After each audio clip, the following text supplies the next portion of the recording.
Very good. Look at that. Everybody's good this morning. So just at the beginning, we're going to all stand up and shake our arms and legs, just so you know, so we get loose. Because this is meant to be fun. This is not meant to be. It's not a test. Don't get great. This is for fun. It will be fun. It's neat to see all the work you guys have done.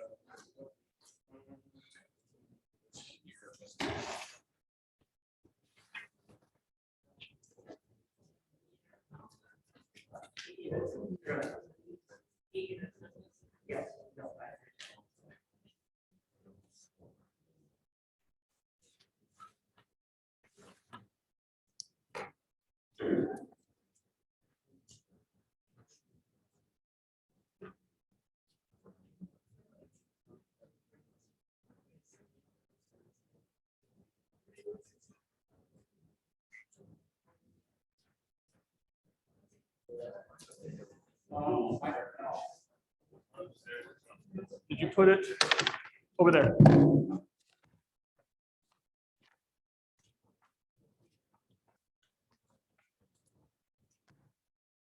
Our stock pitch judging sheets. Everybody's shown. I'll put them here for everybody. Remember those? If you want to put some on the other side. Hey, howdy. You look sharp. Can I help with anything? No, I think we're okay. Just grab, just say hi to everybody and chat with Steve. Yeah, I might set up the. Yeah. You're going to be on this side with Mr. Matt. Okay. So if you want to take one side, Matt will take another side, and you can take, Chris will take in the middle. Okay. Pick either side you want. Okay. No, we're doing good. Thanks for coming. I really appreciate it. We missed Sophia. We're going to have an event. I want to get her back in here for another night. Because we're not going to do it today. We're going to give all the alumni. We're going to do a competition on how their stocks have done over the years. Right. Well, that's a good one, isn't it? Yeah. It is relevant. Exactly. Not just pitch the day, but see it your stock. Absolutely. Put that thing away for me. Hey, Dan, can you get started, please? Yeah. Oh, sorry, one more.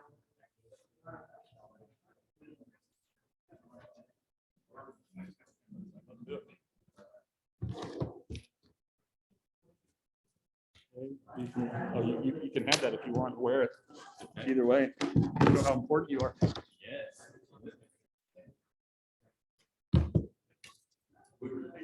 Yeah.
Everybody's doing well. We don't want it like a library in here. We can talk and say hello. Yeah. How you doing? Where's your partner? Okay, she'll get here. We do have one request from one of the teams that Partalega, do you guys want to go earlier than you were supposed to? No. No? No, we can't go later. I have a team that needs to go later because they're not going to be here first off. We'll figure that out in a second. No. You guys need to leave early, right? We have another team. Yeah, we'll figure that out. What time's your concert? It's just for parents when they're talking about RTYO. Okay.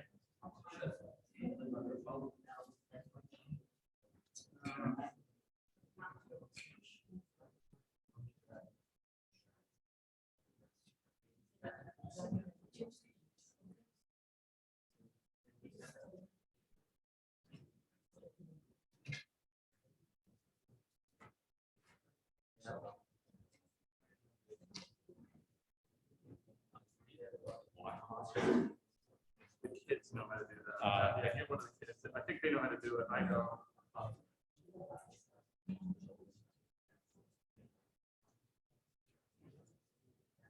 Yeah, I did. Okay, so where was David and Ryan? This ice tail. So Sihan and Hugo want to switch to somebody. Michael and oh, sorry, you want to switch, right? Yeah. And you're supposed to go.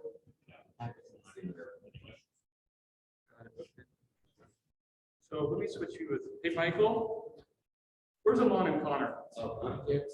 Yeah. Could you guys go at, you switch with Sihan? Yeah. Do you mind doing that? Okay, thank you.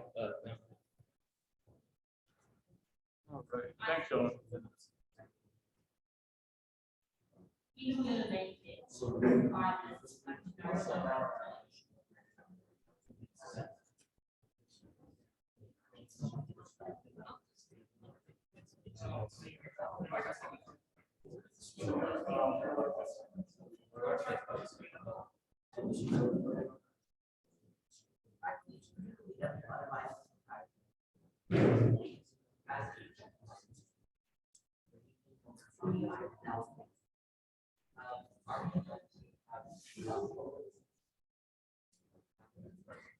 Christian.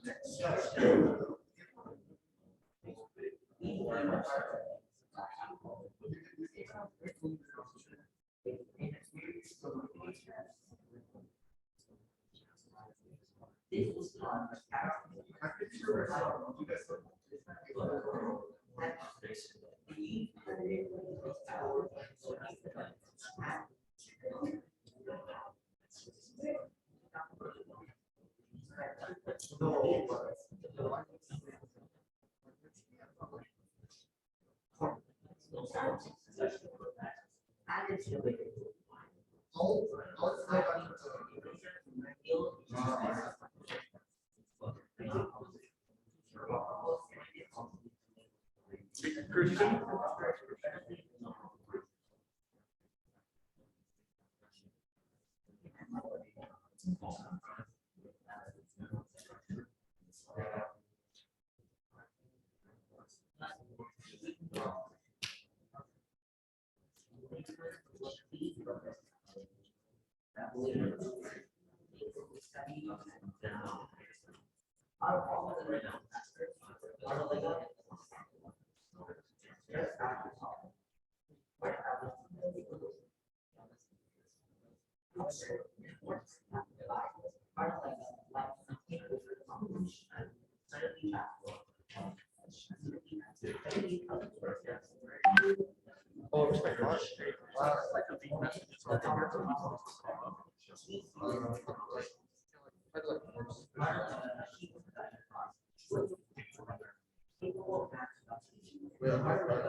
But also, I was thinking, like, wondering, like, how far we were trying to go.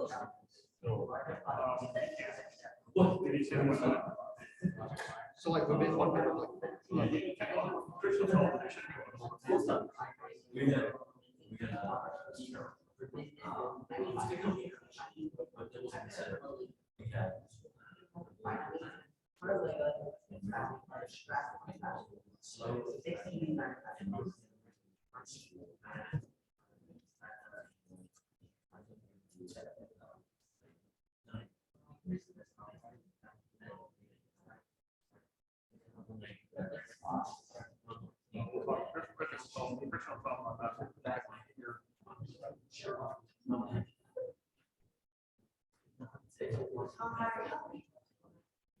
Okay.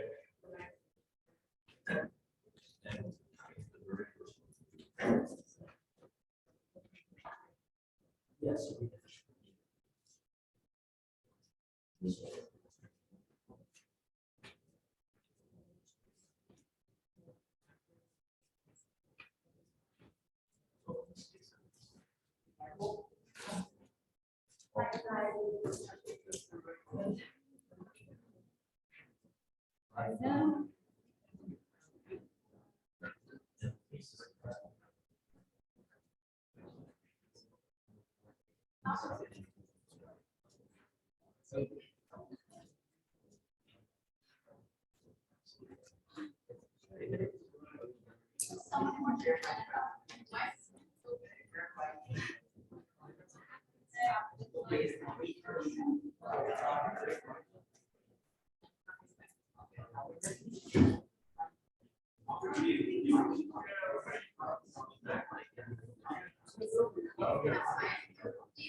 okay.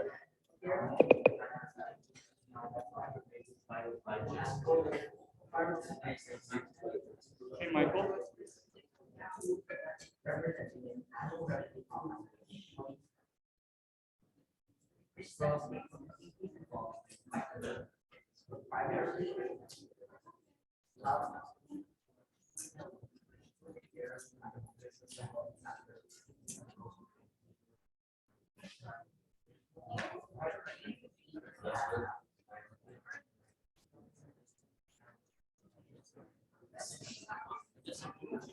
Yeah, you're not too.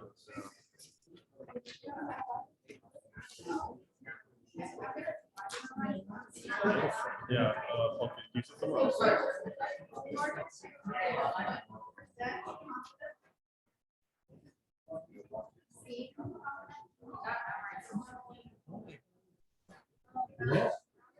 Yeah. Yeah. Yeah.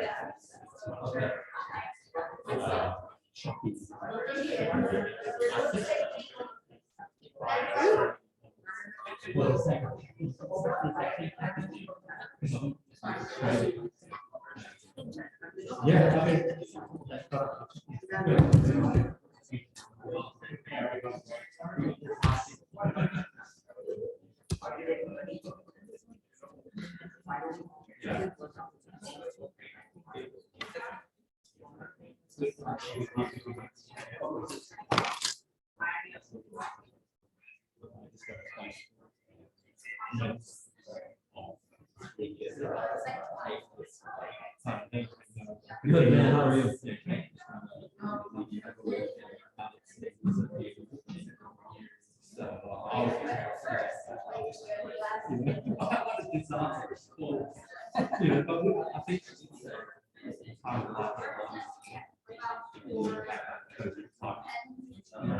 Absolutely.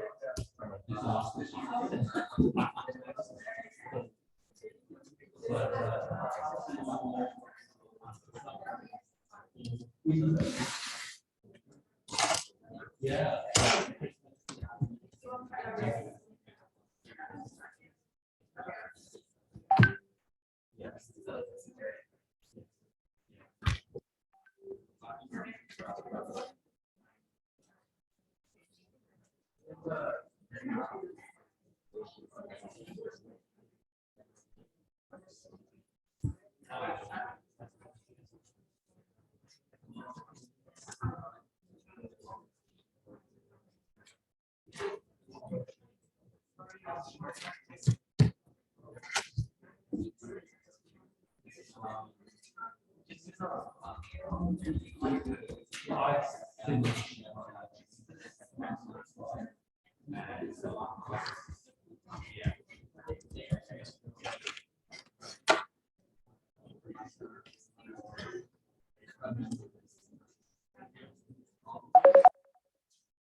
Hey, John. Yeah. Yeah. This is, okay. This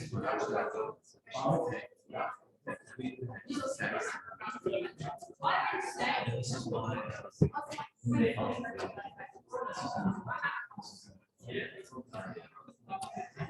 Brendan calling in.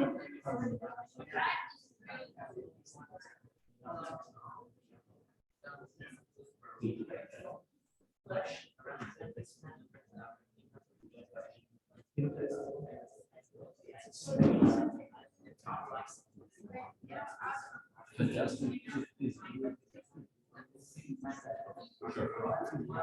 do just have A little behind, apologies.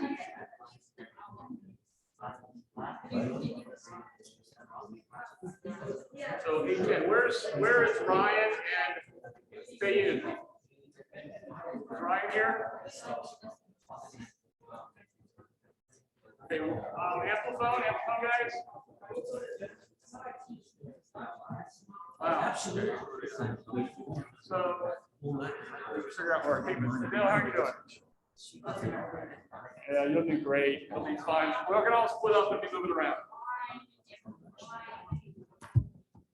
So, hey guys, 1 second. Is Ryan or is Ryan here or Fayun? Not yet? How about, where's Fayun? Where's Fayun?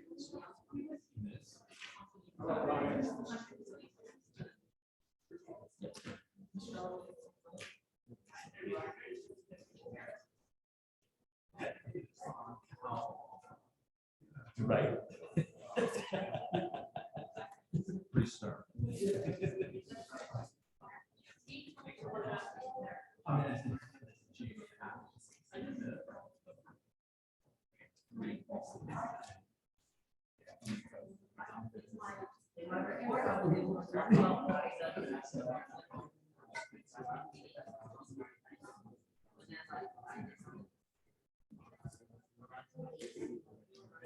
Yeah.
Such a bright future.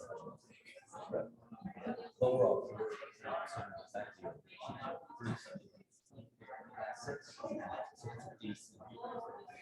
Yeah.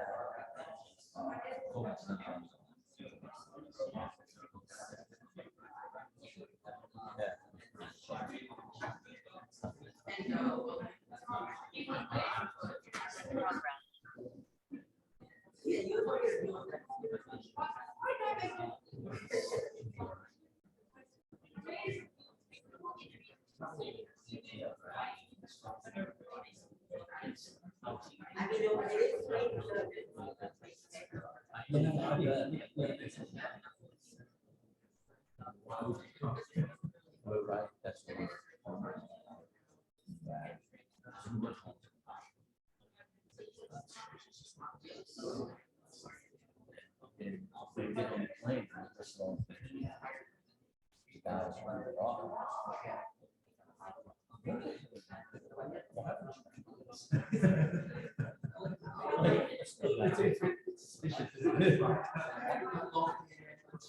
yeah, right.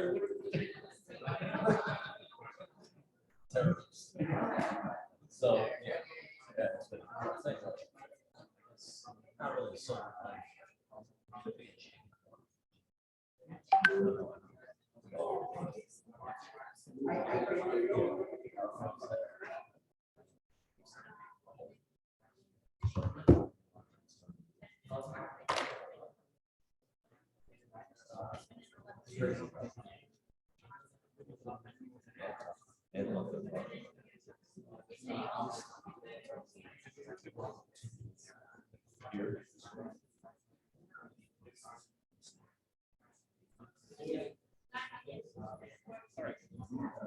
Chris, why don't you go and you kick off?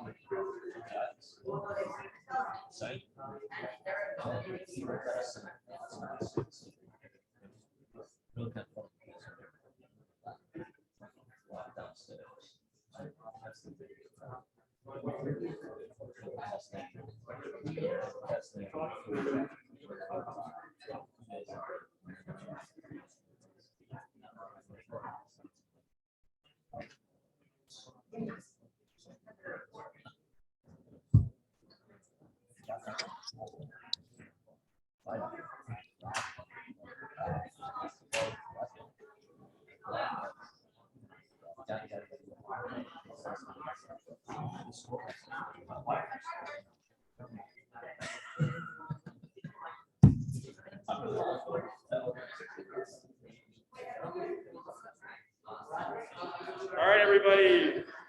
Everybody, can we quiet down? All right, guys.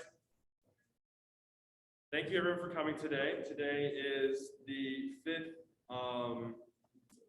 fifth annual stock pitch competition for YIS. We started in 2018. And as of this year, this is actually the largest competition we've had so far.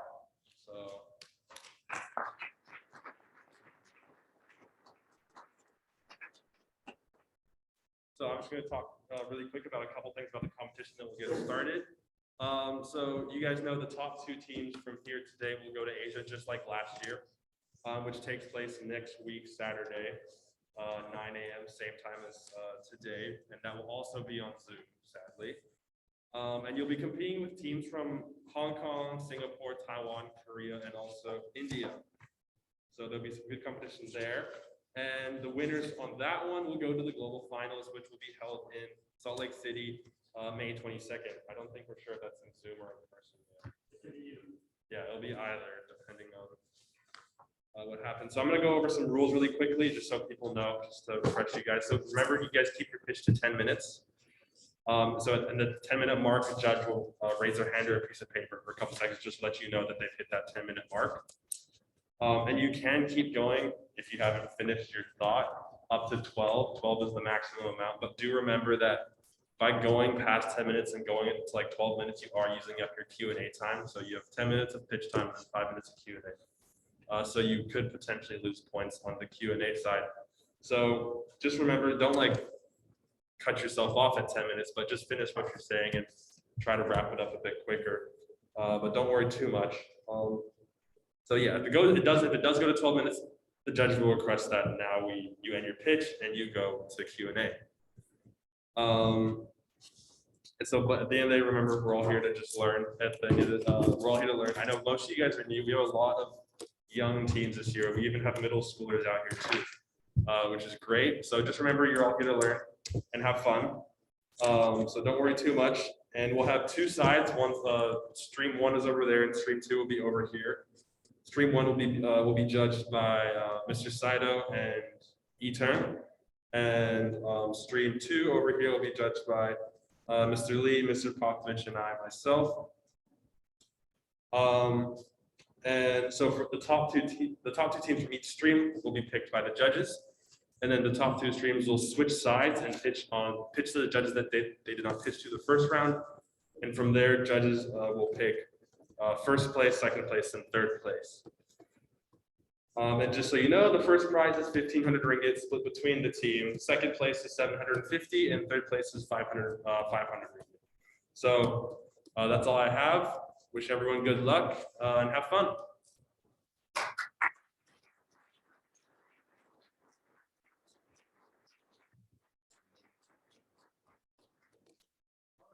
We start, we'll get right into it. Let me just first, everybody just stand up for 1 second. And And just shake your arms and your legs. Just relax for a second. This is going to be fun. All right. So I want to tell you how proud I am of all the work that you've done. You've worked really hard. I know some of you told me you've worked more on this than anything else. It scared me a little bit. But great job. We're looking forward to this. We're going to get started right now. So if we could go ahead, if you're going to be on stream 2 on that side, stream 1 that side, go ahead and move over and watch the stream 1 pitches. If you're on stream 2, stay over here. And then we'll go ahead and get the first 2 teams started. Thanks very much, everybody.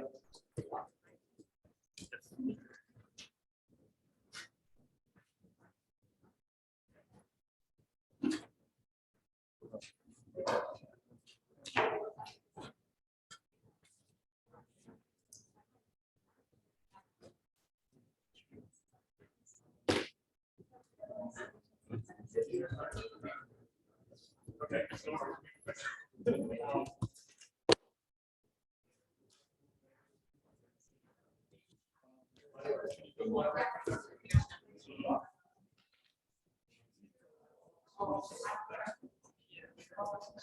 Hey, Judge, sorry, Keith, wait 1 second. Good.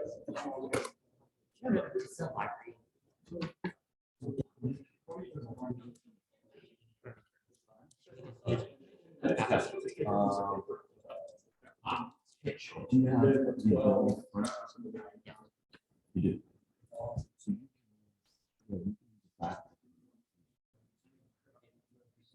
What, you know what the full systems are? Well, the constants don't typically have this team use it. And I know there's some from your mind or something. Go ahead. Yep.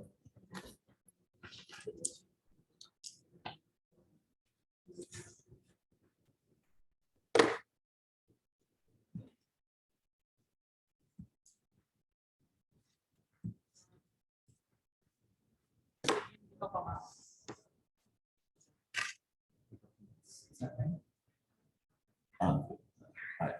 But this is being experience. Do you think this is a piece of the school? Is this the whole? I will say this.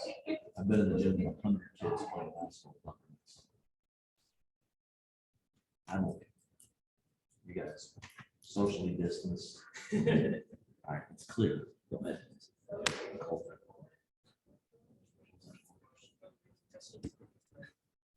It will. Yeah. We'll just be 1 second, guys. Mr. Babcock, are they allowed to pitch without the mask? Yeah, you can take your mask off. I think that's okay. Yeah. You can take your mask off. So students, please take your mask off. I would suffocate if I tried to talk to them. Perfect. Some of these kids, I've seen it for sure. It's amazing how different people once you share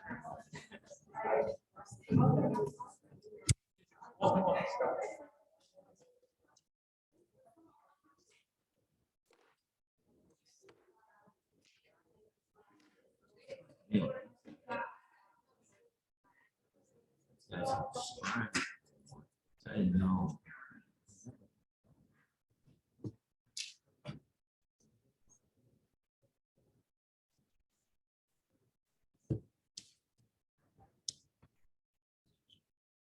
Call this IC the candidates.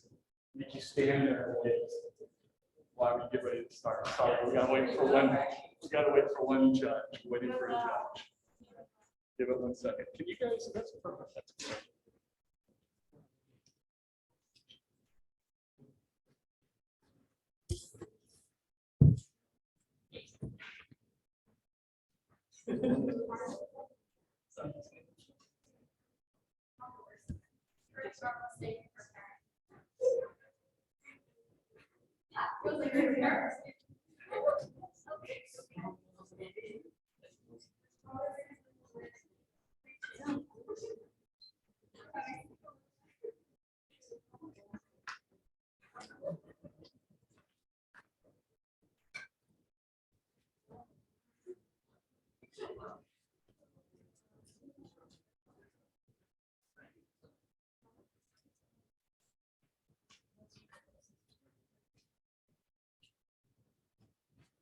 So Tricia's trying to fix it. You guys are good to go. Hi, my name is Lachlan. And I'm Jason, and here's why you should buy Matterport. Matterport has historically specialized in the virtual housing tools, but is now focused on the digitalization of buildings and digitalizing the retail, hospitality, construction, and insurance market. Matterport is arguably the biggest virtual tool platform in North America, with two of its biggest customers being Redfin and Sotheby's. As you see on the right, Matterport is a global spatial data company focused on digitizing and indexing the built world. It's an all-in-one 3D data platform that enables anyone to turn a space into an accurate and immersive digital twin, which can be used to design, build, operate, promote, and understand any space. It's the biggest virtual tool platform in North America, although it's global, with two of its biggest customers being Redfin and Sotheby's. Matterport is the gold standard in creating 3D virtual tools for residential real estate. Matterport's pioneering technology has set the standard for digitizing, accessing, and managing spaces online. Matterport generates its revenue from its camera division, capturing and digital twin hosting.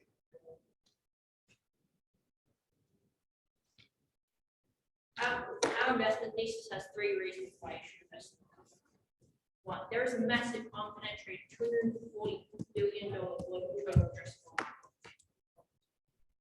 If Matterport manages 1% penetration, they will generate $2.4 billion annually. With 5% penetration, you'll get $12 billion a year.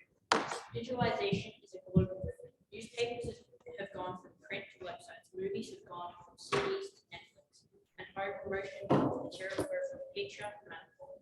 And according to the IDC, approximately 65% of global GDP will be digitalized by 2022, and over 6.8 trillion of direct investments will be made on digital transformation from 2020 to 2023.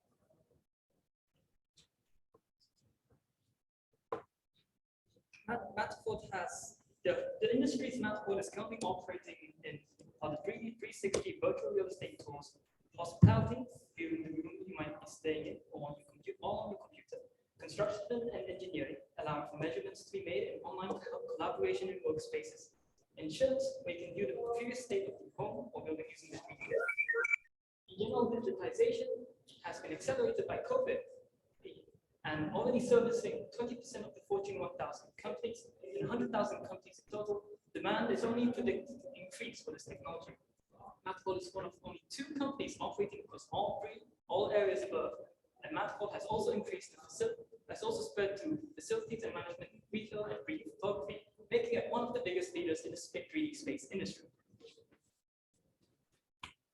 Matterport's three key profit and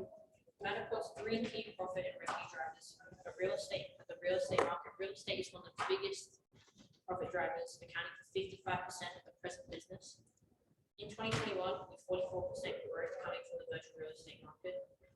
Subscription model. In 2021, Matterport's subscription revenue represents 61% of the total revenue. Subscription revenue increased 47% from 2020 to 2021. And hardware. Cameras, gimbals represent a 24% gross profit margin and a decreasing sales due to new compatibility with smartphones and democratizing access, and decreasing capital-intensive production, thereby improving profit margins. Matterport has a few strategic partnerships, such as with the 6 companies on the right, strengthening its technology development. Some examples of these partnerships would be Matterport as one of just 2,000 companies on Amazon's web service marketplace in a partnership. Over a 10-year period, Meta has and will invest $10 billion in Matterport to be the basis of the metaverse. Matterport expects 2/3 of that as pure profit.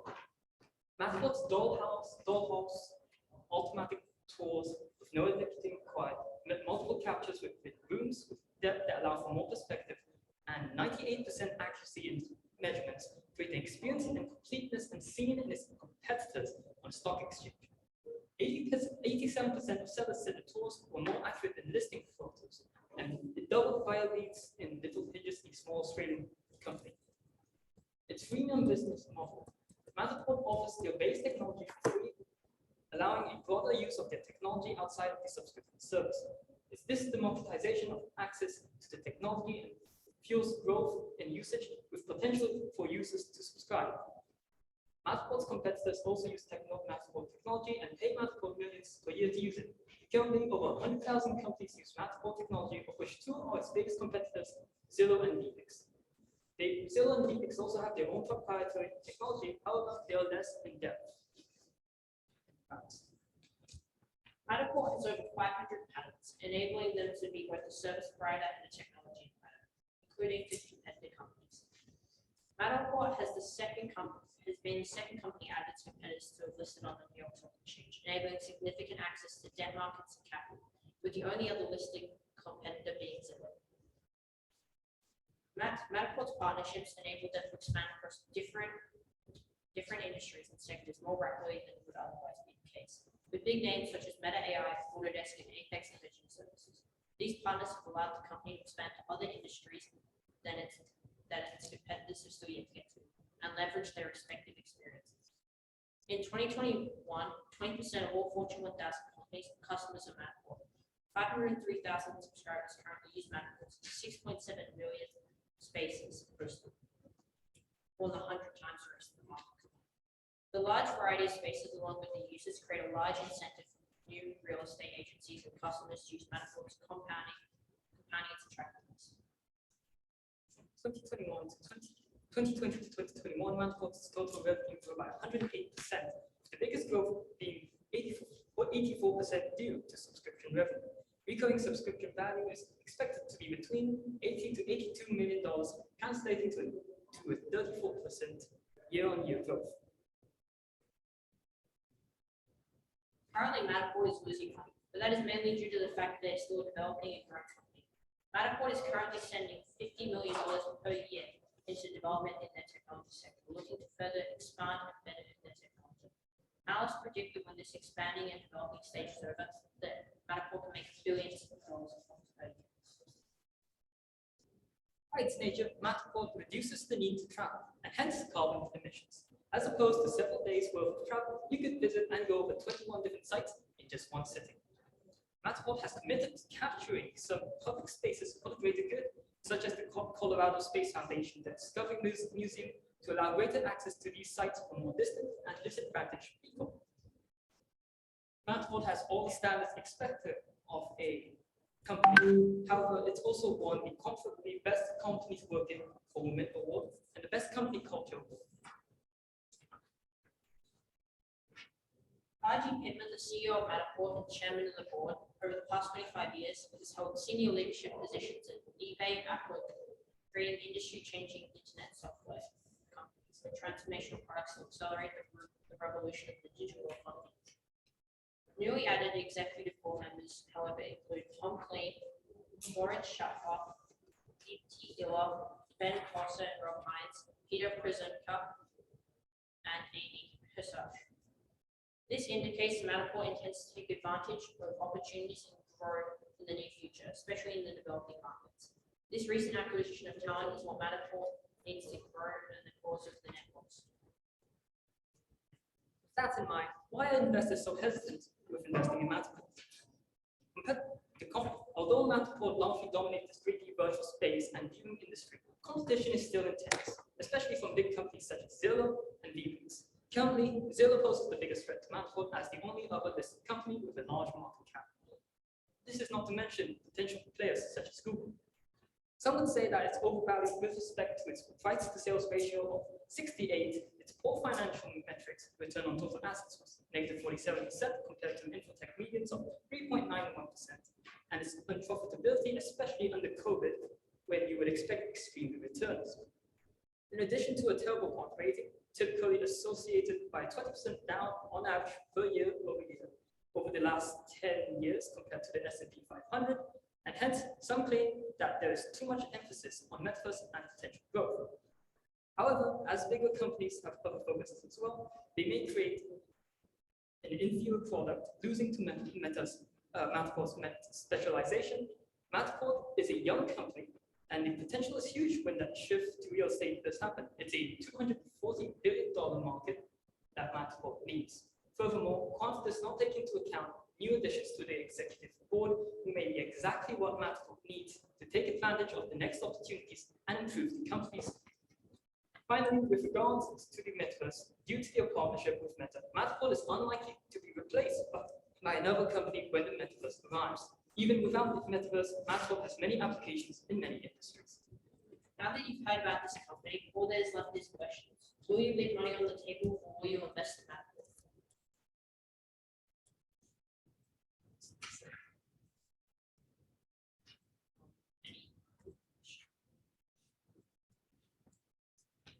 Should we want to start off, or should we? Feel free. Okay. An excellent presentation. I think you guys were spot on time. So it's exactly 10 minutes. So not really big time of it. Dr. Nuts, what you spoke extremely well, very clear, and congratulations for being in middle school presenting. Thank you. Jason, you got a great name. Yeah, I know. I was just about to say. And I like that's you guys I think presented well, and the investment idea I think makes a lot of sense. I've come across metaverse, and I'm a professional fund manager, but I focus on certain different areas that really look at individual stocks as close as I did previously. I think it's a fantastic idea, and obviously Zillow is very well known. So I think you guys, I thought for me the key point you raised was addressable market. It's only 1% population. Yes. So there's a lot of runway for this stock, that can really grow market share. I guess from my perspective, if I look, my worry is kind of valuation. Yes. And high growth stocks have been out of favor recently. Yeah, so as the interest rates rise, the value of the company potentially falls, right? So I think that would be my question. How do you guys think about valuation? And you correctly highlighted, which I think is great, because the previous stock pitches, especially even the guys in the US, right? I watched some of the US stock pitches that potentially won. They haven't really addressed valuation, and I like how you've been very open to look. It is an expensive stock. So that would be my question. How do you guys think about valuation, and why do you think potentially it's the right time to be investing? That's a good question. Currently, we think that a good time to be investing could be, as you see Meta pump more and more money into the metaverse and see other real estate companies as well, such as Zillow, also invest that capital, because you know that a lot of companies could be potentially going for that penetration into that market, going for their 1% market share, trying to expand and grow into those markets. So I think a good time to invest would be when Meta is investing in not only into Matterport but into the metaverse and trying to create that.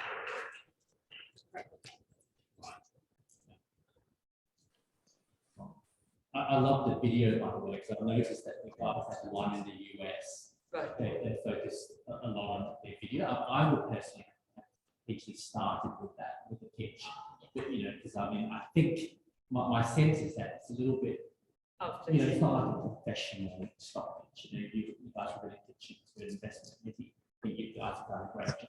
What we gather, and hopefully you guys can progress, it's more like because it's a student organisation, they like to see a concept. Right. And I remember one stock pitch, they just showed a video on autonomous driving and the robots, and just to see how it works. I think potentially making that video bigger and just starting off that stock pitch so that the judges really know what matters. This is Lockie doing his stock thing. Lockie doing his stock market thing. Yeah. But it's very hard to hear. Hey, I think you guys were fantastic. You spoke with confidence. You were clear. The presentation was great. I share Jason's worry given the recent bludgeoning of markets for these growth stocks. And noticing last night, took another minute. And at the same time, one question I had. kept mentioning its big competitor being Zillow. Zillow is a company actually that I was aware of coming in.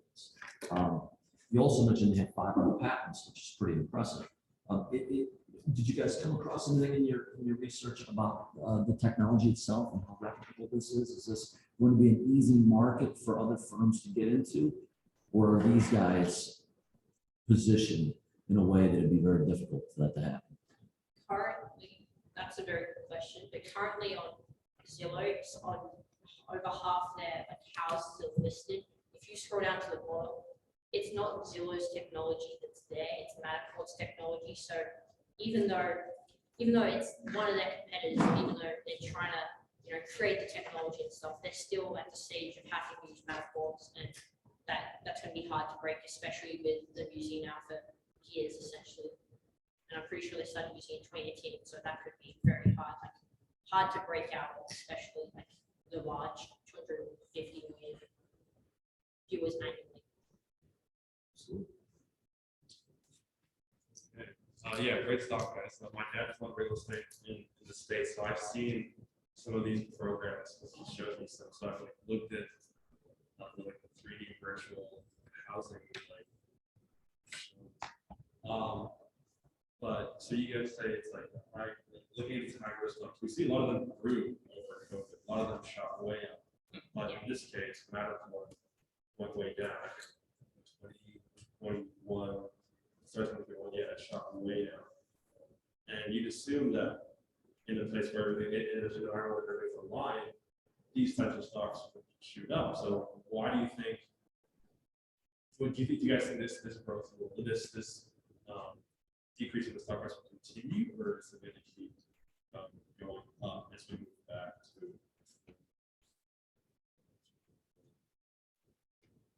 It's a good question. I think it's a bit of a reduction in value, so that's it's a little closer to its value. And I also believe that it's kind of a bit of an overreaction to the reduction in profit, especially since a large majority of the money that Matterport did make from revenue was invested into its executive board, of which they recently got a chief marketing officer, technology strategy and operations chief of staff, to the chief of innovation officer who previously worked with Chanel, someone who grew a company's revenue fourfold to over 800 million in 2020. And they also got 2 new managing directors for Asia and the Americas respectively, along with chief accounting officer and vice presidents of corporate development that might help them better take advantage of future opportunities and future growth that they may not have been able to take advantage of with their previous board over COVID-19.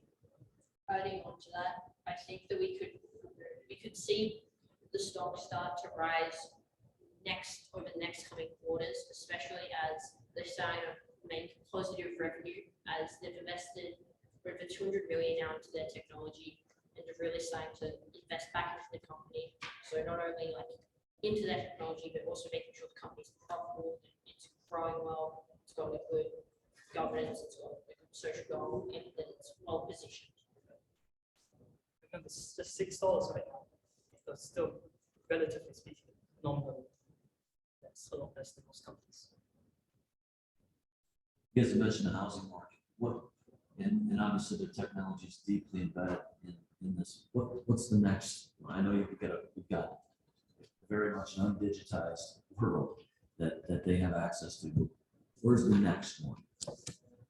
Potentially, they have mentioned going into stadiums. So, you want to buy an NBA stadium, for example, you can use their technology to view it from maybe, you want to buy an NBA stadium in New York, you can get it from Canada, for example. You can, essentially, you can go anywhere. You can potentially be getting stadiums, looking at stadiums, you can be looking at entire skyscrapers, you can be looking at hotel rooms, the future's endless. Who knows, in 5 years, we could be seeing this room as a 3D image. Yeah. Does Airbnb use this? You guys think? They could. Yeah, they do. They could. Oh, I think, a few homes of Airbnb started to use this technology. And also, it is also used in construction and engineering, right? Because it can measure and allows like surveyors to check out the measurements and make sure it's accurate, or at least get a general idea. It's also being used in insurance to account for items they actually have tax and stuff where you can, account for everything that you have in that room at the moment, along with previous state holding. So it's not necessarily just home housing, but it's definitely a large part at the moment.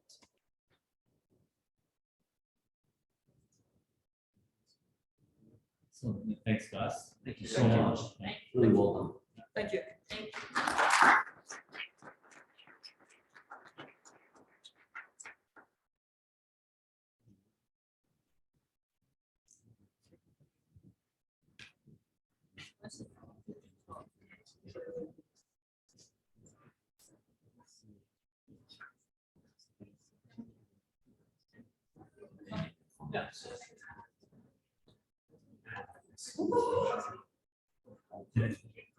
Yeah. Yeah, different.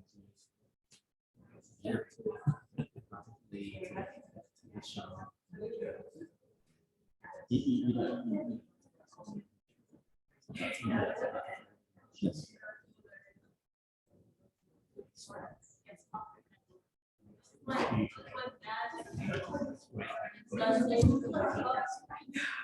Jason went next, and now.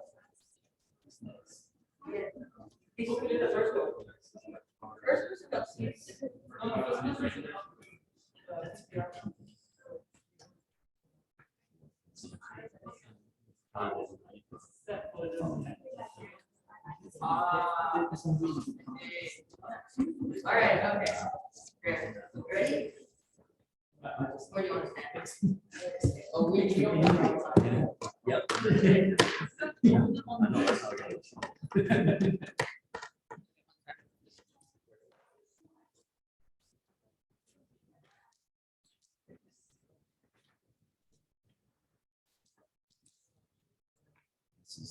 Okay, I sent it via WhatsApp, but look, I'll send it via email. Yeah. Give me time.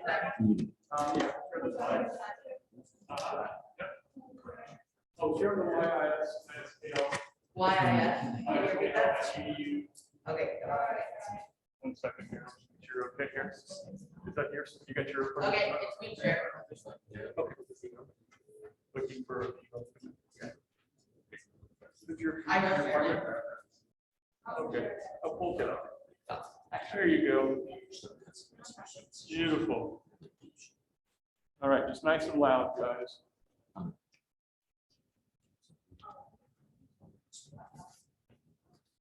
Hello, everyone. I'm Pulkit, and we'd like to present to you Mercado Libre. So some company statistics, Mercado Libre is a Latin American e-commerce company. It's essentially the Shopee was in Southeast Asia. Mercado Libre is in Latin America. It's a very up and coming market. It was hit very hard by COVID, and so a lot of shopping went online. And so Mercado Libre saw incredible growth during COVID. Currently, it's at $1,000 more or less. It's 50% off its high in September, October of last year.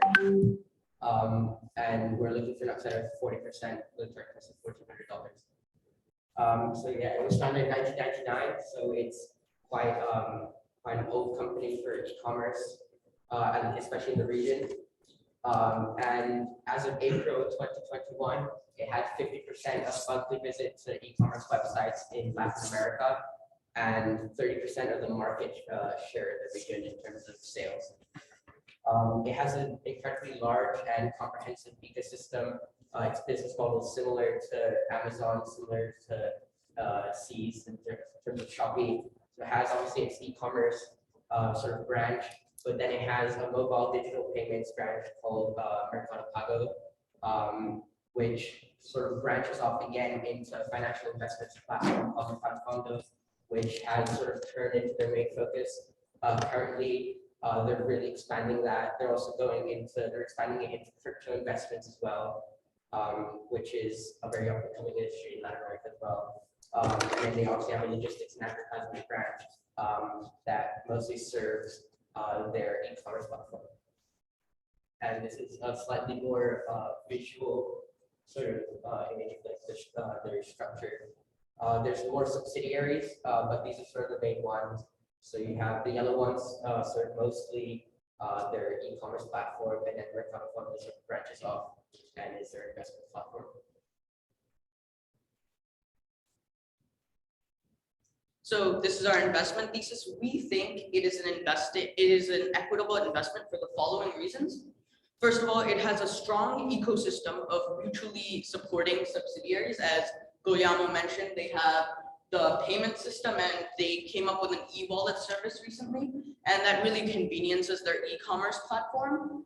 And they have a subsidiary called Mercado Clicks, which is an advertising platform, and of course it promotes the rest of the subsidiaries. And they've recently also started a logistics solution company, and that complements their e-commerce. So you can notice how each subsidiary sort of complements one another, and they work in tandem to develop this e-commerce.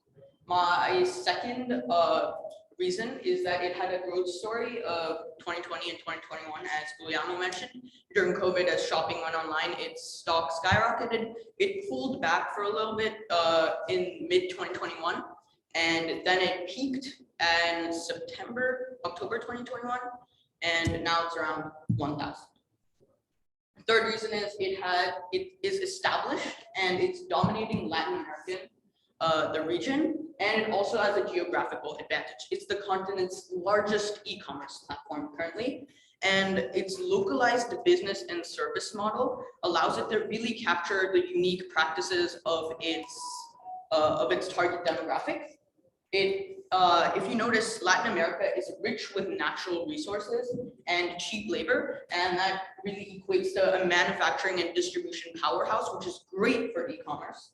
And then the fourth reason is Mercado Libre is investing in the new generation of startups and is constantly working on expanding itself. Recently, it acquired Kangu, Matrinalis, and Redalcom. We'll expand more on these acquisitions later. And they also expanded in the sense that they got a new crypto trading platform, as Guillermo mentioned. And in 2021, they scaled up their e-wallet use, and they got more insurance technology development for their e-commerce platforms. Okay, so the industry overview, as you probably noticed, Mercado Libre sort of is in two industries. First, the e-commerce industry, and globally it's largely dominated by giants with incredible market shares in a very large industry. So you have Amazon, Alibaba. In Southeast Asia, you have Sea, which is the owner of Shopee. But in e-commerce, Mercado Libre also, as mentioned, saw incredible growth during the pandemic. Dropped a bit, but now it's still growing. And it's the largest e-commerce company in Latin America.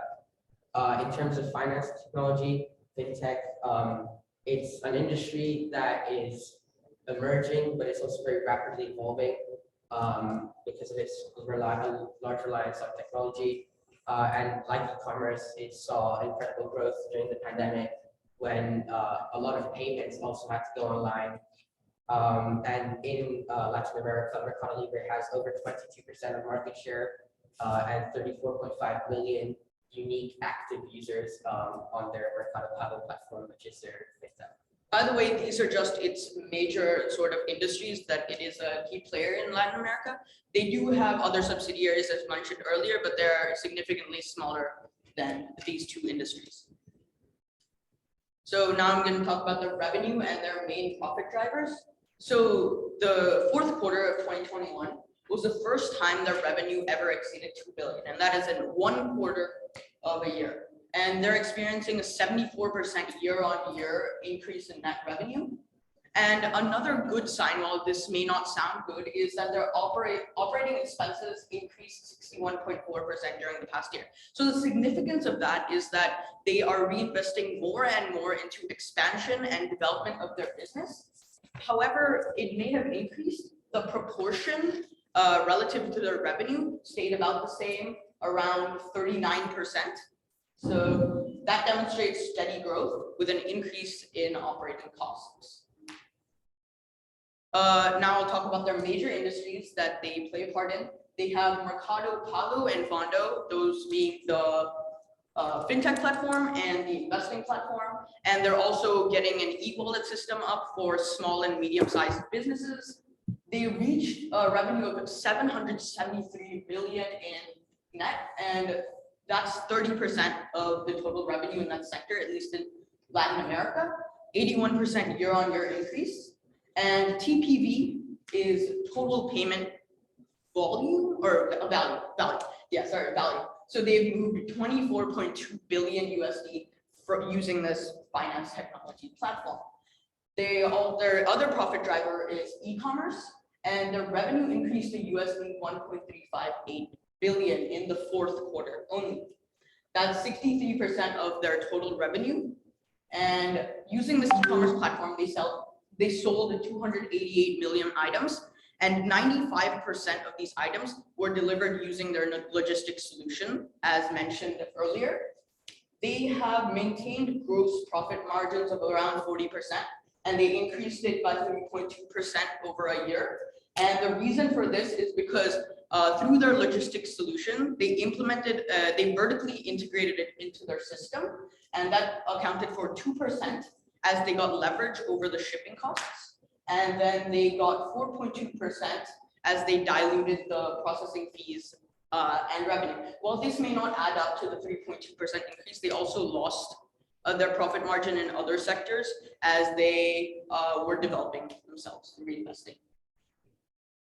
So competitive positioning, 53.36% of average monthly visits as of April 2021 to e-commerce platforms in Latin America were to Mercado Libre.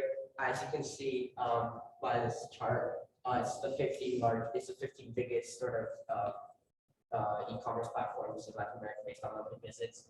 And the second competitor was Amazon, but it literally had about 1/4 of the monthly visits that Mercado Libre had. It had 14% of total monthly visits, more or less. And the 50.36% of average monthly visits is comparable to Shopee in Southeast Asia, where it had 57% of monthly visits. And the growth there is evident.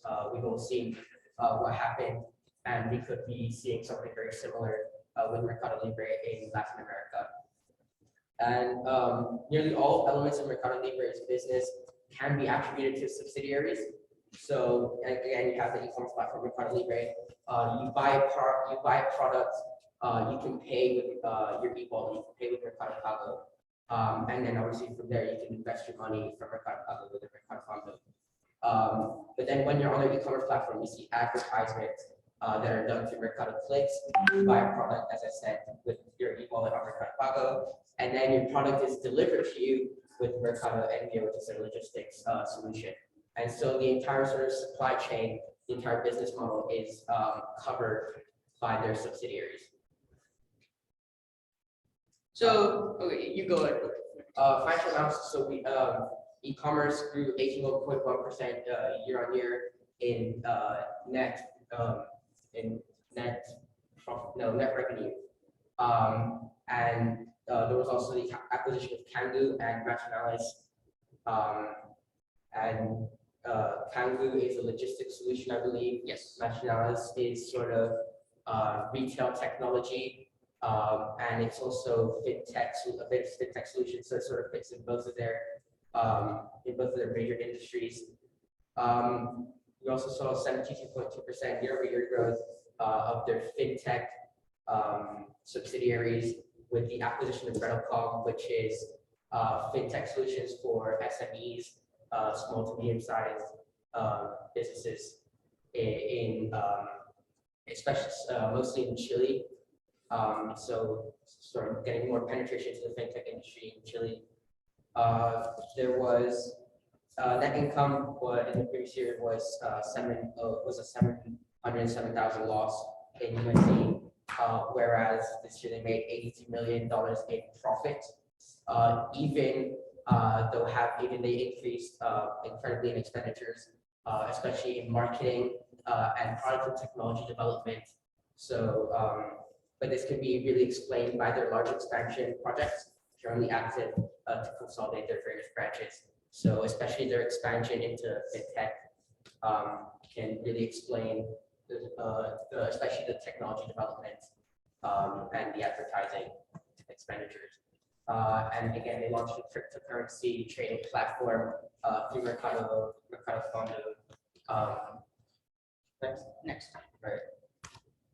So we believe our stock is extremely undervalued. Our target price is 1,400 with an upside of 40%. We believe that although the profit to earnings ratio is at a historical low, given that they're reinvesting into their business, you should rather look at the price to sales. And we believe that the price to sales graph, as you can see to the left, it's sort of normalizing back to their ratio of 10. They also have a free cash flow positive of 2.5 billion with an EBIT margin of 6%, which is the operating income over net sales. They also have a price to gross profit, which increased from 20 times to 40 times.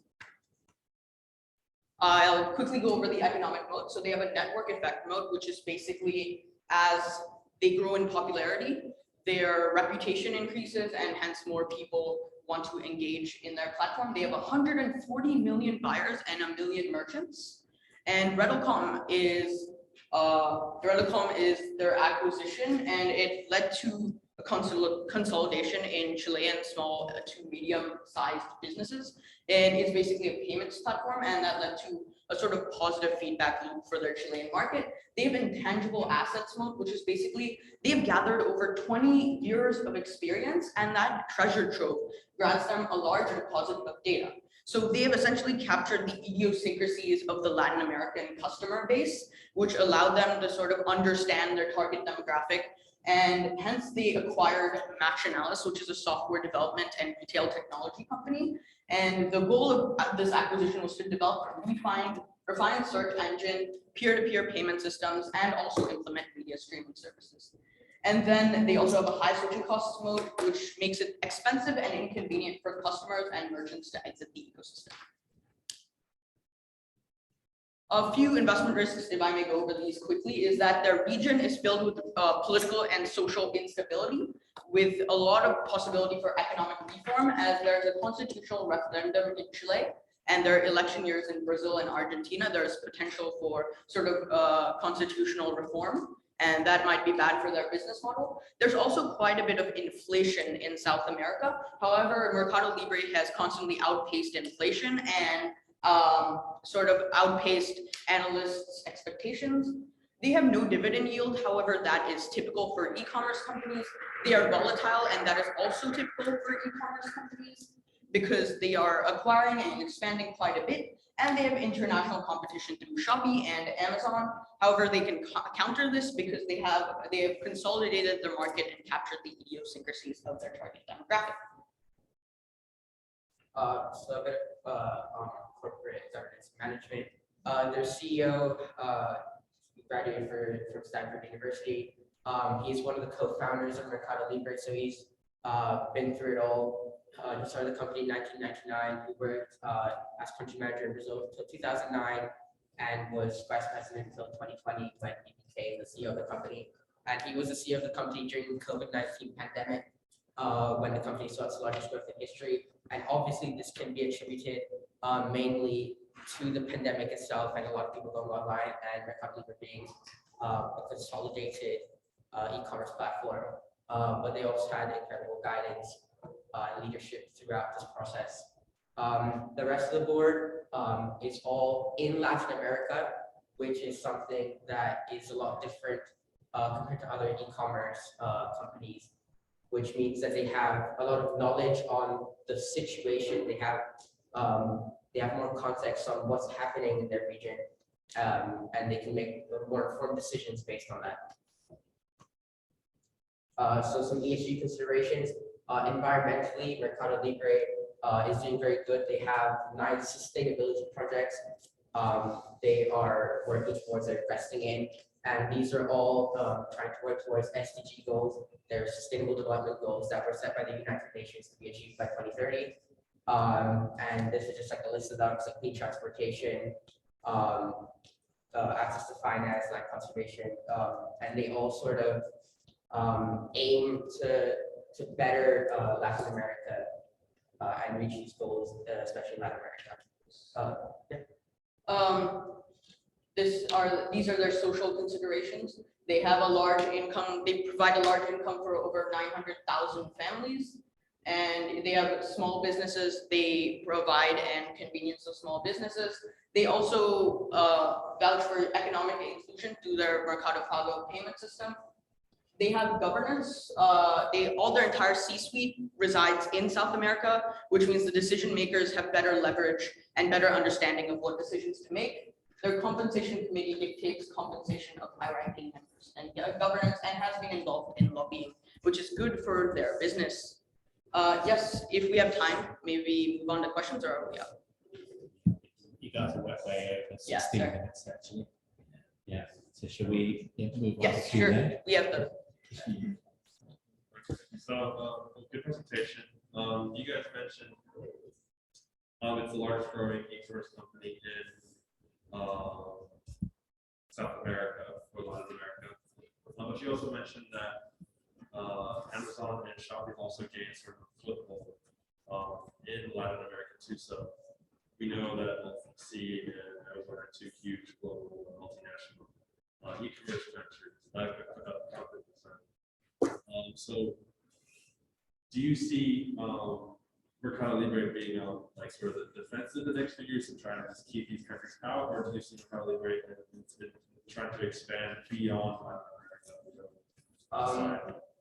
I mean, I think we could definitely see Mercado Libre's e-commerce sector becoming slightly more defensive. But as I stated, they've made incredible investments into e-payments. And so I think we could see a large expansion into other industries as a defensive measure. And it's got a very consolidated user base in e-commerce that is supported by their comprehensive ecosystem of subsidiaries. And so I think that while Amazon could grow, I think that Mercado Libre should be fine, and I think it could even expand into other industries and grow. Actually, speaking about that, just kind of adding on to this question, we're talking about C Limited and Amazon expanding in Latin America. Is there any thought of an expansion of So, sorry, yes. So the advantage Mercado Libre has is that their entire C-suite, the decision makers reside in South America. And second of all, they've captured sort of the idiosyncrasies and the unique practices of their customer base, which allows them to better cater to their customers. And if Mercado Libre expands into South America more and captures more of the market share, more than the 30% it already has, and we believe, at least it is on track to doing so as it increases and expands their e-commerce system and their e-payment system, we believe it could definitely counter Amazon and Shopee, who have just barely gotten a foothold in South America. Excellent presentation, guys. I really love the stock, by the way. It's a brilliant idea. So, well done. I think, idea. Just wondering, any of you guys from South America originally, or how was No. I'm Indian. Oh, okay. Interesting. Just wondering on what you guys think about the potential for the company, what's the penetration rate of e-commerce in Latin America at the moment. Do you guys have any thoughts on that? I believe we mentioned that they had 57% of monthly visits, so I guess that could kind of correlate to market penetration. I am unsure of the exact statistic, but I know about logistics, which effectively reflects the statistic of market penetration. They have penetrated 80% of the e-commerce logistics market. So, which is awesome. And they offer free delivery. No. I believe. I think on select products, but no, obviously not everything. The vertical integration. Yeah. I mean, They have implemented a loyalty system, so maybe some rank in that loyalty allows. And valuation, what's a PE do you think? Okay, for this company. I think you guys quote the price of sales, right? Yes. But did you look at simple, maybe it's on the front page of your presentation actually? We did have PE trailing and forward, I believe. Yeah, we had PE Yeah. trailing and forward. 61. Yeah. But we recommend you look at price to sales better. Yeah, because it captures more Capture. future Because a lot growth. of their because they're investing a lot of the money they're making. It's more important to look at price to sales, which shows how much they're growing, how much they're making, how much that it costs, how much sales they're making. Yeah, thank All you. right, thank you. Yes, very well. Yeah.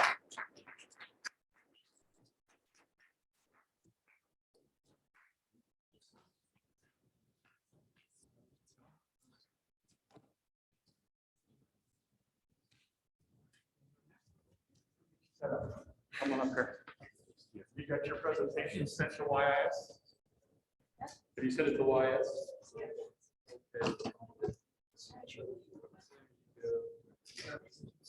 All right. Make sure we can see everybody here. Let me just check this. Just a little bit. There we go. All right, Katrina, you can see our, yeah, you can see yourself in there. Okay, good. I want to make sure you guys are both in there. Let me put that back like that. Okay.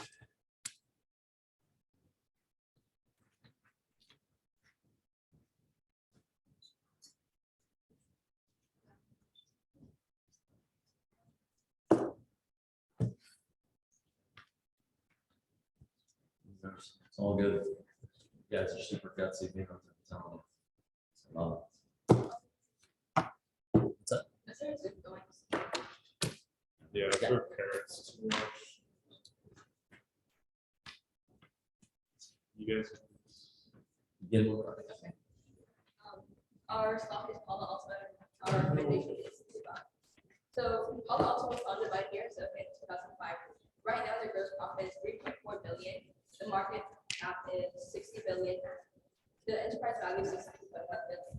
Palo Alto is a leading global cybersecurity platform that focuses on visibility and access control, data loss protection, and threat protection. Palo Alto's main customers consist of the federal government, banking, insurance, and utilities. They focus on emphasizing the importance of its employees, environment, ethics, and protecting your digital brand life. The cybersecurity industry is becoming more important as we progress further into the future for three main reasons. Firstly, the pandemic has changed the landscape for cybersecurity.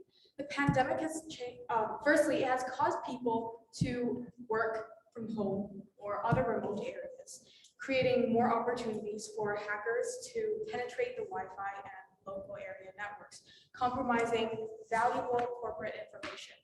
Secondly, people are relying more on the cloud to store personal and corporate information. This trend allows hackers to more easily steal private information by hacking into the cloud only. Thirdly, big data for companies means that there is a lot more data that needs to be protected, increasing the importance of cybersecurity. Another reason why cybersecurity is becoming more important is that point solutions are gradually becoming deprecated. In a community, such as a school, several computers are connected to one server, which provides Wi-Fi to all the different laptops and other technologies. Hacking into the general server gives access to all the computers connected to that single Wi-Fi. Thus, cybersecurity companies should be relied upon to create platforms protecting the general server. Thirdly, there has been an increase in ransomware scams. Ransomware is a type of malware that threatens to publish personal data or block access to it unless a ransom is paid. And there has been an increase of ransomware attacks in important places such as hospitals, banks, schools, and governments. And for example, in 2021, there was a 1,000% increase in ransomware attacks against the banking industry. Reasons why Palo Alto is a good investment is, first of all, the effects of the pandemic we explained earlier, consisting of working from home, relying on the cloud, and big data. And second of all, because the demand of cybersecurity products are becoming a transnational, domestic, and personal security issue. The world is digitalizing rapidly, and securities will remain a primary concern for all companies, governments, and citizens. For example, the world today is moving away from traditional warfare and into cyber warfare. Countries use cyber warfare to subtly attack other countries by hacking into places such as security cameras and water pipes. Additionally, bad actors are innovating faster and becoming more sophisticated. And because of how connected we are, it is easier for cyber criminals to hack accounts and access sensitive information on businesses once they get hold of the important data. And thirdly, they have experienced explosive customer growth from 545,000 to 1,077,000 customers in only 3 years. And you can see from this graph, it went from 542 accounts to spend $1 million to $921 accounts to spend $1 million, and which you will explain later in financial. Work from home is a revenue and profit driver because due to COVID, more people had to work there, relying on their home Wi-Fi and computer, which can easily be hacked. Before COVID, it was much easier to maintain security by monitoring the employees inside the company.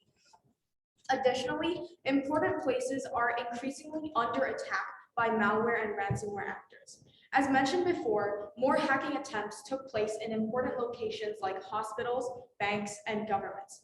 Ransomware rose 105% worldwide in 2021. Finally, high spending customers. There's a huge annual growth in large customers. During the last 3 years, Palo Alto has almost doubled its number of accounts and has spent more than $1 million annually on its cybersecurity products, drawing from 542 customers in 2019 to $921 million or more customers in 2022. Customers spending over $10 million have also increased from 18 to 43 customers. These higher spending customers generally have higher profit margins for the company and are more loyal customers, switching to competitors less often, especially due to Palo Alto being a sticky company. Thus, this will continue to significantly drive both sales and profits in the future. Their competitive positioning. The main competitors are listed over here: Cisco, Checkpoint, Fortinet, and CrowdStrike. As one of the largest security software companies, Palo Alto should be able to maintain its market-leading position even as new competitors enter the market. Many of these new competitors are adding new business and products to the industry and not necessarily competing against Palo Alto. Instead, these new companies open up new business opportunities, and Palo Alto is able to enter these markets as additions to its existing product suite platform. Palo Alto is known finding that multinational corporations are not just relying on single cybersecurity company. They have multiple cybersecurity companies because no single company can offer complete solutions for threat prevention, detection, and remediation. For the security vendor, this aids in locking the customers into its platform, and its security solutions become stronger via the collection and analysis of more threats.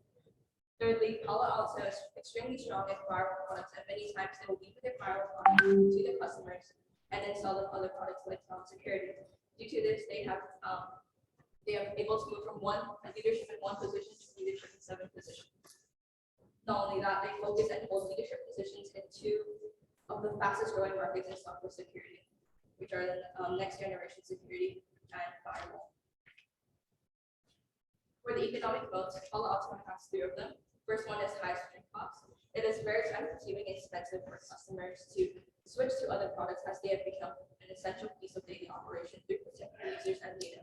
Replacing the products will be expensive and risky, including the time and expense of implementing this product, the solution for customers, and loss of productivity as customers try to learn the new platforms, as well as operational risks. There's also intangible assets. Being the first line of defense for organizations, the company has gained further insight by having sensors beyond the data center firewall via its extended detection and response solutions, threat intelligence offerings, and security automation actions. Blending all this insight through stitching together and sifting through data and cross-correlating patterns will uncover new anomalies and threats in order to update the security features is a powerful tool and causes Palo Alto's products become more efficacious. For a network effect, like I said before, they can't see the full range of viruses and find solutions for them. And with each new customer buying these security products from Palo Alto, its products feel better due to the knowledge bases increasing and more data being analyzed. In turn, its solution feel better, which draws in more customers. Between 2019 and 2022, the company increased revenue from 2.9 billion to 4.86 billion at a rate of 19% per annum, which indicates strong growth. However, net loss increased from 80 million to 460 million. The increase in loss is due to several reasons. First of all, although it's already the firewall leader, it's trying to become a security platform with multiple integrated offerings, including AI, cloud, analytics, and endpoint security. Thus, they are aggressively buying up companies to pursue their vision of becoming a full-service security platform. By doing so, they hope to become a much bigger total addressable market with stickier customers. This is resulting in large losses, but in the end, it will contribute to the significant growth of the company in the cybersecurity industry. However, the biggest contributor to their losses is their research and development.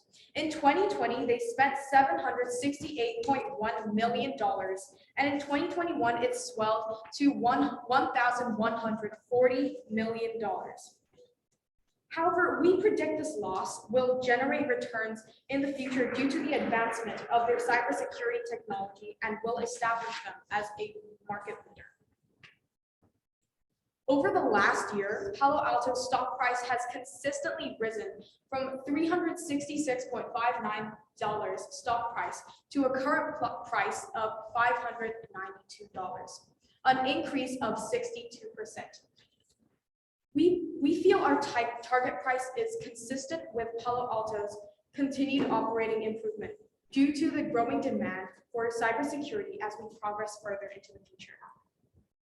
Considering the current stock price of $592, we predict this growth in the stock price will reach at least $740 by the end of 2022.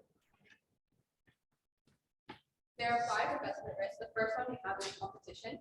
Palo Alto faces intense competition in the market, and their biggest competitors are Cisco and Check Point, who have been around longer than them.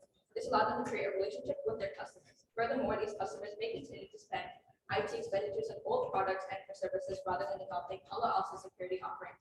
As a result, regardless of Palo Alto's product performances, these organizations may prefer to purchase from the existing suppliers rather than add or switch because they may believe that these products and services are sufficient enough to meet their security needs. The second one is security incident. Companies are subjected to a variety of attacks on their network. Incidents of security breaches have increased, which makes it virtually impossible for Palo Alto to entirely eliminate these risks. In addition, as a well-known security company, Palo Alto may be a more appealing target for such assaults. It will hurt their business or operational results by negatively impacting market perceptions of their business operations, as well as their customers and investors trust in the firm. They're also dependent on manufacturing partners for products. Palo Alto, this makes them susceptible to manufacturing and logistic delays, to pricing fluctuations, and reduces the control over manufacturing processes. Not only that, they also incorporate encryption technology into their products, which are some of them are subject to U.S. export controls and may be exported with required export license. This fourth one is data protection and privacy related laws are always evolving. So Palo Alto may have to change their business model and strategy, possibly increasing expenses and making the business more costly and less efficient. This change inhibits the ability to expand and limit strategic partnerships with other companies. And for international market, most of Palo Alto's revenue come outside the USA. So they have to follow and apply foreign laws and regulations regarding data protection and privacy. International business procedures may differ from those in the United States, requiring them to incorporate conditions in the end customer contracts that are not customary in the United States. Furthermore, there are some risks like political, economic, and social uncertainty in the world, as well as intellectual property rights and risks associated with trade restrictions and legal requirements. And for our last one, for ESG considerations, Palo Alto is first in both quality score for social and environmental in 2021. In February 21, they created FlexWork, which is a highly personalized and employee-centered work environment that prioritizes employees' choice. Not only that, they also helped colleagues and communities impacted by COVID-19. You can see in the graph with how much they donated and how much they helped. And through the development of global supply contact, they continue to process supply chain to demonstrate their expectations of labor standards, business practices, and workplace health and safety. They also expanded cybersecurity education programs to help the youth protect their digital way of life by hiring interns and people who just graduated or environmental. They declared a set of targets aligned to the Paris Agreement. They set goals to be carbon neutral by 2030, which can be seen in the goals of being 100% renewable, reducing greenhouse gas emissions using guidance established by Science-Based Targets Initiative, and to offset remaining emissions by investing in quality carbon offset programs. Integrity is one of Palo Alto's core values. Their corporate behavior and leadership practices model ethical decision-making.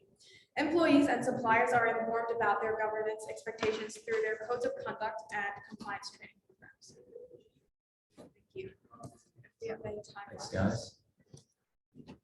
Good, great points. It was fantastic. Hey, I've got a quick question for you. You guys mentioned early on that Palo Alto has a number of very large customers, and this is growing obviously with cyber attacks increasing. I think you said 1,000-fold over the past year. It was okay. And malware attacks. But who are these large customers, and to what extent are they deeply embedded in governments around the world? You guys come across that information? Like, who are you talking here? And is there room for growth there? So the customers who usually spend around $10 million are usually like large corporations or governments or banks. And through these big sectors, more people get exposed to Palo Alto, which can further contribute to their growth as a company.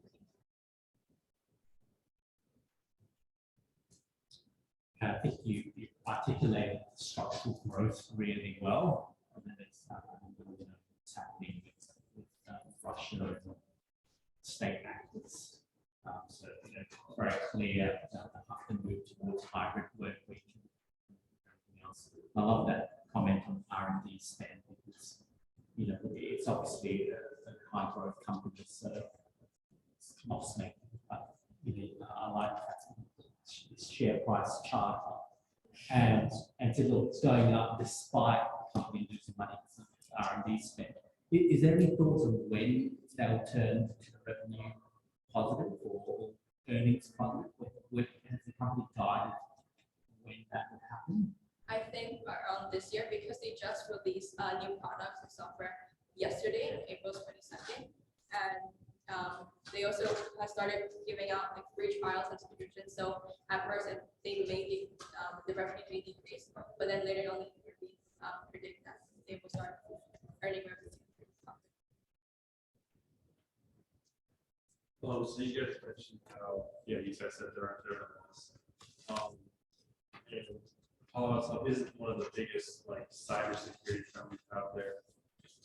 And obviously they won't have as much. They won't have as big of a war chest to like spend money on. Well, in comparison to other companies like Microsoft or other cybersecurity companies out there, sort of the top of the largest ones. And at the same time, you said they've also dedicated a lot of cash to going beyond just being a firewall vendor and expanding into other cybersecurity prospects. So how do you think they'll sort of, it seems like they're in this position of, they're a competition with all these other big ones, but at the same time, they have to spend money to innovate and outpace these companies as well. And how do you think they'll handle that in terms of like the competition? So that's a good question. Right now, Palo Alto is actually the leading company for firewalls. And from that, they're going to expand. And additionally, cybersecurity is not a winner-take-all market. Customers can take products from different companies at the same time. So even though there are other competitors who are getting good revenue, Palo Alto is still able to grow. I actually really like that comment that this market is not a winner-take-all market. But what would stop an investor from saying that, okay, well, just, I'll pick CrowdStrike, or I'll pick, why Palo Alto? Why Palo Alto? These other companies. Palo Alto has a intangible asset, which is a new generation firewall that other companies do not have. And they also have the zero trust security, which makes them, which expresses their hostile approach towards the cyber crimes, and it increases the protection to their customers. And also they have something called a single processing architecture, which is also specific to their company. They have everything one one software. It's a multiple softwares that come with CrowdStrike and these competitors have.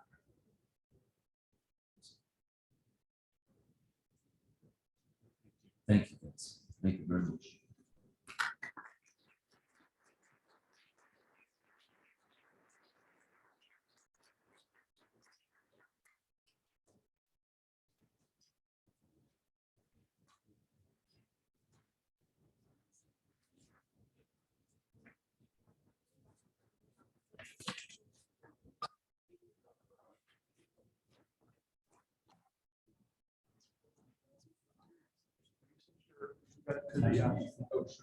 Is it? Yeah, send it to ISK. Got plenty of time.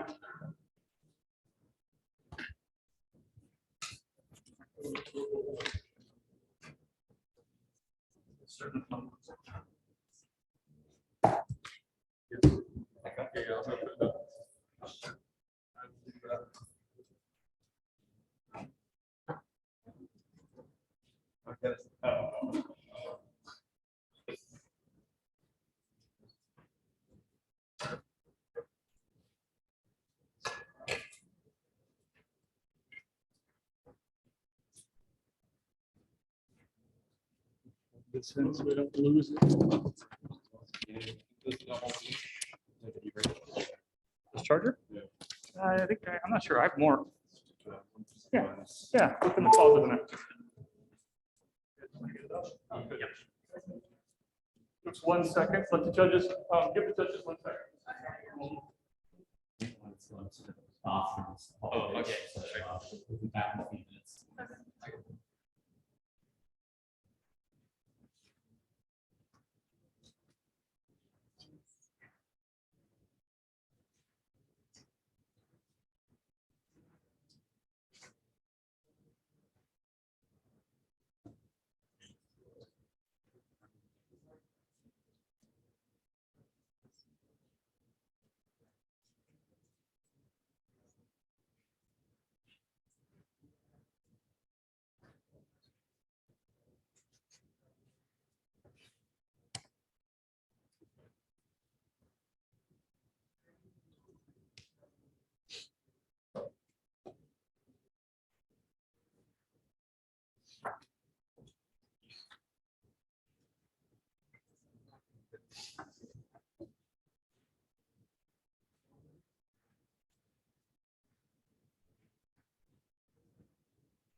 Yeah, it's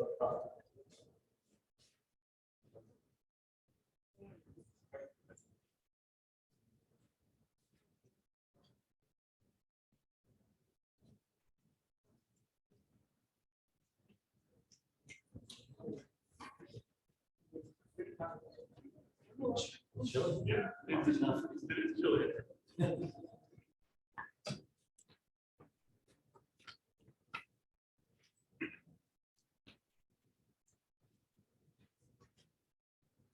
Should we take our mask off? Yeah, you can take them off. If not, let's see.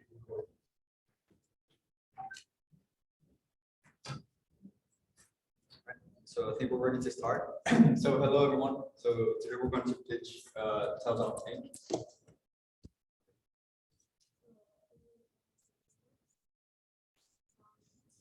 start with the so Teladoc is a global leader in the virtual care market with the largest network of doctors at over 55,000. It is headquartered in the United States.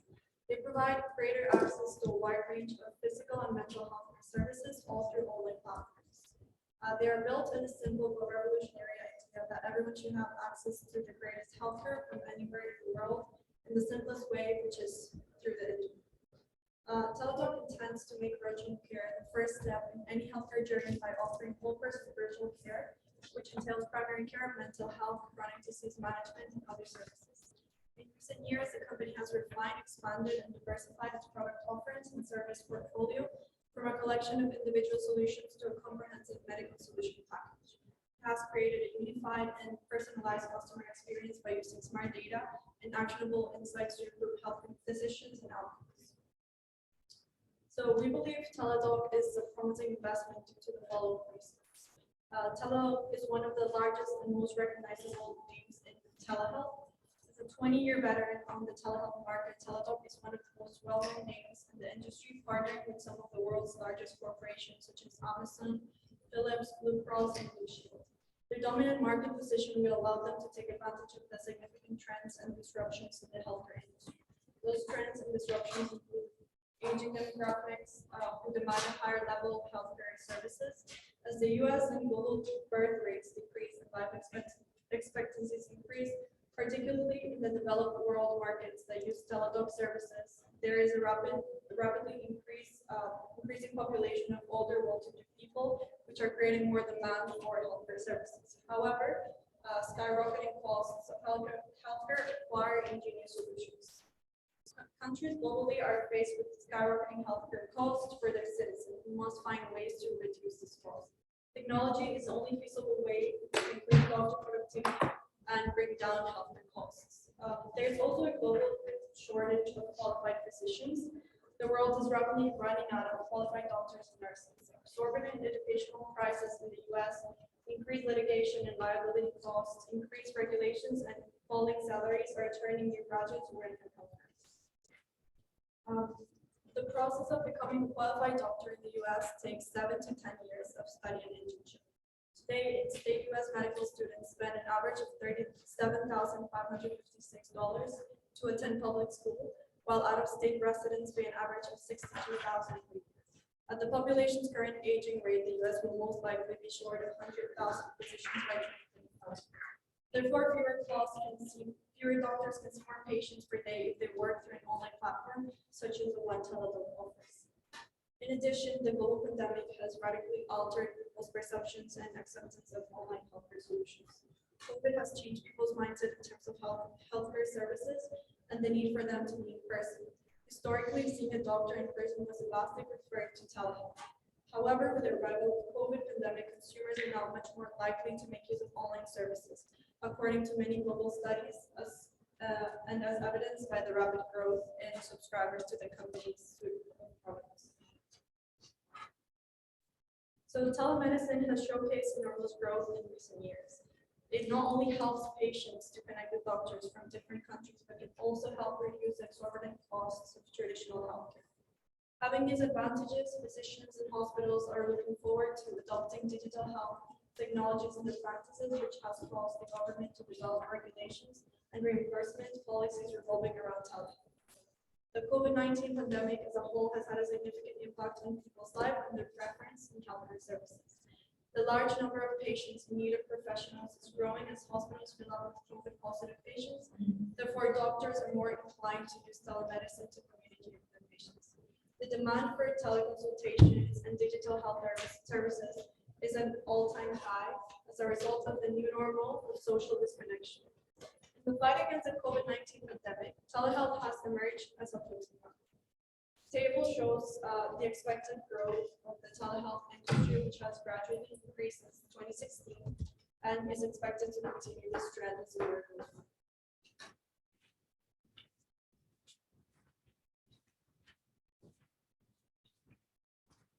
So, Teladoc benefits from industry-leading acquisitions and partnerships as one of the revenue growth drivers.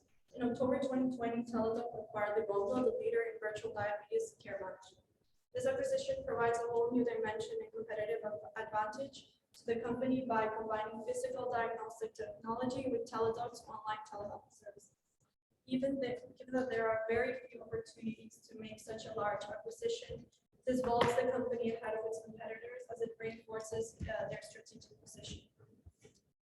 Between 2019 and 2050, the proportion of the world's population over 60 years will nearly double from 12% to 22%. Therefore, the demand for healthcare will proportionally increase, and Teladoc will facilitate its access. A virtual platform can be the perfect fit for a larger customer base, given that the interaction between doctors and patients can occur almost instantly. This would also avoid the need for other tangible assets, such as physical location of the facilities inside. In addition, the demand for qualified doctors will not be as high as the consultations will be more efficient and less time consuming.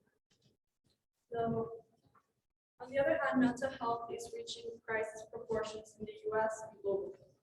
Current solutions are inadequate and will not solve these issues. Mental health services have been a significant contributor to the company's free cash flow in recent years. With the add-on of mental health care services to its existing customer base, this has driven a remarkable turnaround of cash flow, operations, and profitability between 2019 and 2021, even after the global COVID conditions improved. This can be attributed to the varied amounts of services the company is able to offer members. Specifically, its mental health offering has stood out in comparison with all of the other services they offer. BetterHelp, its direct-to-customer mental health offering, logged $700 million in revenue last year, showcasing huge growth, given that the product was acquired for a mere $4.5 million in 2019. And finally, as mentioned before, COVID has been a huge contributor to Teladoc's demand. The pandemic has driven a significant increase in paid membership as more and more users become comfortable with telehealth. US paid memberships increased by approximately 15.1 million members to 61.8 million from December 31st, 2019 to December 31st of 2020. This shows a significant shift in the mindset of customers as more people become open to the idea of virtual care. Okay, so the competitive positioning. So as we know, the telehealth is a very new market, so there might be a lot of new companies showing up. So why Teladoc being the first one? So I'm going to start presenting one of the main competitors, which is Amwell. So Amwell, or previously known as American Well, is a telemedicine company providing digital health care services by connecting doctors and patients via video. The company is a main competitor of Teladoc as it benefits from strategic partnership with Google, Alphabet, and Apple. Nonetheless, the company revenue decreased from 68.5 million in 2020 to 60.4 million in 2021. So due to pessimistic outlooks of investors on the healthcare sector after the improvement of the COVID restrictions, both companies experienced a decline in their stock price during the first 7 months of 2021. Nonetheless, Teladoc was able to maintain a more stable position in comparing to Amwell, even that its price decreased 25.48% more than Teladoc's price. This result can be justified by stronger operational performance and more optimistic growth projections of Teladoc. Another one of the main competitors is One Medical. It is a primary care company which offers virtual and in-person healthcare services for an annual subscription fee of $199. Even though their revenue experienced a growth of 54% in 2021, it is currently unprofitable as it reported a loss of 41.3 million or a loss equal to 34% of revenue. On the other hand, even though our company is also unprofitable at the moment, our net loss was only 21% of revenue. Therefore, our company is becoming more profitable and more quickly than these others. So as well, Teladoc has some very nice economic moats that help them protect itself. So first of all, we have the first mover advantage. So being a first mover is a crucial competitive advantage for Teladoc. This has allowed the company to build up their platform and create a loyal customer base. As well, having the advantage of being the first mover means that it will have more recognition, since it will be the company who started the whole service, therefore making it the original company or the start company. This as well gives some brand recognition, since Teladoc is the best telehealth company worldwide, which means that when people are going to think about starting using telemedicine, they are probably going to use Teladoc, thanks exactly to the brand recognition. As said, in the present advantage of the first mover, Teladoc came up with the idea that medicine can and should start to be transformed into telemedicine, giving it more popularity, attracting new customer bases. As well, the brand makes sure that everything they do is ethical and responsible, giving it as well more recognition. As well, it has some very nice strategic partnerships. So Teladoc recently announced that they will be delivering their services through Amazon product Alexa. All the customers need to say is, Alexa, I need a doctor whenever they need consultation. This and more is sitting in the graph right there. And will ensure a bigger net of companies, therefore forecasting a bigger growth for Teladoc as a whole. Partnership with other companies such as Amazon with Alexa permits as well new customers that will be interested in Teladoc. So currently Teladoc is not profitable, and therefore we're not gonna analyze the base of the P. So we're not gonna do the analysis on basis. We're gonna be looking at valuing the company based upon a price to sales and a price to operation basis. The company currently has, as of 2021, $2,032 billion of sales, and it's trading at a market cap valuation of 10.64 billion. That price represents a price to sales ratio of 5.2 times, which is lower than a comparable basket of similar telemedicine companies.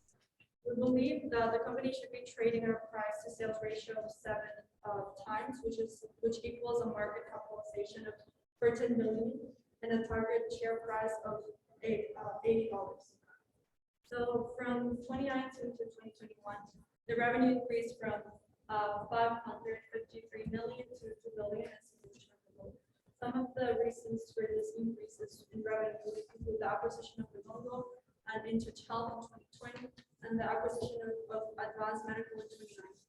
However, 75% of the increase came from the adoption of virtual care as a result of the COVID-19.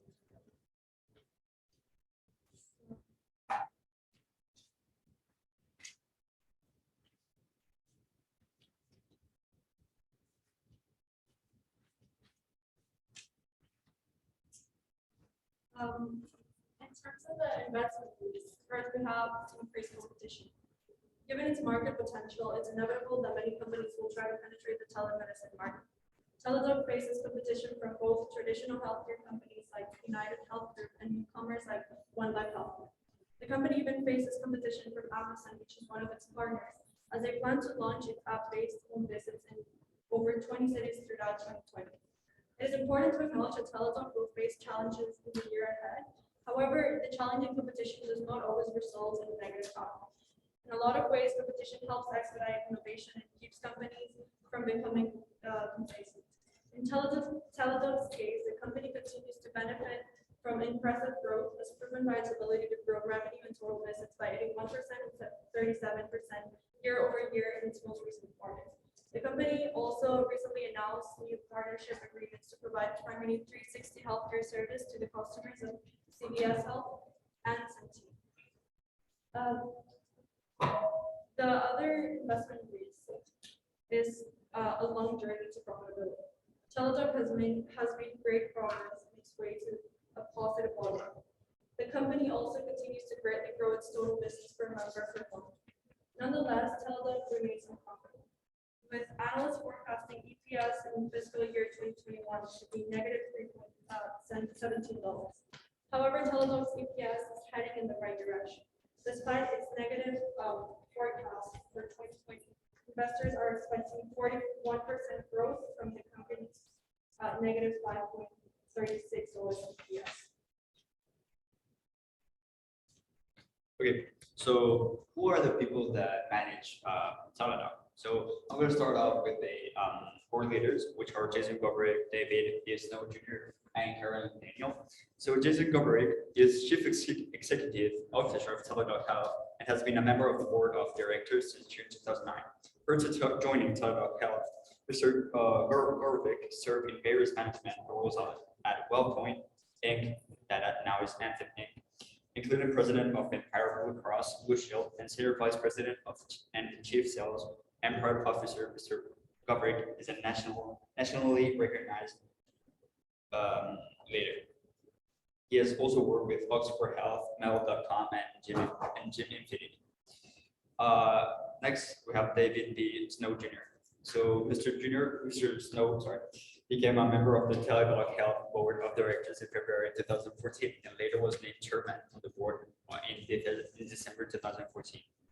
Since February 2014, Mr. Snow has served as chairman and chief executive officer at Gate Technologies, a provider of analytic and information technology services to providers, payers, and self-insured employers entering risk-based and value-based care reimbursement arrangements. He formerly served as a director of medical health solutions in CareCentrix and Pinipos. In addition to his experience as a chief executive officer of a public company, Mr. Snow has a strong background in operations, having served in leadership positions at several companies, including WellChoice, Oxford Health, and Oxford Health. So Mr. Snow earned a BS in economics from Bates College and a master's degree in healthcare administration from Duke University. Lastly, Chris Biscoff became a member of Teladoc Health in the board of directors in November 2017. So in May 2021, Mr. Biscoff will join General Catalyst as a managing director, where he will co-lead their teams in healthcare in Europe. Mr. Biscoff is currently senior investment director of Kidovic, a leading European investment company with over 12 billion in assets. Mr. Biscoff leads the investment team, overseeing all these sectors with a focus on healthcare transformation in Europe and the US. And finally, we have Karen L. Daniel. So Ms. Daniel became a member of the Teladoc Health Board of Directors in November 2020. Ms. Daniel retired in July 2018 as an executive director, division president, and chief financial officer of the Global Finance and Technology Solutions Division for Black and White, a global leader in providing engineering, consulting, and construction services for energy, water, and telecommunications sectors. As CFO, she was responsible for leading the company's global financial operations that included treasury, tax, accounting, financial reporting, budgeting, and financial systems, and establishing corporate financial policies. Ms. Daniel currently serves on the board as a director of publicly traded Commerce Bank Shares Inc. and Snap-on Incorporated, and previously served as a director of the company until the merger with Teladoc Health in October 2020. So as we can see, the board of directors has a lot of experience with previous health companies, so this will bring a lot of benefits for Teladoc. So lastly, we have the ESG considerations. So what they're trying to do. So Teladoc's commitment to improving their health equity and creating greater access to healthcare. The Teladoc is committed to making healthcare accessible for underprivileged individuals whose right to basic healthcare is often overlooked. They are currently making investments in order to enhance their delivery of ultra-rare care and reduce the barriers to access. Some of the steps they are taking in order to make this possible is hiring more racially and ethnically diverse providers and coaches, making their services available in more languages, and looking to expand their demographic and ethnographic data collection to better understand the factors driving disparities in the target market. So the number two is that ensuring a safe future for the generations to come, aiding communities currently affected by climate change. Teladoc is looking for initiatives that will reduce their carbon emissions in business practices by promoting quality access to virtual access. Healthcare. Teladoc offers 24/7 free access to healthcare for those affected by natural disasters and other effects of climate change. Lastly, they strive to operate ethically and responsibly. Teladoc intends to prioritize their customers and employees' integrity. They are committed to do so in the way that their solutions provided are ethical, safe, and equitable. This includes diversity in their leadership ranks, such as an increase in minority representation by 10%, as well as the creation of new technologies and services which maintain the integrity of individual privacy and safety. So here in the graphic is a little bit of what they have done. So $65 million linked to enable mental health. And yeah, that. I think might be a little long time. You've got double 20 minutes. Thank you, guys. Thank you. Yeah. Okay. Yeah.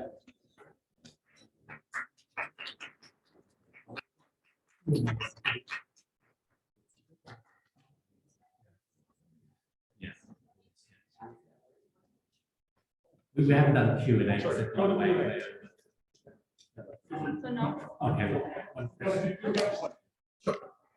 How does the subscription model work? What's the average? Is it it's B2C, right? So do you just sign up as a customer and do you pay a Yeah, certain fee every month? to pay monthly, yes. Yeah. Do you know what that amount is? Was, No. but it's a monthly payment. Yeah. Thank you. Anything else? How do they ensure the quality of their care is on par with that of like me going to the regular doctor's office since it's online? How do they make sure like they're giving it high quality? Well, they work, as we saw with the board of directors, they have a lot of experience and they have worked in previous healthcare companies and they know a lot about like the engineering. They're also collecting smart data and analyzing the target market to see how they can better provide healthcare options. And also the main advantage is that there's not gonna take, if you have like a mental health concern or things like that, it is almost unnecessary having to go to the doctor, and you can make it more efficient and quickly to just to do it online. Yeah. Awesome, guys. Thank you so much. Thank you. Right, thank you. Thanks.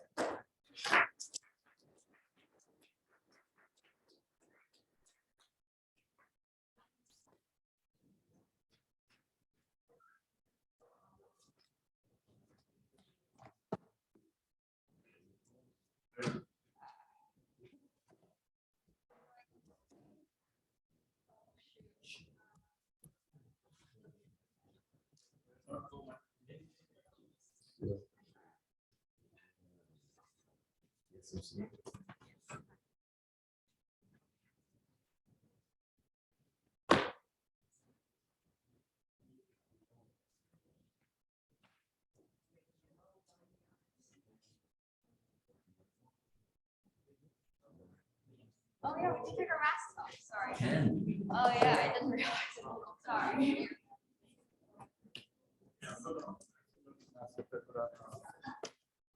Got you guys in the picture. Battery's not dead. Life is okay.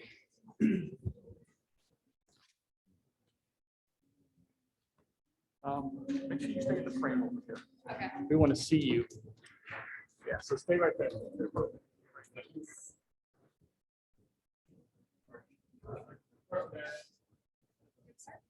This is our stock presentation on Taiwan Semiconductor Manufacturing Company.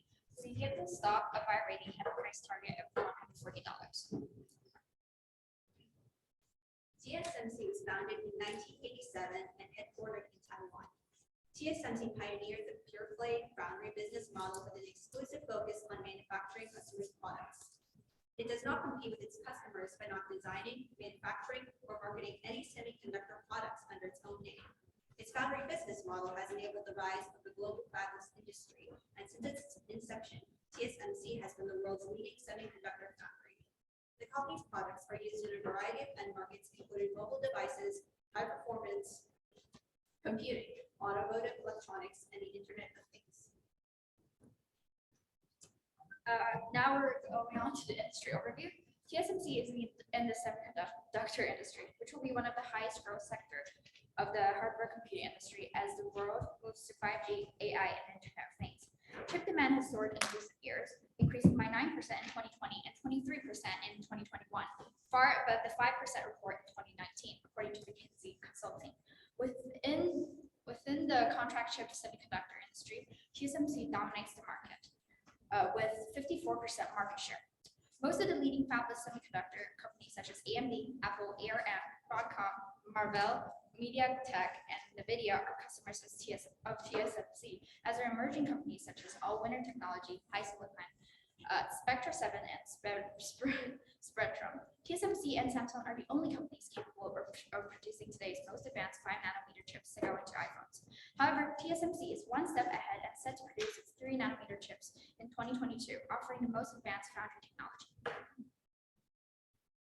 I'm now going to explain our investment thesis.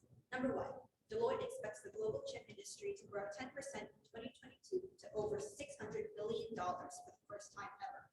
There are three main technologies that will drive this growth in coming years: AI, 5G, and the Internet of Things. Chip technology is critical towards all of the electronic devices used in our daily lives and rising in value capabilities.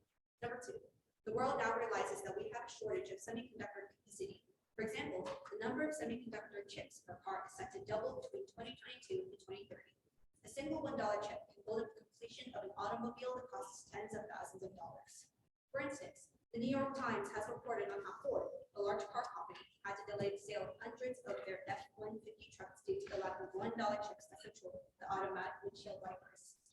Number three, we believe that now is an excellent time to purchase the stock as it's fallen for political reasons. The Taiwan-China-US tension is at Senate, which is the reason that TSMC stock has fallen by about 20% over the past year. However, the company has exhibited strong performance over the past 2 years and continues to grow its perception. When the tension does fall, the stock price will rise again. This has been a trend that we've seen time and time again over the past 2 decades. We recognize 3 profit and revenue drivers. First, the rollout of 5G technology globally. 5G, the 5th generation of wireless technology for digital cellular, is driving colossal potential for the semiconductor fabs and producing chips utilizing these devices. New devices utilizing the smarter standard require fabs to produce higher performing wafers with even greater capacity for memory and storage. Secondly, the Internet of Things revolution. IoT semiconductors are becoming the driving force behind the entire industry. Smart devices require things like ultra-low power, built-in security, and smaller form factors that their semiconductors must provide. The increase of the semiconductors caused by the growth of these IoT devices will drive the whole industry. The market is expected to double every 3 years through 2025. While the market grows very quickly, traditional semiconductor markets will shrink. Only market leaders like TSMC will be able to rapidly adjust to these fast-paced changes. The global AI market is forecasted to grow to $390.9 billion by 2025, representing a compound annual growth rate of 55.6% over that short period. Hardware semiconductors lies at the foundation of each AI application. Storage will see the highest growth, but the semiconductor industry will reap the most profit by supplying computing, memory, and networking solutions. Demand for semiconductor chips will mirror the rapid ascent of the AI market. We have also identified 4 economic moats. First, technological advantage. TSMC is the global leader in semiconductors with 53% market share that dominates the advanced chip sector with a larger than 90% share in advanced chips. About 85% of worldwide semiconductor product prototypes were enabled by TSMC. Secondly, high switching costs. Any major TSMC customer who changes foundries would lose hundreds of millions on R&D and lost time, as the technology is patented and customers are not able to easily move new designs to a new fabrication company. Thirdly, financial barriers confine TSMC's competitors to making less advanced chips. Semiconductor manufacturing is inherently capital intensive. In 2020, TSMC spent over $3.7 billion on R&D. Few companies can devote this much money into research, which allows TSMC to stay far ahead of its competitors. Lastly, TSMC's size provides a significant barrier to entry. It takes $12 billion to build a plant and $5 million per equipment item. By building such massive factories, TSMC is able to produce at a far lower cost than any of its competitors and offset the cost of these production facilities by capturing larger market share than its competitors. The rise of fabless semiconductor firms like Apple, Qualcomm, AMD, Broadcom, and NVIDIA has sustained the growth of foundries, which has in turn encouraged increased competition among TSMC, Samsung, and UMC.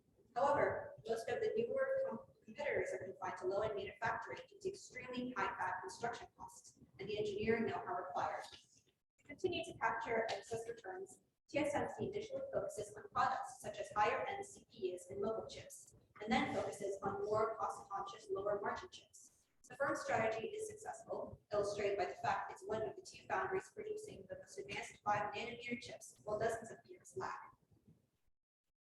Here is our share price graph. The company is currently trading at $97 US. It is traded on both the US and Taiwan Stock Exchange. In the last 12 months, the price of a share fluctuated between $96.91 and $145. TSMC's revenue grew from 977 to 1.587 trillion new Taiwan dollars from 2017 to 2021. It represents a cumulative average growth rate of 12.9%. Profits grew from 343 to 597 billion new Taiwan dollars in the same period of time, which represents a cumulative average growth rate of 14.9%. In the table above, TSMC has maintained a stable growth rate since 2017. The company's net profits have also recently increased by 45% in the first quarter of 2022. Finally, operating performance has been improving markedly every year. Return on equity has reached a 5-year high, almost 30%, while gross margin is just off its 5-year high from last year, with a whopping 52% gross margin in 2020. Net margin is also in record territory, with a 37% net profit margin, extremely strong chip demand. We forecast a price target of $140 for TSMC, which represents a 40% gain in stock price from a current price of $96.91. We are targeting this price within the next 12 months as global markets continue to recover, and there is a very strong need for increased supplies of semiconductor chips. We use 2 valuation methodologies. The first is the historical recent share price. In January 2022, TSMC stock price was trading at $140 US. However, concerns about the China-Taiwan relations and China-Russia relations have resulted in a sharp decline in share prices in the Asia-Pacific region. Once political tensions have blown over, we expect to see strong price appreciation. Our second valuation methodology is PE ratio. Currently, with the political tensions and drop in share price, TSMC is trading at about 18 times its 2021 PE ratio, a significant discount to its historical 5-year PE ratio of 24 times. With 2022 expecting to be another strong year with a EPS target of $5.8 and our target PE ratio of 24 times, we value the company's share price at the end of 2022 as $140. TSMC is committed to leading the semiconductor industry in ESG initiatives to see that the environment is protected, that its employees, customers, contractors, and employees' families are respected, protected, and supported, and that the company has the proper oversight and governance. TSMC has won many major ESG awards, including Wall Street Journal's the 100 most sustainably managed companies in the world, Corporate Knights 100 most sustainable companies, Forbes World's Best Employers, and Fortune 2020's World's Most Admired Companies list, and Fortune Global. They have won more ESG awards than any other company in Taiwan. We also identified 2 investment risks. First is the loss of key personnel. In the past, TSMC has managed the issue by offering above pay salaries to employees. Chinese semiconductor companies poach talent by offering better pay, so TSMC rolled out a performance share scheme in 2021, which links financial performance and ESG initiatives to staff remuneration. This approach better aligns employees' interests with more stakeholders. The other investment risk is its cyclical nature as the industry consolidates to an oligopoly with only a few very large players such as TSMC, UMC, and Samsung. As demand increases, fab producers build new plants. These new plants are huge in size and each one adds a lot of extra capacity. Historically, all the chip companies tend to build around the same time when demand spikes, resulting several years later to all these new plants coming online and saturating the market with excess supply. However, the semiconductor industry is getting less cyclical, and particularly so for advanced semiconductors, which is becoming a key market for TSMC. While we've seen a large surge in most electronic categories during the pandemic, and will likely see a downside of these, there are secular trends that support advanced semiconductors. Any questions?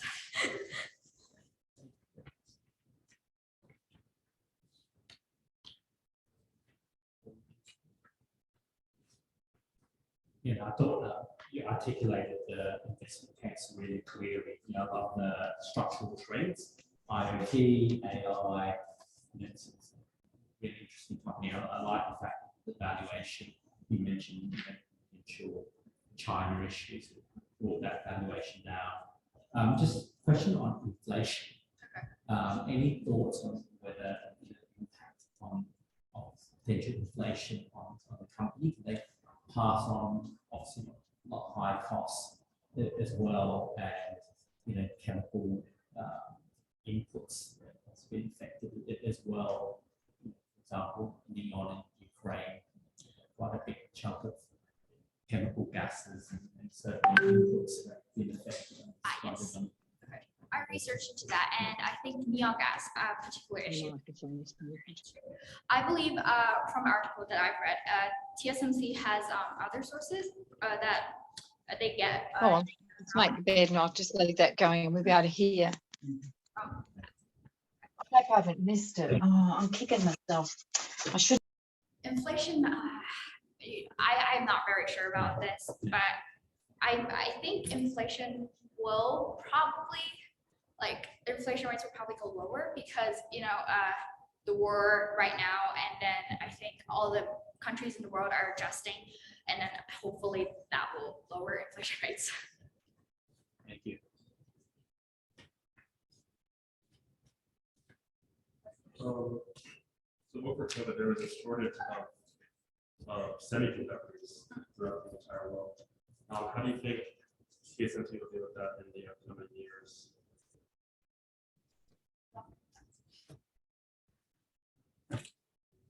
I think companies such as TSMC has probably managed their production for the future very well, or else they wouldn't have such a large market share. And they are, I think, producing for Apple, and as you see, the M1 chips and all that, and I think the productions are rolling out pretty well, and there's no current delay, so I think it should be fine. And I like how you've talked about the Ukraine conflict. I think you guys answered that question about neon very, very well. I'm curious if you guys came across anything. Is there considerable worry over the China-Taiwan situation? Yeah, in my opinion, Ukraine, Russia, that is a very large conflict in the world, and I think Taiwan can learn from that. And with that warning, most of the Western countries are kind of, have economic sanctions against Russia, and China will probably not want to see the same thing. So they probably won't take such a big risk as attacking Taiwan and such.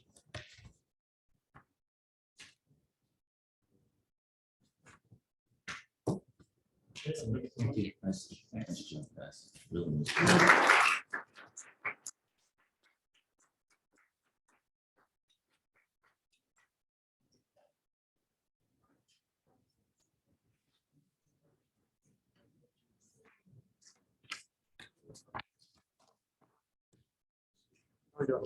Good. All right. Zach. The next one, Unity. Yeah, there's one more. Yeah. Companies, I had a quick look. Yeah. I mean, some of the game that I can see.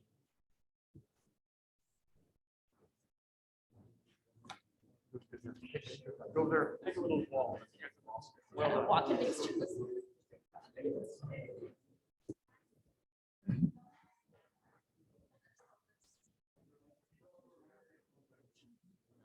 Chance to make this. One separate email to their presentation. This next group is emailed you their presentation. I don't think you had it, so go to your email. Okay.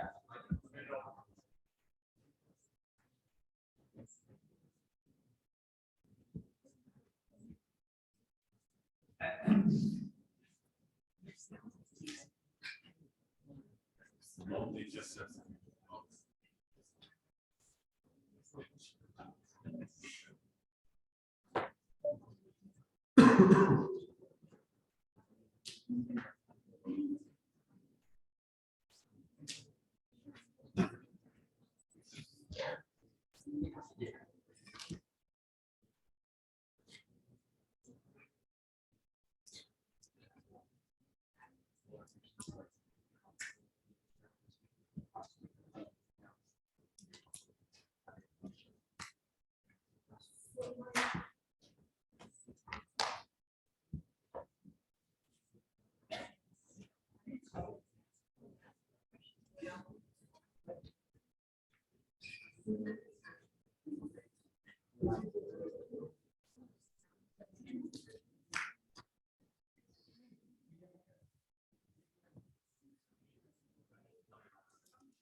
I'm worried about judges right now. My judges okay?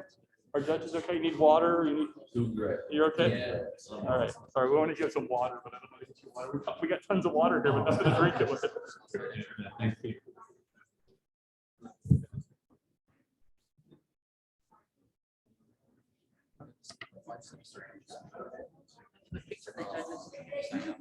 Quick one.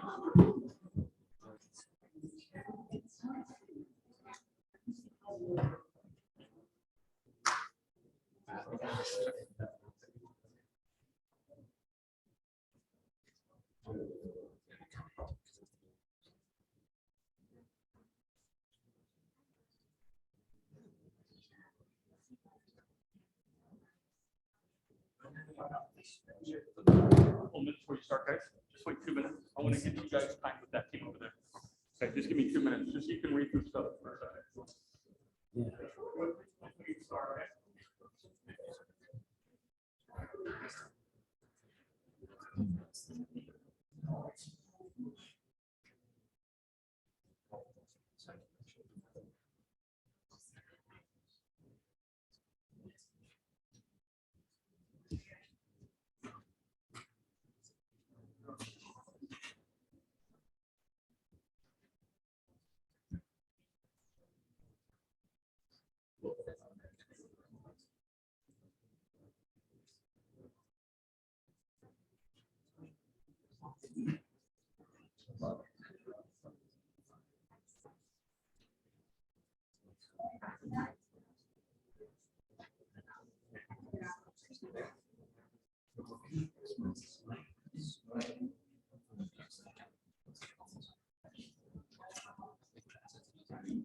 Yeah.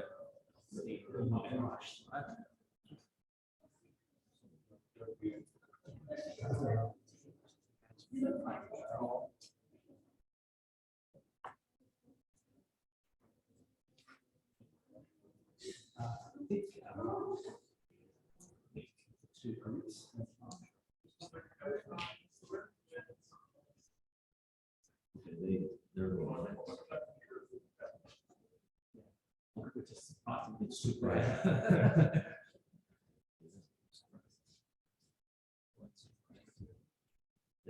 This runs a little ahead. Oh, I thought we were behind. Me too. I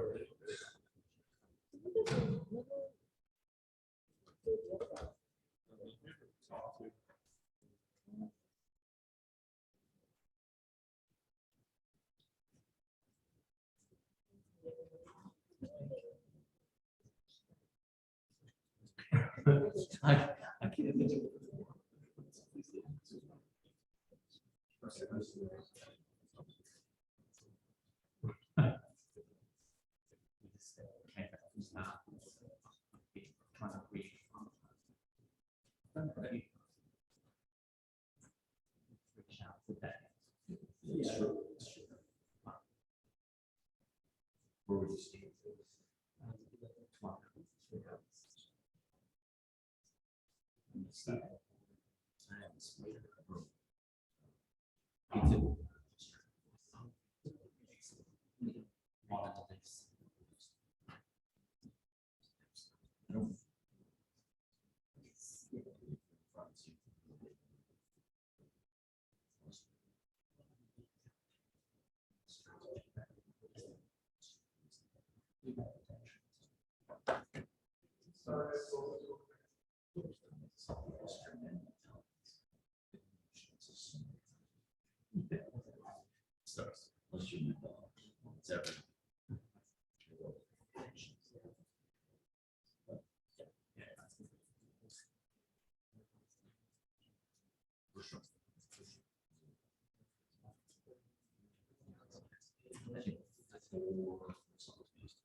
Crocs. Where'd you get that?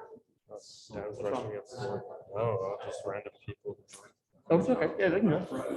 That's fine.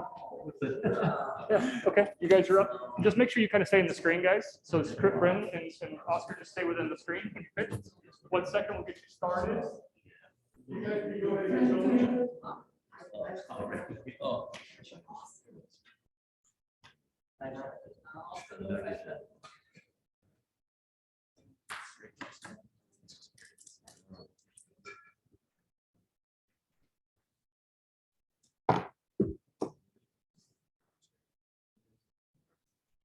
Hello, judges. Today we're going to be pitching Unity, ticker unit listed on the NASDAQ. So Unity, it works in the industry of telecommunications real estate. It is a REIT, which stands for Real Estate Investment Trust. Currently, it has a share price of $13.32 US. It is listed on the NASDAQ as well. And this is relatively consistent with the recent price history, which is ranged from about $10.25 to $14.6 the past 52 weeks. You can see here the P ratio sits at 26.29 times, which is relatively lower than the industry average, which lies around 40 to 45 times, because it is a kind of technology center. And it does have a strong dividend yield of roughly 4.5%, as shown up there. And the target price over 24 months is to return to the historical high of, that is a typo, of $32. So Unity is a company, as we know, telecommunications, and it was founded in 2014, which previously makes it like very relatively new. And it's majorly operating in Central and East Coast America with over 7 million strands of fiber communications. It's very flexible in its operating procedure because it can monetize through assets and leaseback strategies, contracts with government, military, and also private individual companies, as well as large-scale M&A, which we'll talk about later, which produces a very large growth potential. So just taking a quick look at the company's finances of 2021. So they had a total revenue of over 1.1 billion, a net income of roughly $123.7 million. As you can see here, their debt numbers are quite high, sitting at just over 5 billion, but they do have quite a few assets as well, worth about 4.8 billion, which is important and which we will talk about later in the presentation. And they hold over $601 million for gold. So now moving on to our investment thesis. First off is a focus on fundamental investors. So just based off of numbers, Unity has very strong fundamentals. So when we look at the dividend yield, with a near 5% dividend yield, Unity is very well positioned to not only complement investors who are looking for steady return on invested capital, because Unity is a REIT, so it is relatively low risk. But this also combines nicely with Unity's high growth potential. The growth potential of both Unity as a company and its share price, which makes this company an especially attractive investment. Additionally, we can look at their P ratio, which, as I mentioned earlier, is sitting around 26.9 times, which is quite a bit below industry average of 41.7. And the thing is, with P ratio, some people look at low P ratios as a signal of low growth or low expectations among consumers or among investors. In this case, however, it's more a reflection of increased earnings contrasted with an undervalued price. And it's, this will be talked about more later when we look at the specific earnings and financials of Unity. But it's also important to consider weaknesses of P ratios, as earnings can be manipulated or mislead viewers, and we'll talk about that. We see Unity as a very strong growth company. This is only aided by, as I said earlier, their M&A. So these are 3 of their last 7 acquisitions that they've made since their founding 8 years ago. Namely, Summit Wireless, which gave them a move into Mexican markets and gave them a strong foothold there. Southern Lights LLC, which made them get into more governmental and military contracts, with governmental contracts of Southern Lights LLC accounting for 14% of their revenue. At the same time, a business called Hunt was also acquired, and this provides Unity with $250 million in annual revenue for the both of them.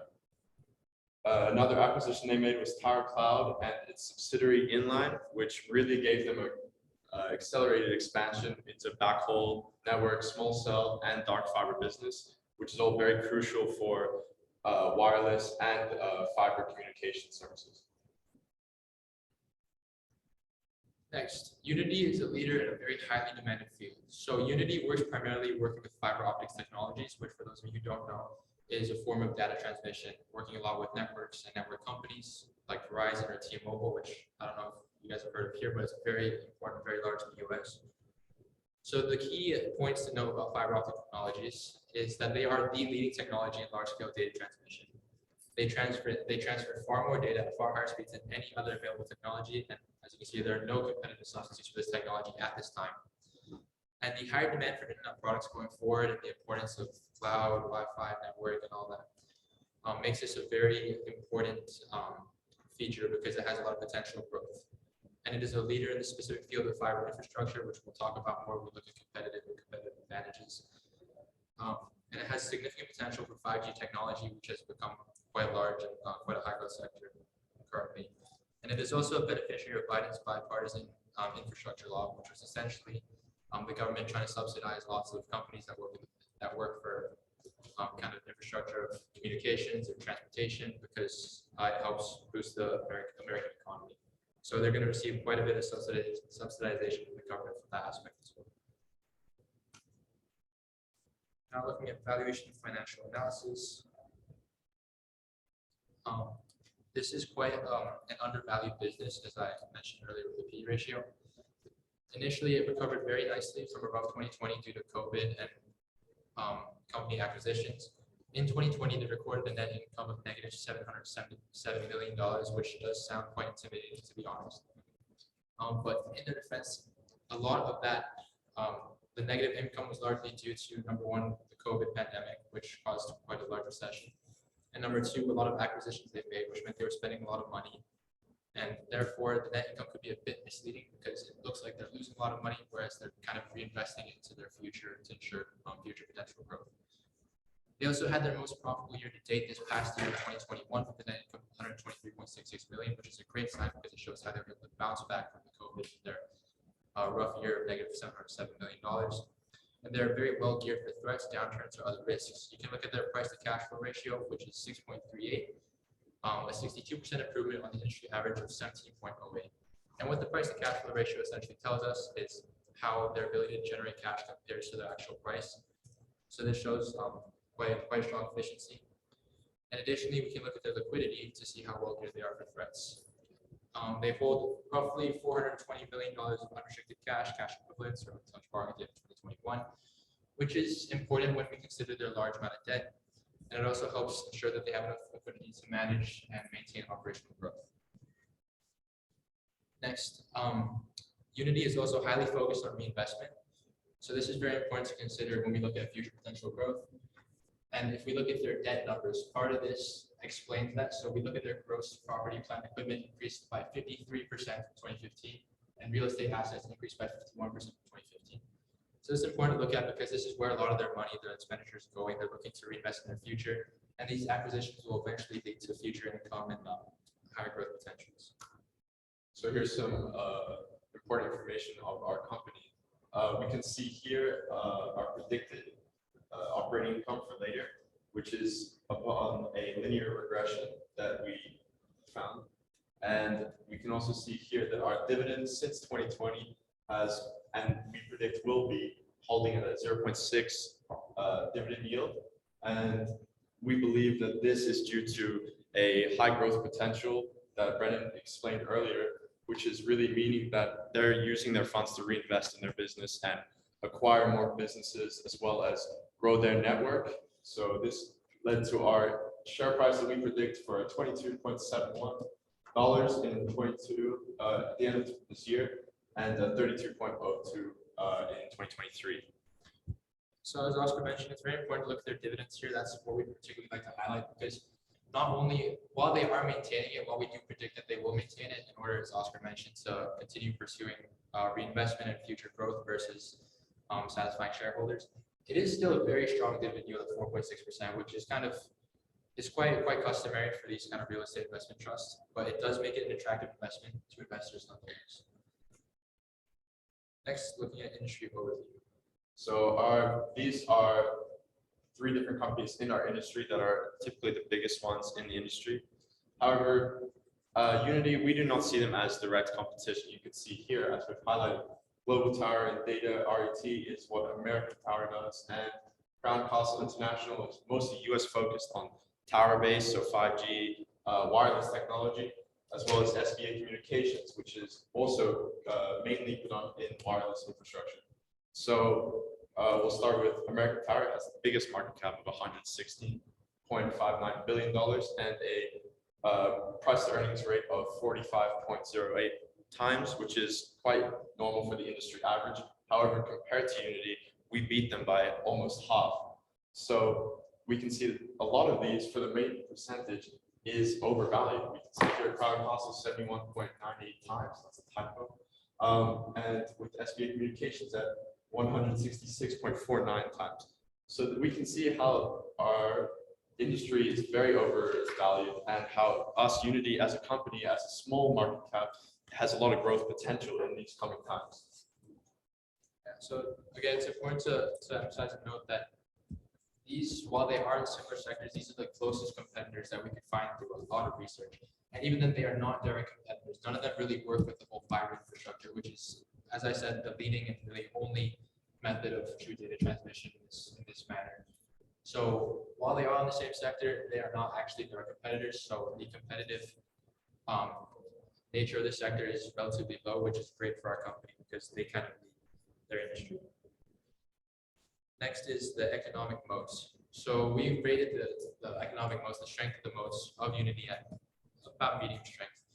We can look at their cost advantages, which shows that Unity's existing infrastructure resources, it gives them a very strong advantage over other potential newcomers, competitors in terms of reach and in price, because they have the existing foundations and they have access to the existing businesses, manufacturers, suppliers, in order to keep their prices low and keep their production at maximum efficiency.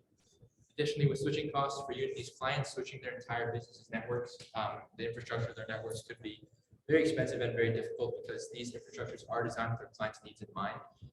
And once you've designed it for them, it's very hard to switch off because number one, there are not a lot of competitors. And number two, Unity's work is very specialized. And third is the client base. So Unity's existing clients, its existing client register is very impressive, including companies like Google, Amazon, T-Mobile, Verizon, AT&T, as well as numerous government and military leases. This is important because this not only provides them with a very steady and strong source of income, but it's important to note that these clients, they typically sign longer contracts, which ensures income over several years and several decades to come. Next, looking at investors overview. So looking at our investors, these are predominantly our biggest percent of investors, and actually in total about 80% of our business's shares are controlled either by hedge funds or privatized investors. So we can see here our biggest investor and shareholder is the Vanguard Group with around 60% of our company, and their current value for that is 509 million, which for Vanguard as well as BlackRock with their 477 million is not a small amount, but also for them is not the biggest. So we can also see though that here just alone these 5-6 companies that they're holding about 48% of our total shares, and that their ownership is quite well diverse through asset managers, hedge funds, as well as other funds such as Citadel, Elliott Management, BlackRock, and the Vanguard Group. Really totally a great portfolio for our company. Yeah, and not only does this help us understand kind of the investors backing this company, it's also in some way a proof of concept, as these are some of the top investment firms in the country or even in the world. And the fact that so many of them believe so strongly in this company that they would even take up double-digit numbers in their portfolio is quite impressive. And it says something about the company as well. So moving on to investment risks. So the dangers. There are two primary risks when it comes to Unity. Number one is debt. So Unity holds large amounts of debt due to continued spending on reinvestment via expansion and acquisitions of other companies. Now, this is quite understandable. Unity is not that old, it's only about 8 years old, so it is understandable they have quite a large amount of debt at this time because they're still working on expanding and building up their network. But this risk is mitigated by a lot of liquid capital, minimum competition, and lots of assets, including real estate that is owned across the country. And second is new technologies. So any possible developments in technologies that could absolutely substitute fiber data transmission, this could prove catastrophic to Unity if they're not able to adapt quickly enough, if there is a sufficient competitor. But this is not a very likely or immediate visible threat. Honestly, it's not too big of a concern to investors. We just thought it'd be worth mentioning. Because as of right now, there is no evidence or no research done to anything that could possibly substitute fiber optics on a global scale. Thank you for your time. We are now ready for questions. Yeah. A good presentation, guys. I really think it's an interesting company for sure. Just getting a sense, I think you mentioned operating income was done on a linear regression basis. I think that's sort of sticking higher. How did you guys model that? In terms of, are they raising prices? In particular, you know, with inflation potentially coming back from quite high levels of inflation, can they pass on the costs to to the customers? And I guess related to that is the final risk on debt. Is the debt fixed? If the interest rates that you're paying fixed. So 3 questions, sorry. So, good question. So Yeah. the first question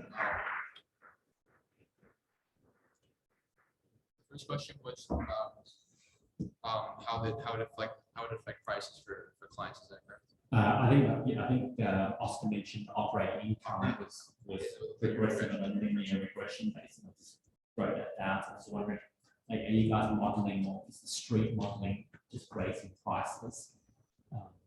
Are they able to raise prices, or how did you guys model the operating income increasing? Yeah, so there is some raising price that does contribute to that, but there's also the fact that they're constantly expanding their network, so they're bringing a lot more clients, which in turn generates a lot more income.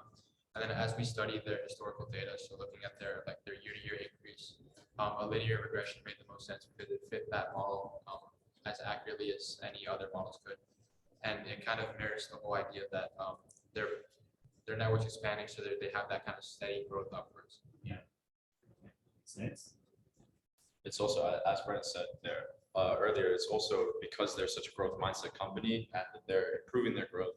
They're getting a lot more customers, and retention of customers is a big thing, especially with big names such as T-Mobile, Google, Verizon, and other companies like that. They're also stuck in their lease. So this is a big leaseback service company, and they're locked in our contract, and it can change. So that is a big thing for us, and a good thing for us because it locks us in, especially secure government contracts, which are very, profit building for us. Sure. And the debt, is that, is the debt fixed?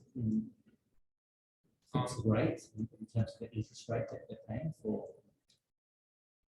So the debt, I'm trying to find the right slide numbers, but the debt, it has been increasing. The amount of debt that we've taken on has been increasing because of reinvestment and acquisitions.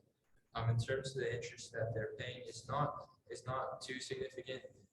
It wasn't like a serious factor in our consideration of like their operating income, because I believe their amount of debt is actually decreasing as they start to grow more and more profitable. The amount of debt they have to take on is reducing slowly, so that wasn't too big of a concern for us when we made our evaluations.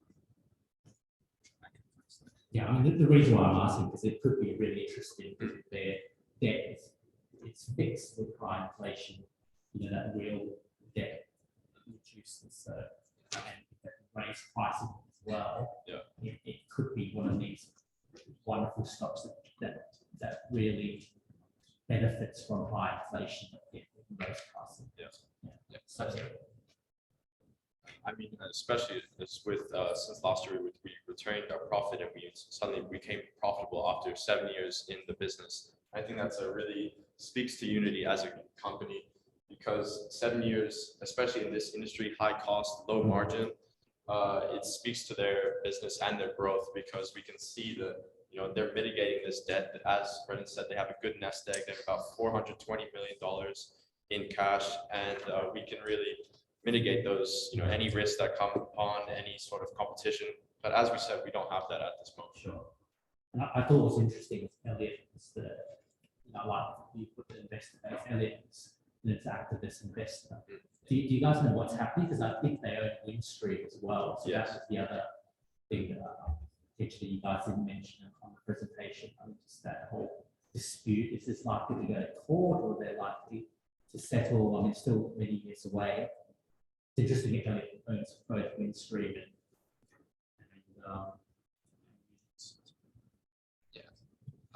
so that was a big controversy that we had to study, we had to look at, and when we initially picked this company, we were like, is that going to be an issue going forwards? But as we sort of did a bit more research, we kind of came to the conclusion that, okay, this does pose a risk potentially, but we still believe that the fundamentals of the company significantly outweighed any threat that the risk could pose, because we didn't see it as too serious of a situation. We didn't think it'd go to court or cause major issues. Yeah.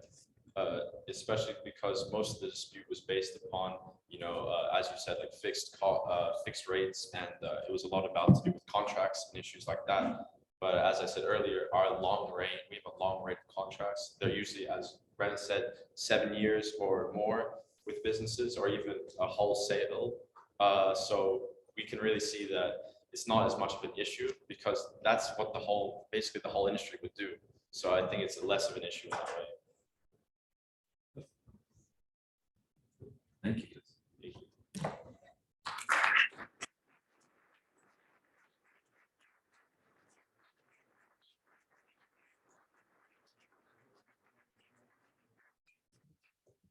Fantastic. Thank you, everybody. So that is the end of the first round.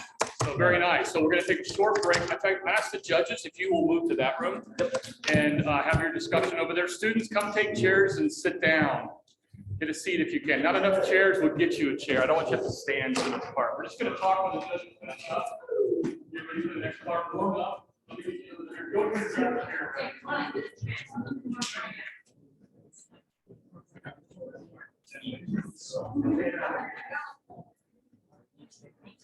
Over there. You guys can go to the record page and figure out your rankings. I want to talk to you guys for just a second, because that was amazing. It was really, really awesome. Sit down for 1 second. Or you can stand up. First question, or first thing I want to point out, a couple things. I wish I could, at your ages, I'm going to give you some more chairs here so I can stand. I wish I could have at your ages presented as clearly and as well as you guys do. I mean, I'm not kidding you. If some of you read the back of a cereal box, that would have been interesting, the way you guys present. Really, really well done. You make eye contact, you speak loudly, you speak clearly, your thoughts are well organized, really great job. Why do we have Young Investor Society? Why do we do these stock pitches? See, home, why do we do this?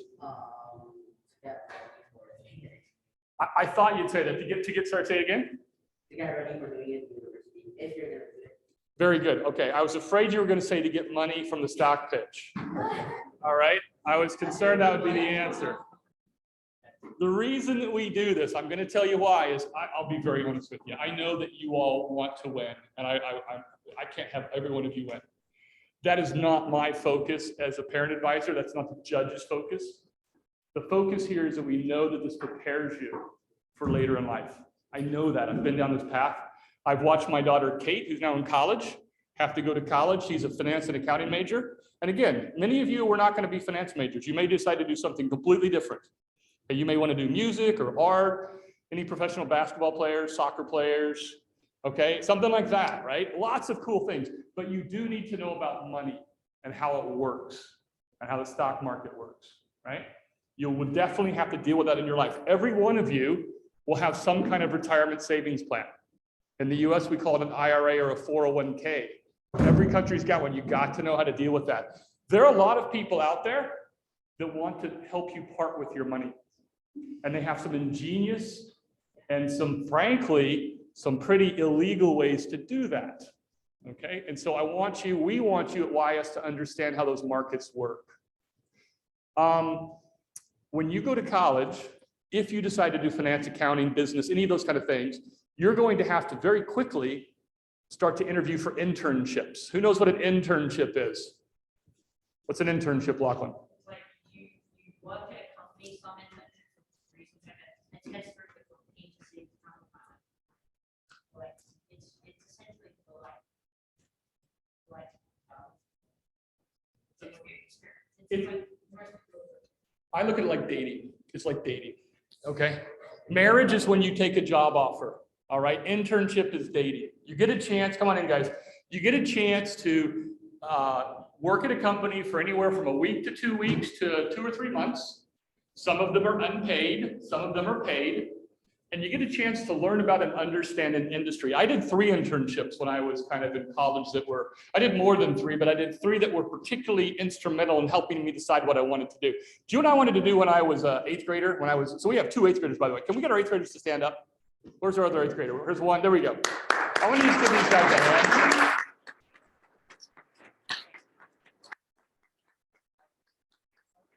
Are you guys sufficiently embarrassed now?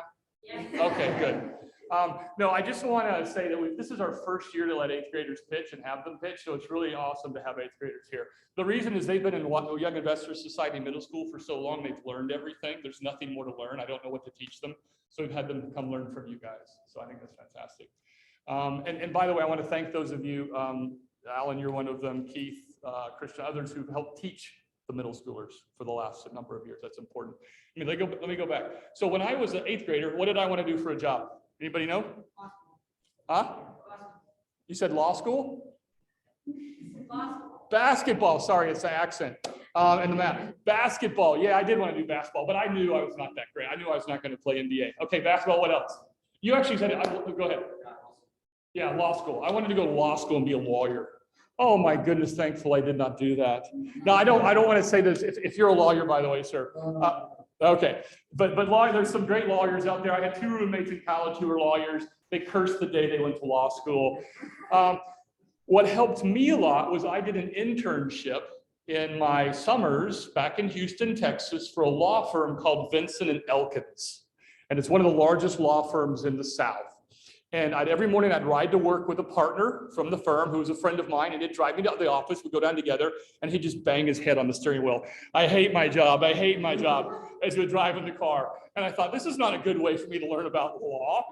But I'd go down to the office, and I'd just look at all these people that just look so unhappy all the time. And I said, I don't want to do this. They're at their desks all the time and they're happy, and that's not my job. The second job I had, second internship, the second dating period with the company I had was at the company called Procter and Gamble. Who's heard of Procter and Gamble? Anybody know, sir? What does it do?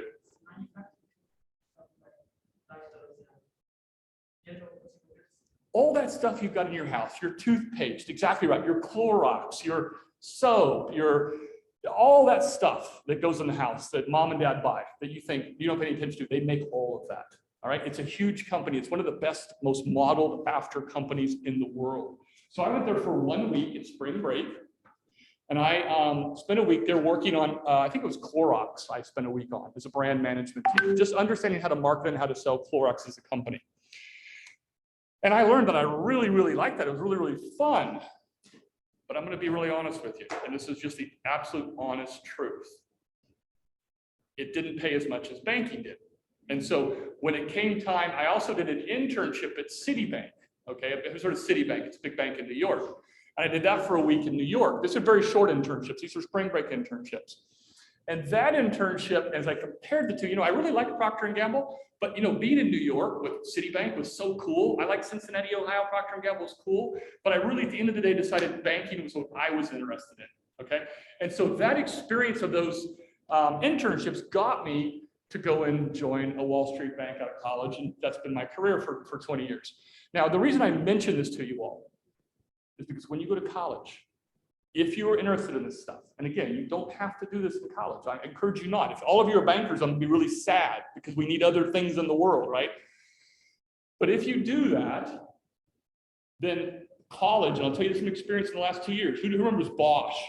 You guys know Bosch? Who remembers Alex Kim? Okay, Alex Kim was recently, he was a president. Who remembers Sophia Lee, who was here last year?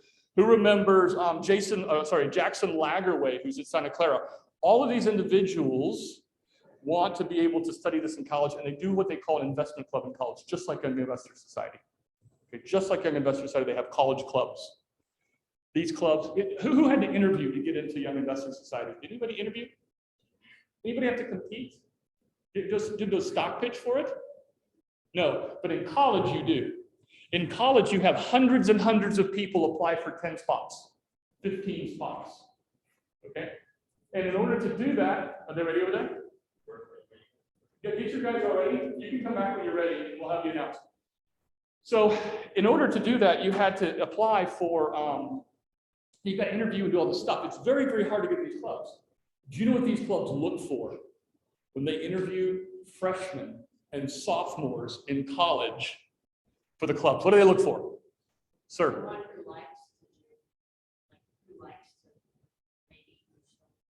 But everybody comes in and says they love stocks. Everybody says it. Right here. Experience. Where do you get experience? This is the only club that you can do in college and high school that I know of that can get you that experience. So I will tell you this because I've been involved in some of the recruiting stuff and talked to some of the kids who've gone through this. The clubs are looking for something on your resume that shows that you have done this before. So if you, since the 6th grade, Yvonne or Lachlan, have been doing Young Investor Society, it's very clear to them that, okay, this individual person, young woman or young man, wants to do this business, and it's easier to get in the club. Now, once you're in the club, I will tell you this because Christian's not here, but he just talked to somebody at UCLA because he was considering UCLA as a college this year. I think he's decided not to go there, but he was talking to a young woman from ISKL. What was her name? Let's say it again. Lee K. She's Lee K's brother. Who's the brother of who? June Wei. You guys, you know June Wei? He's here at ISKL, a big sister. She's going to go to Goldman Sachs next year as an internship. Is that right? Yeah, but one of the things that she commented on was YIS is one of those things that helps you get into these clubs. Okay, YIS helps you get into these clubs. So that's where we do this, all right? So don't worry today about winning or not winning and all that stuff. It all is neat, it looks good on your resume and fine, whatever. But what you're doing right now is you're building a basis and a platform to be able to do this stuff in college, and everything's a step. You go from high school to college, and if you get into doing college, then you get into a job. And if you get your first good job, you get the next good job, and it kind of goes on like that. So I don't mean to make this sound like everything's about your job, but I will tell you, I think you'll tell me to say the same thing too. We work a long time in our lives, right? We work a long time. And so you want to get a job that you enjoy and that you like, right? You go briefly through life as school, and then suddenly you hit like, what is it, 23, 24, you start working for most folks, and then it's just until you die, it feels like, right? So it's a long time. But you want to pick a job you like and do something you enjoy, all right? That's really important. So I want to get everybody to take your right hand right here, pick your right hand up, reach over and pat yourself on the back, because you guys did an awesome job, okay? You did a really good job. I gotta tell you, I am so impressed by every single one of you. You've done a fantastic job. I'm gonna stop there, mix and mingle while we see who's next. And Willie, well done, everybody.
chairs, guys. Sit down for a second.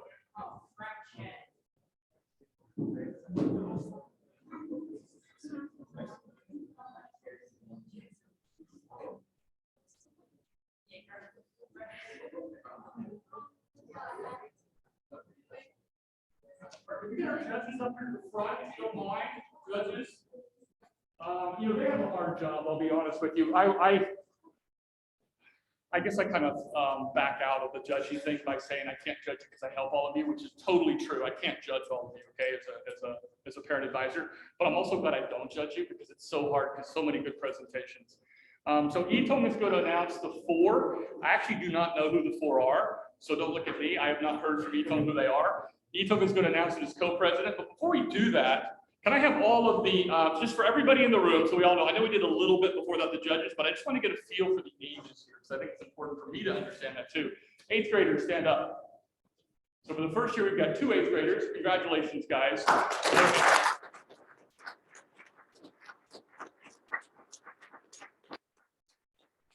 9th graders, who are 9th graders? How many 9th graders we got? Stand up here, 9th graders. So that is more 9th graders than we've ever had. I think Etong, where's Etong? Sorry. Well, of course I know where you're at. Whoa. So Etong, when you pitched your freshman year, how many 9th graders were in the competition? Only 2, me and Christian. Christian, was Christian pitching? Yeah. Okay. I think it's 2. I'm not sure. I think there were the 2 of you. There were 2 of them, as I recall. 2 of them. Okay. Fantastic. I'll give them a hand too.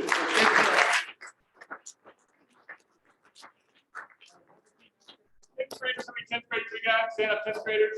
A lot of 10th graders. Okay, very good. All right, I'm in for our 10th graders.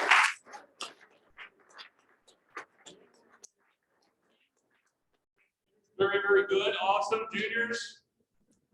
Got a couple of juniors. All right, and very, very good. Okay, we got one who can't stand up for it.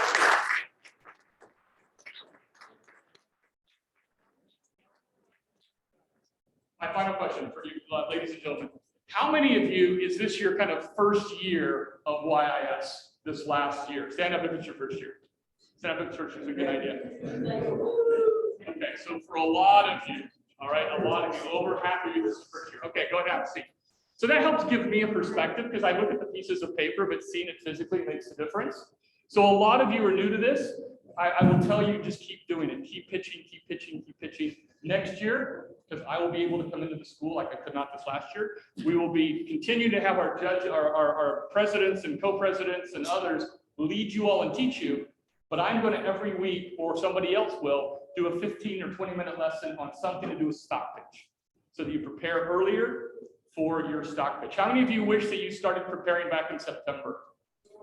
Yeah.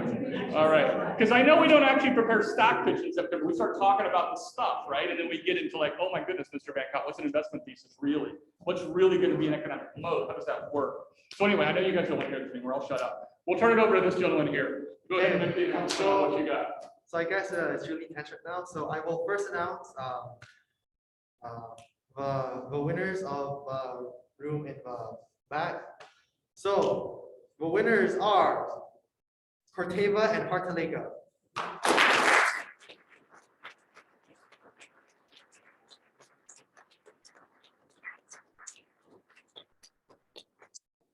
And for the pictures in this room, the winners are Unity Group and Matterport.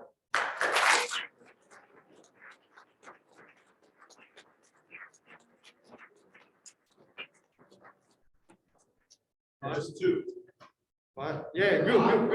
Oh, us. Yeah. Okay, so very good. Thanks, Ito.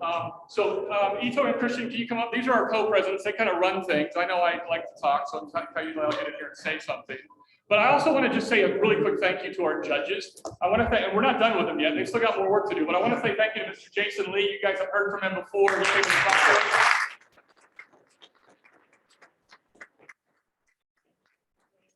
Mr. Toshi Sato's coming and talk to us as well too.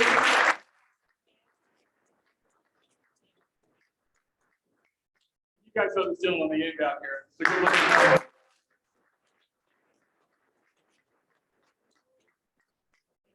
It's a lot of time for them to come in and do this. Toshi's done this now for 5 years. I said Mr. Sage was it 5 years. He was the very first one. I got a picture of him and Mr. Ockerman doing it, if you remember that. We're going to go through that sometime. I didn't have time today. Jason, you've done how many of them? Two, exactly. And have you, this is your first? Oh, nice, got you in there. All right, very good. Okay, so now let's go ahead. I would encourage those of you who don't need to leave to stay and watch these.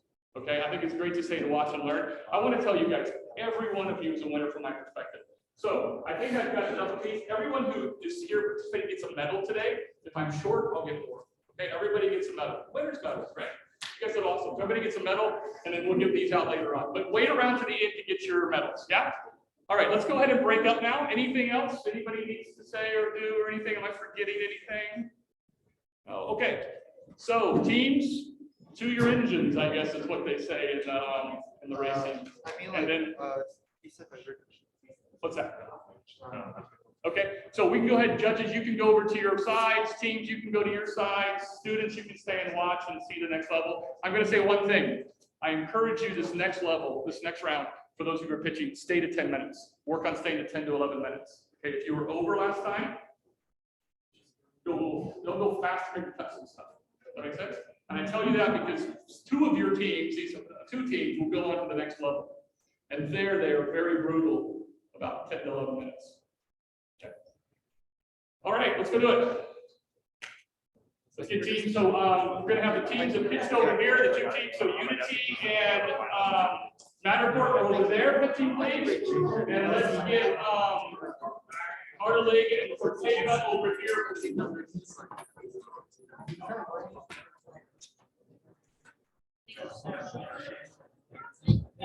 Thank you guys so much for the opportunity. Thanks. Thank you guys so much. So you're just judging by yourself. You guys are going to help me run things, okay? Is that okay?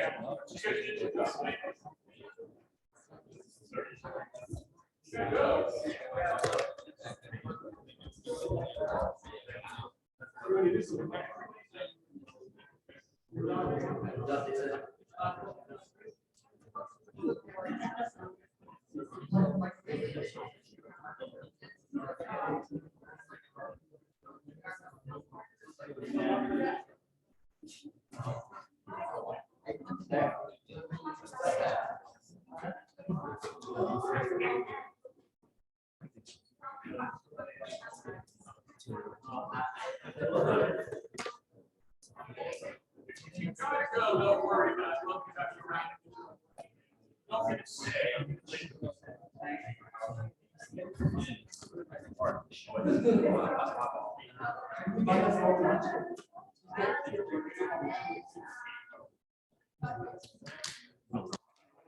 Yeah, I forgot it. So, guys, we're gonna have a coin flip to see who goes first. That's the only fair way to do it. Can we get the 4 teams up? Unless there's a consensus, unless somebody wants to go first or second, we're the 4 people. I think so. You guys are here. Oh, yeah. So where's Harderlake and where is Corteva? Harderlake and Corteva, where are you? Harderlake and Corteva, come up here, please. I know we got Harderlake and Corteva. Sit down.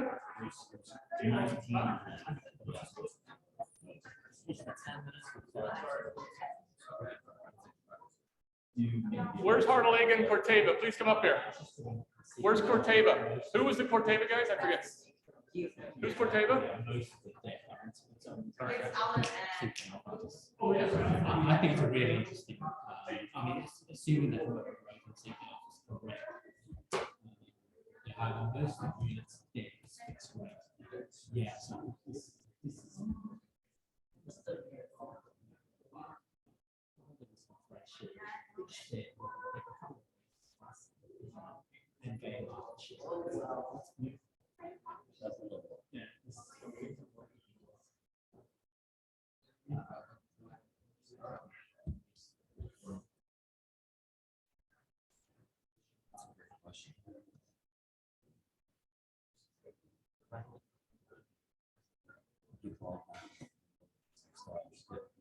definitely be starting.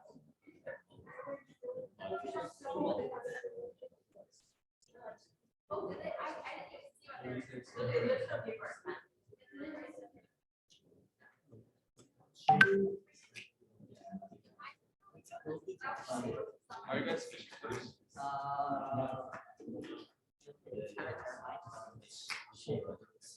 That's right. You can show, I think it's like one line. One line. Most of it's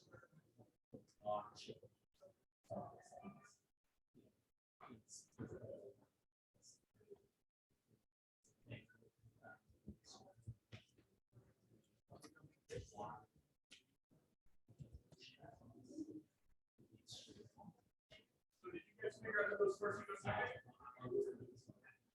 Okay, we'll get really fast. Come up here. We got the football thing.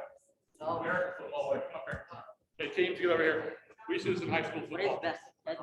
Over here, guys. Okay. You call it. If you get it, you get to pick first or second. Is that okay? Sure. You were doing the call. Oh, that doesn't matter. That part's random. Ready? Got to call in the air. No, you got to call in the air. Oh, let's get that. Yep. Oh. No, that's heads. That's heads. The money side is heads. So that's heads. Do you want to go first or last? First? Okay, you guys? Okay.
It's freezing, huh?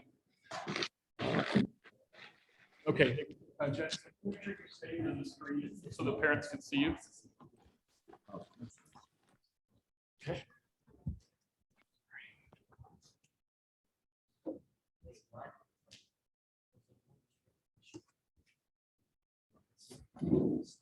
All right.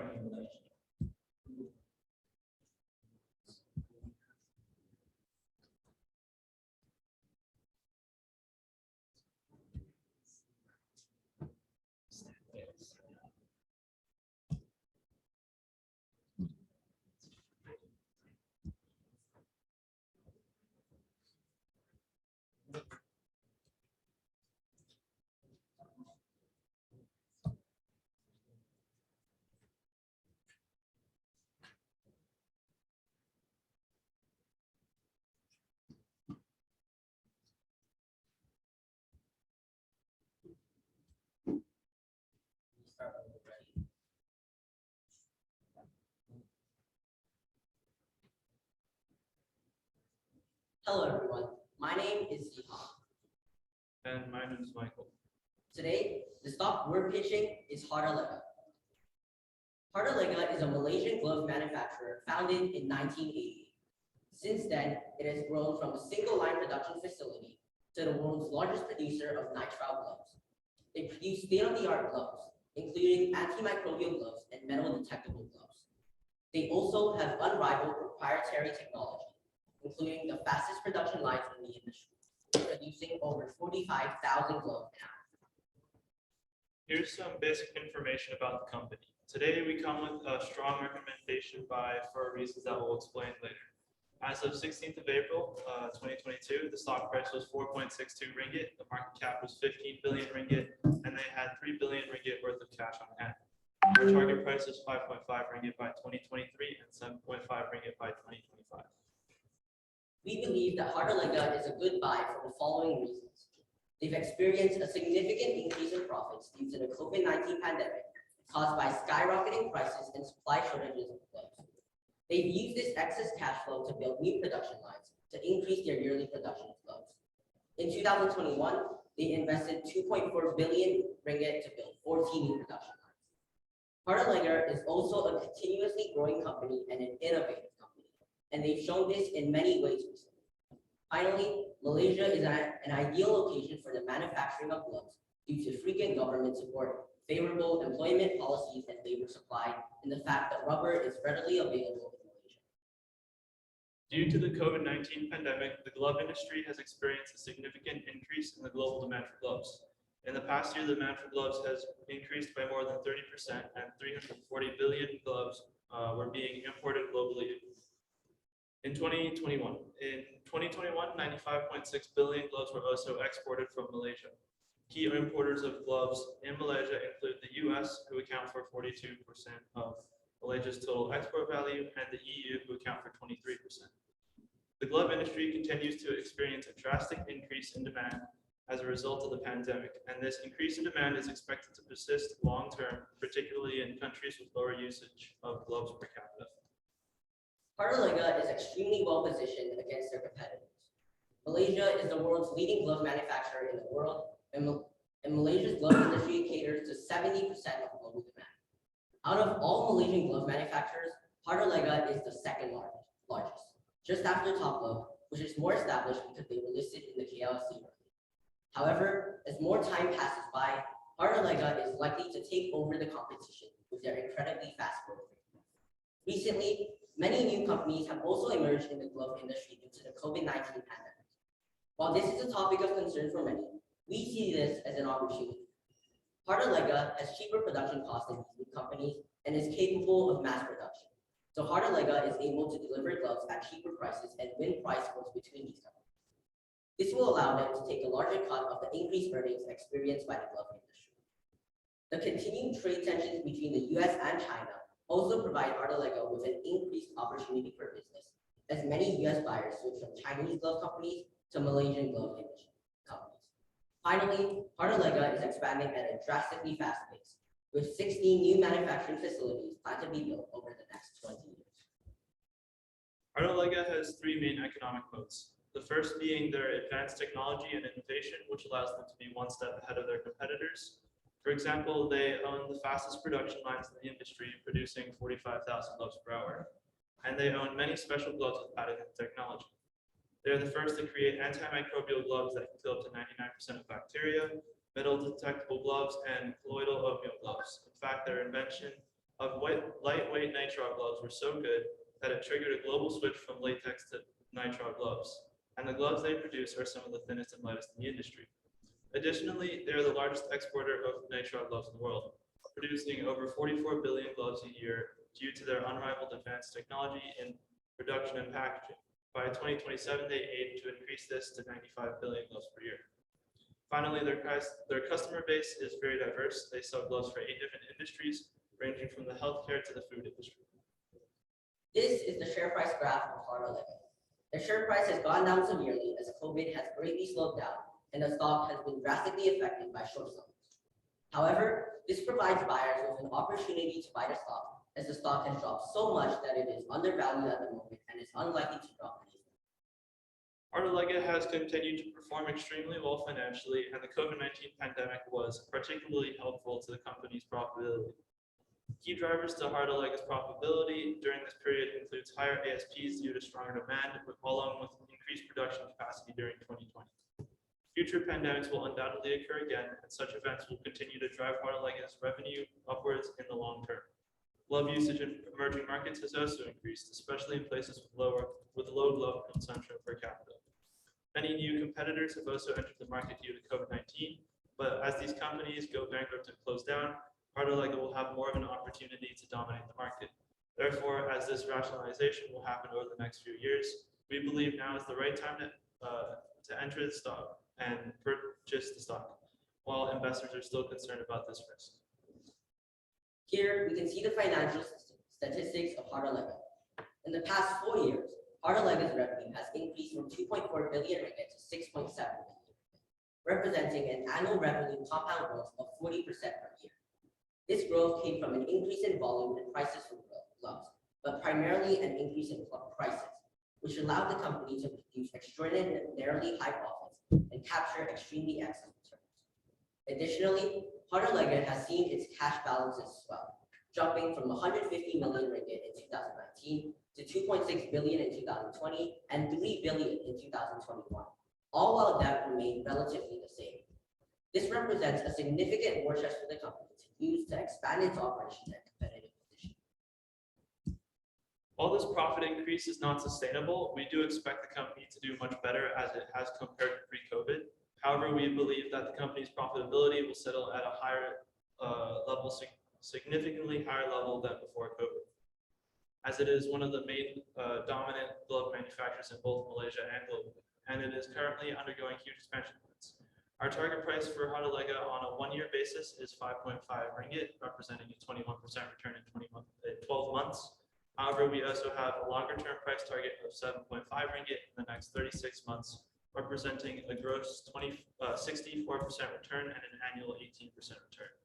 As short sellers and profit takers finally clear out of the stock, the global market for rubber gloves return to an equilibrium, and long-term suppliers such as Hardalega demonstrate their superior economic models, lower cost structure, their advantages of domestic rubber supply, and favorable government policies, and they use their large cash war chests. We feel that our target price of 7.5 ringgit is very reasonable, as the company almost reached that level pre-COVID in 2018, when their sales, profit, and cash balances were less than half what they are expected to be this 2022 fiscal year. Of course, none of us are perfect, and Hardalega is no exception. It has a couple investment risks, one of which is recent short selling, which has been destructive to the share price. However, Hardalega is getting to the point where it can't really do short selling anymore due to how undervalued it is. The oversupply of gloves is also a temporary problem due to all the new competitors, but we expect this problem to cease soon. Key man risk and commodity price risks are other problems too, and so are government sanctions, which have targeted many glove companies recently. Finally, other glove companies also pose a threat to Hardalega's business, but Hardalega's unrivaled technology gives them a huge advantage over their competitors. Finally, we'd like to take a look at the Hardalega's ESG status. Hardalega currently has an ESG rating of AA, which has steadily improved over the past 4 years, back when it was still rated BB.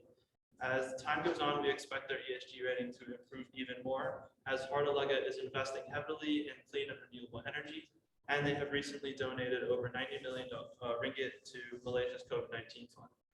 Hardalega is also committed to the fair and just treatment of their employees.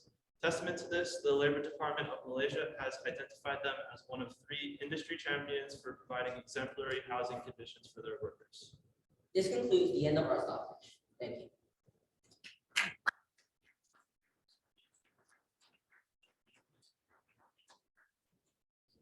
Nice job, guys. Hey, I've got a quick question for you. At the very end of your presentation, you guys mentioned that obviously they've come across a fairly significant war chest and the profit due to high profits recently.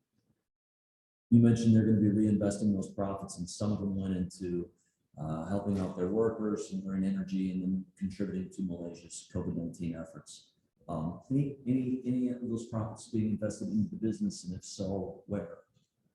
Yeah, so definitely lots of the profits really are being invested into the business, and so recently we can see that they have invested 2.4 billion ringgit to build 14 new production lines in 2021, and currently they have plans to build 20 new production lines by, if I recall correctly, 2027.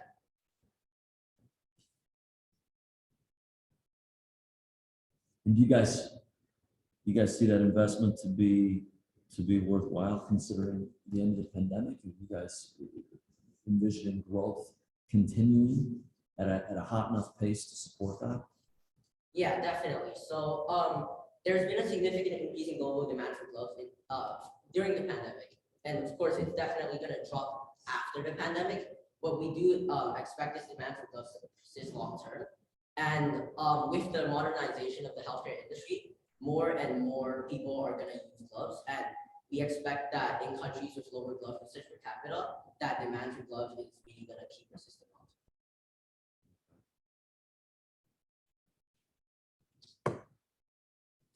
Thanks for the presentation, really clear, good delivery, thank you. Just, I mean, I think the weakness to the, potential weakness to the presentation and investment case is this oversupply issue, right? And I guess hedge funds have been shorting for a reason. Could the oversupply issue take longer to settle? Basically, we're all here in Malaysia. I think you articulate very clearly why Malaysia is a good place to set up a glove business. But with the COVID, every man, dog, everyone I know, whenever I can get to the pub, is talking about their new rubber glove business, right? There's been a lot more competitors, which longer term, these guys are probably got businesses, probably scalable. Just be interested in what you guys think about how long the oversupply issues could take. Yeah, so while this is definitely a problem, we think it's really temporary, and right now we don't think that it poses too much of a threat because as we outlined here, they produce state-of-the-art gloves, and many of these gloves are patented technology. Yeah. So they've got like antimicrobial gloves that can kill 99% of bacteria, and these gloves can only be purchased through Hardalega because they are patented. And so that's why the people that are buying gloves will really tend to need to come to Hardalega rather than the competitors. Yeah, that's good. Do you guys know what they spend on R&D a year? Because that could support your thesis that they've got high quality gloves or gloves that are anti-microbial. I'm not quite sure how much they spend on it right now off the top of my head, but I do know that they really put a focus on innovation, and they're really always the first people in the industry to do something. When they produced their new nitrile gloves, they triggered a global change in demand for latex to nitrile gloves because everyone realized how good these nitrile gloves were. Dividends? You had dividend yield. Yeah, so dividend yield right now is around 17%, I think, if I remember correctly. Yeah. And it's really high because we experienced a significant surge in profits. Yeah. And so they were able to pay back more dividends too. Just out of curiosity, are they facing competition from many companies coming out of, say, Thailand or Indonesia? I mean, they're both also fairly significant rubber producers. Yes, so we have competition coming out from countries like China and Thailand, and the main one being China. But again, these are new companies, and we expect that they won't really survive long term because these bigger companies like Hardalega really just have superior economic models, and they have many economic models that will allow them to survive over these new Chinese companies.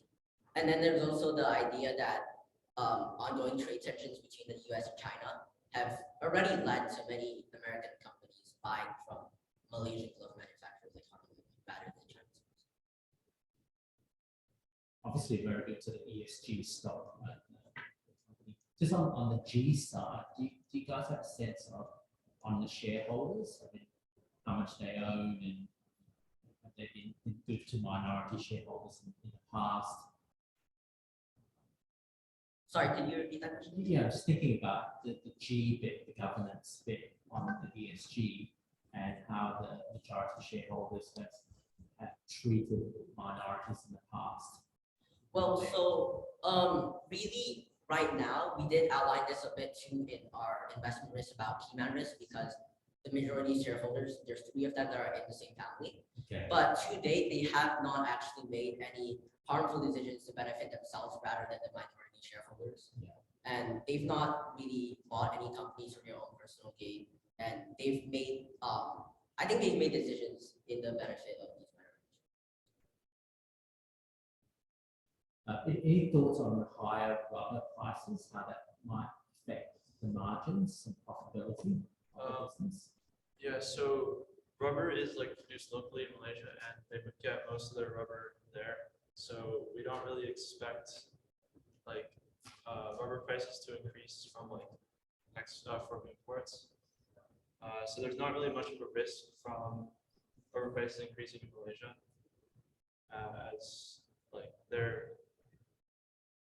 as the government also helps subsidize for them.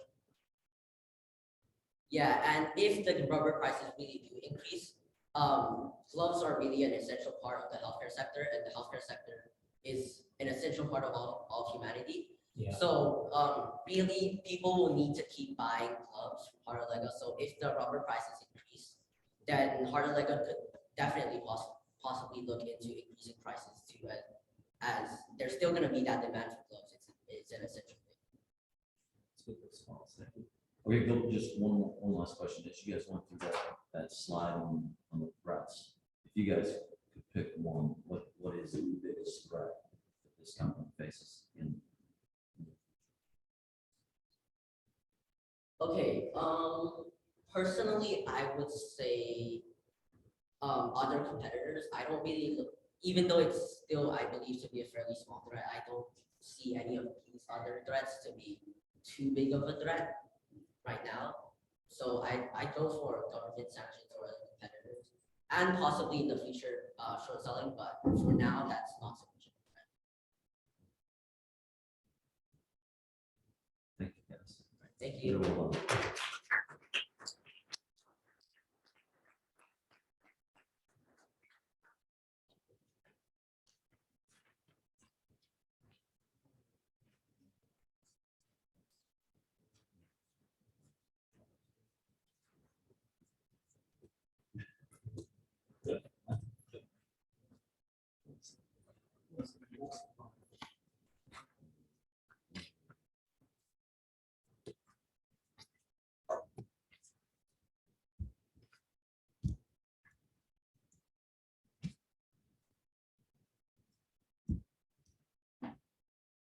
Is it a HDMI?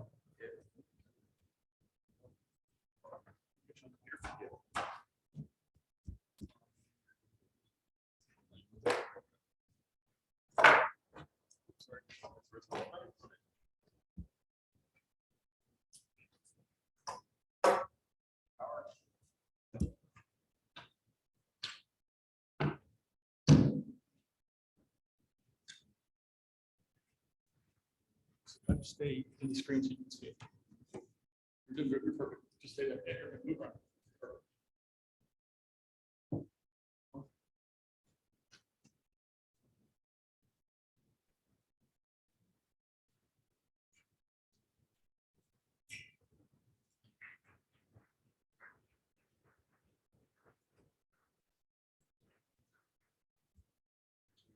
Yeah. Okay, you guys are ready.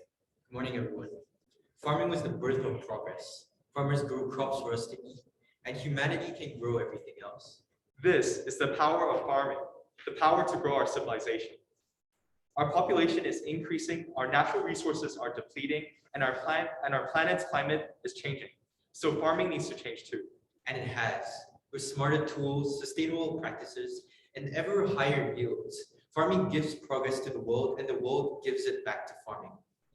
Judges, we present to you Corteva AgriScience. With stronger seeds, precise crop protection, and data processing, you can count on Corteva to bring the next generation of farming to the next generation of farmers. Corteva operates through two major segments, seeds and crop protection. Its seed segment develops and supplies commercial seeds with genetic traits to support farmers around the world. Corteva offers thorough solutions to farmers that help optimize their yield, protect farmland, reduce waste, increase profitability, and increase crop quality. Furthermore, the company offers products that improve crop resistance to weather, disease, and insects, as well as innovative trait technologies that enhance food and nutritional characteristics. The company also offers solutions to manage urban pests and turf and ornaments. Do any of our judges like to play golf? Well, Corteva's got you covered. The company's portfolio of agriculture solutions is offered in approximately 140 countries. Corteva is an attractive investment for the following reasons. Corteva is not only a dominant player in the agricultural science field, but continues to hold an august reputation in a controversial industry. Corteva has a wide array of distribution networks across the world with a diverse portfolio, global footprint, and new product pipelines that will continue to expand. Corteva also owns several best performing products and also enjoy great brand recognition. Corteva has a wealth of prior knowledge and expertise in the field. Being a spin-off from its parent company, DuPont, their expertise and experience allow Corteva to constantly innovate and create new high-quality products. Corteva holds patents and full ownership of the top and truly one-off products in the agricultural input industry. In the agricultural sector, there are four main industries. Corteva is in the agricultural input industry. In total, the global market was valued at $9.6 trillion in 2020 and is expected to reach $13.1 trillion in 2025, a 6.5% CAGR. The biggest drivers of agriculture is food demand, which are impacted by population and income growth, which both are on the rise. The UN estimates that by 2050, large agricultural companies must increase food production by 60%. The agrochemical market was valued at $231 billion in 2020, and the output of American farms contributed $134.7 billion in 2020, which is the industry where one of Corteva's main buyers are situated. In the space, the largest players include Monsanto, Nutrien, Syngenta AG, and BASF. The largest competitor is Monsanto, which is similar in size and industry to Corteva. Corteva produces seeds of the top 3 most produced crops in the US. Pioneer, a subsidiary of Corteva, stands as the world's leading developer and supplier of high-quality seeds. As agriculture is a prominent global sector, they are able to supply to over 10 million customers worldwide. As you can see, Corteva has strong sales in North America and Latin America, both prominent continents in the agricultural industry. And furthermore, we see strong growth in North America, Latin America, and the EMEA region. With the ongoing Ukraine-Russia conflict, we can also expect even greater growth in Europe. With the global supply chain compromised in face of COVID-19 and the Russia-Ukraine conflict, countries and companies worldwide will want to protect their food security. Russia and Ukraine hold positions as major crop producers and exporters of crops globally. This causes more reliance on countries' own grown crops instead of imports, which increases demand for agricultural input products. Corteva's production sites are located worldwide, so it is much more efficient for them to supply to other countries. Food price inflation means that more competitors in the farming industry will grow crops. With food prices soaring, more idle field lands will be used to grow crops. Corteva will help these new farmers in their journey of high-quality crop production. Furthermore, the USDA projects that there will be an average 5% crop acres planted per year rise till 2031. This will result in an increase in seed demand and a boost to Corteva's revenue. This demand has little correlation to the current COVID-19 outbreak, although that's also a revenue and profit driver. Along with that, farmers will also request Corteva services to maintain healthy production today to optimize their profitability tomorrow. As you can see, the only company that for the last 3 years have had better growth in terms of EBITDA and revenue is CF. Therefore, its products are receiving a higher consensus in the eyes of consumers. Corteva's stats can be even further heightened by improving business efficiency, which is why Corteva signed a new CEO in 2021 and had cut down on profit-losing products. Regarding the levered FCF margin, once again, Corteva is amongst the best companies. Corteva's first economic mode is having an array of distribution networks across the world. Corteva has a balanced and diverse portfolio, global footprint, and new product pipelines that will continue to expand globally. The many established partnerships with Corteva indicate clear relationships and distribution networks in comparison to other more insignificant agri-science companies. Corteva's second economic mode is its wide array of patents on its technology and innovations. For context, Corteva in total in 2019 was 9,200 patents. So they grew by 1,500 patents in 1 year alone. That's more than 4 new patents every day. A prominent example of one of its patents is a product being the only one in the entire industry. Corteva's third economic mode is having several best performing products on top of their unique one-off products that also enjoy brand recognition. Though Pioneer is already a words out on the street, best choice seed for farmers, with 2020 harvest results rolling in, Pioneer brand Chrome products have been proven to win the majority of competitive on-farm trials. Pioneer is pushing past boundaries to achieve consistently higher yields year over year compared to other seed brands, even during years with some of the toughest farming seasons. Corteva's growth expectations are impressively positive, considering the difficulty of growth within its industry. Corteva has had strong top-line revenue growth, but even more impressive net profit growth and turnaround. While revenue has grown between 2019 to 2021 by 6.3%, the company's operating income has swung from a loss of $316 million in 2019 to a gain of $2.3 billion profit in 2021. The net income has swung from a $941 million loss to a $1.76 billion gain. These gains can be largely attributed to an increase in the gross profit margin from 38% in 2019 to 41% in 2021. This represents an increase in gross profit of $1.16 billion in 2021. Additionally, the company has largely held its SG&A and R&D flat from 2019 to 2021. That has resulted in significant turnaround for the company.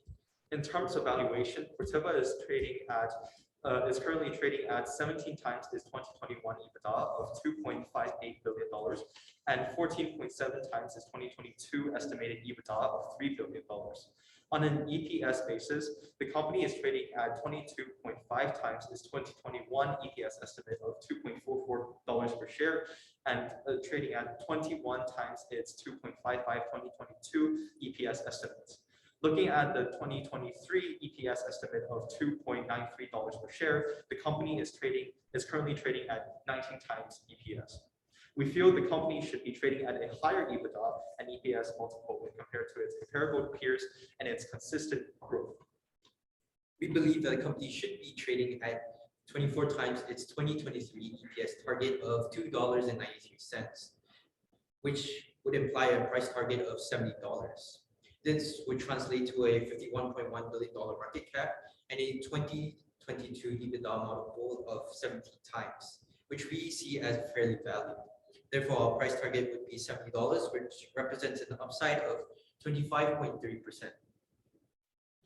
Corteva is in the hybrid seed market and crop protection market, which means products are extensively tested in order to commercialize the product. If strict regulations occur, it would hurt Corteva's sales. However, Corteva's long-standing reputation in the industry and its diverse customer base would help mitigate this risk.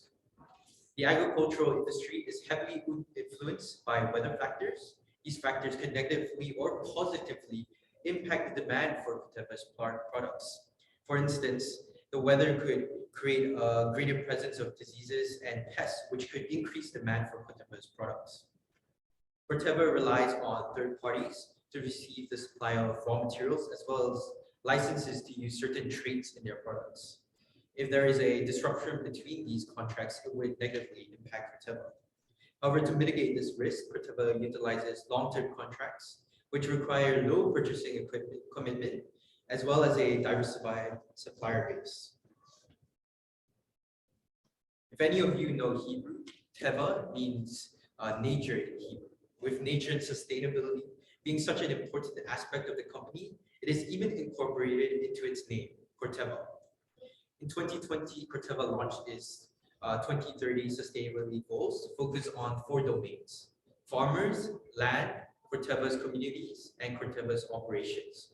Corteva's goal for farmers is to enrich their livelihoods and farms. They have provided training to 330,000 farmers just in 2020, all of which not only help the community, but benefit the environment as well. With regard to agricultural land, Corteva's plan is to improve soil health for 30 million hectares of land, in addition to reducing water consumption. In terms of the welfare of employees, facility, and community, Corteva has shown great initiative in improving. They began working on enrolling 100% of employees in a well-being program. Corteva would also set diversity targets which are meant to be achieved by 2026. To combat climate change, Corteva plans to reduce 65% of emissions from their operations and the energy they purchase by 2030.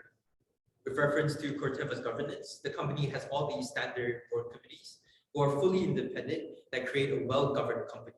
Corteva CEO, Chuck Margrove, prior to joining Corteva, served as CEO at 2 large agricultural input companies.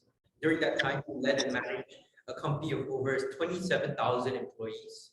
Mr. Margrove also has served on various food and agricultural related associations, and Corteva's board of directors has strong skills, expertise, and experience in the relevant domains of Corteva. To conclude, we bring you a simple statement. Agriculture is at the heart of food security, and Corteva is at the heart of agriculture.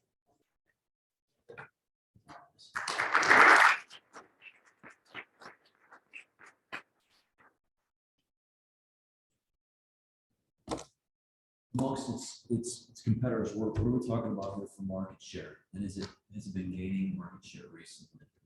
Well, definitely, it has been gaining market shares recently, but that's not the most important aspect of how we think Corteva positions itself with its competitors. Because its competitors don't have necessarily one-off or unique products that is literally the only choice in the entire industry. So they have truly unique one-off products, but even on top of that, Corteva also owns the best performing products like their Pioneer or their Chrome seeds that are the best choice for farmers. If farmers want to make the most money and if they want to have the highest yield gains, they have no other choice but to choose Pioneer. It is the best performing product out of the industry and is continuing to be better and better through research and development year by year. So wondering what they spend on R&D as a percentage of sales. It was around 1.1 to 1.2 billion dollars. 2020. So it's a percentage of sales. What's the sales? Sales. Yeah. And how do you think that compares versus its peers? Well, considerably. Yeah, so considerably, Corteva, I believe, is the third most highest spender in terms of research and development.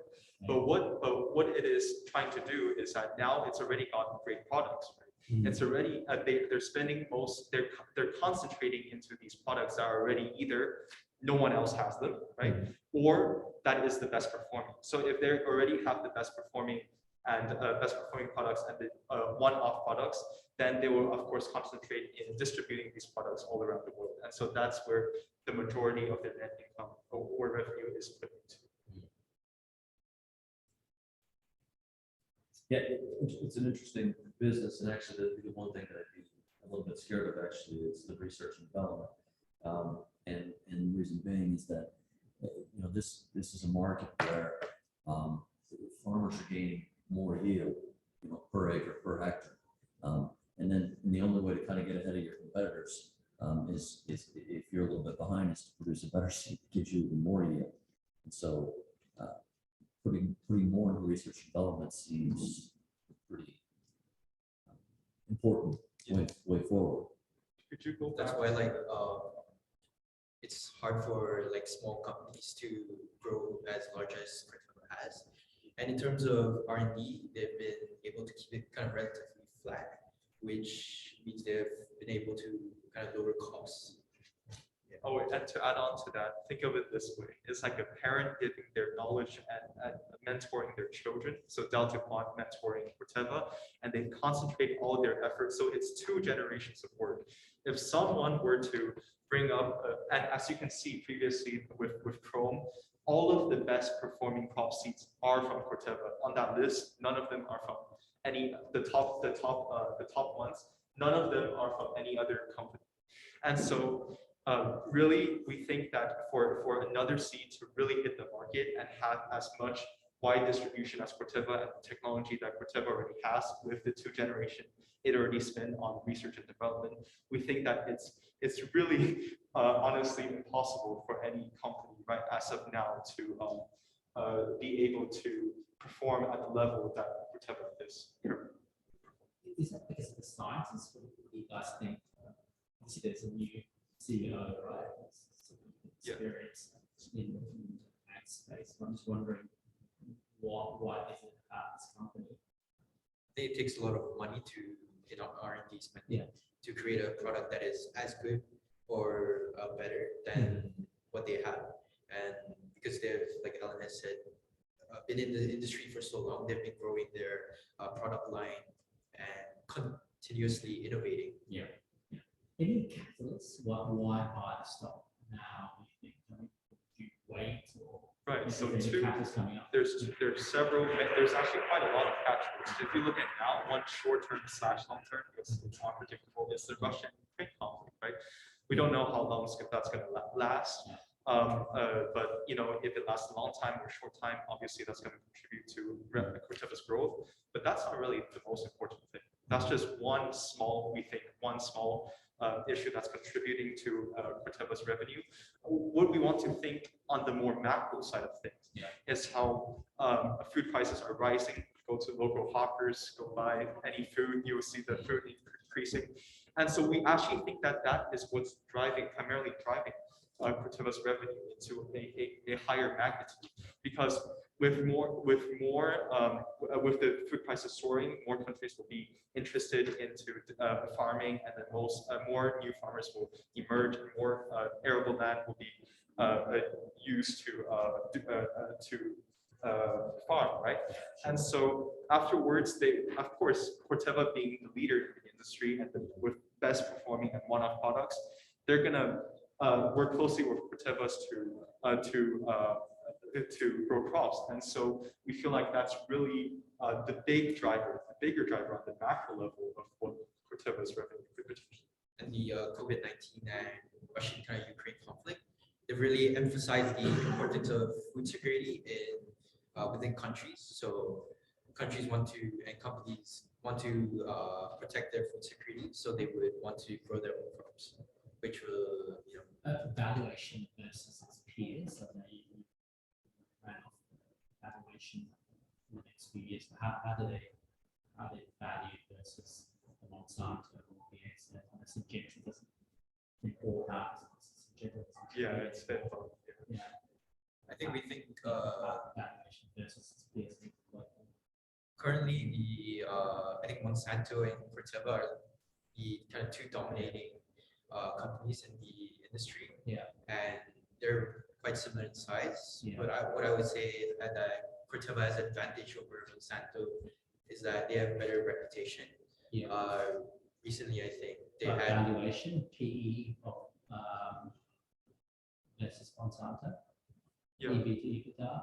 And also adding on to that, we think that Monsanto, because it's bought by a bigger company, it is not as concentrated, really concentrated, because the whole point of the Dow DuPont merger was to concentrate Corteva and really create a company that can dominate and penetrate the market in specific areas. And that has seen success, right, with all of its products and best performing at one. No, I buy into the thesis. Yeah. Should I buy Monsanto? Should I buy? Yeah. So then what we're saying is that Corteva will be much more interested in concentrating on this one area, and the bigger companies would not be as concentrated into the agri-science and the agricultural input industry specifically. And Monsanto is also a subsidiary of Bayer, and so you would have to buy. You would have to buy Bayer. And Bayer has a lot of chemical. So there's no real one here that is that right, or is there's no like. Not really. That is as large as and dominating as Corteva. Yeah. In the specific areas that. Hold on, guys. Yeah. Thank you. Thank you.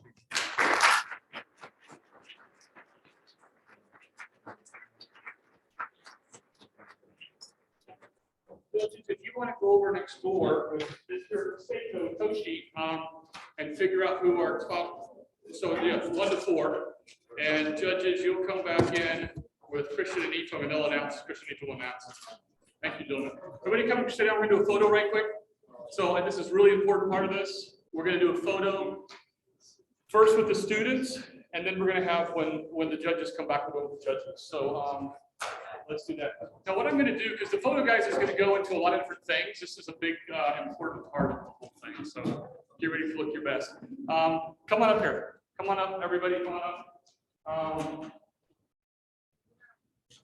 Yeah, no, you can, we'll bring it up, wear it up, and then we may take the walk for a second. So come on up here, come on up, and get up here, kind of group underneath here. From here, let's push this over a little bit, if you don't mind. Group from here, just start right here, somebody can go behind, but don't go on that side of this. Sorry, I know that we're not social distancing, wear your mask, it'll be okay. Come on over there around, maybe something like this. Okay.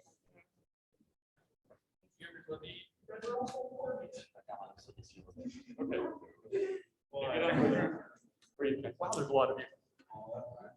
Okay, now. So even with the finalists, everybody with the finalists, if I run out, I have more over next time. Yes. Actually, let me get her later for you. Somebody can wear one now. So I'll get you one. If you're a finalist, you don't take one. You can wear it, because this is going to be part of the picture.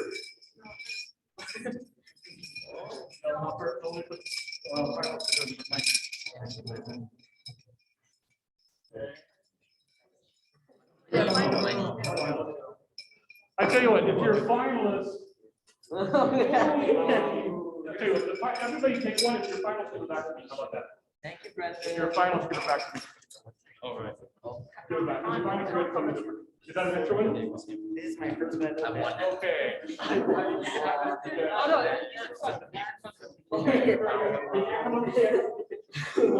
right. I participate and I don't know. Oh wait, that's a pretty sophisticated set.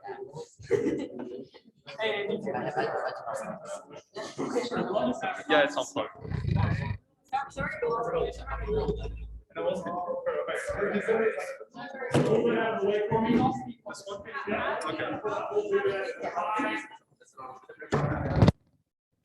There's a lot of you. Such a good looking bunch. Okay. This is actually quite. Okay, so see how they curve on this side, you guys curve on this side. Scoot back a little bit when you're back. Up here. Sorry. Yes. Let me put this podium. Over this side a little bit. Let me push this podium in the middle. Looking like Janet. Janet, how does this look? That's over there. You need like center of the screen. Yeah, but it's great. What? We have like. Help me center.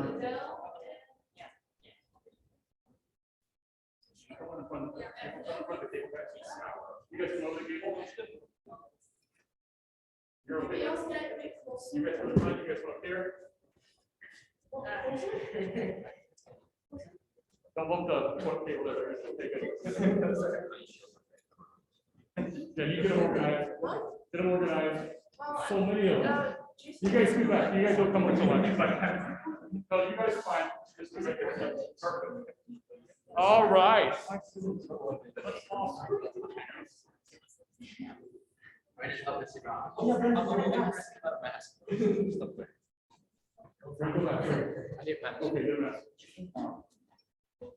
We'll do a mask. They're going to go put this in the school paper too, by the way, guys. It's going to school Instagram.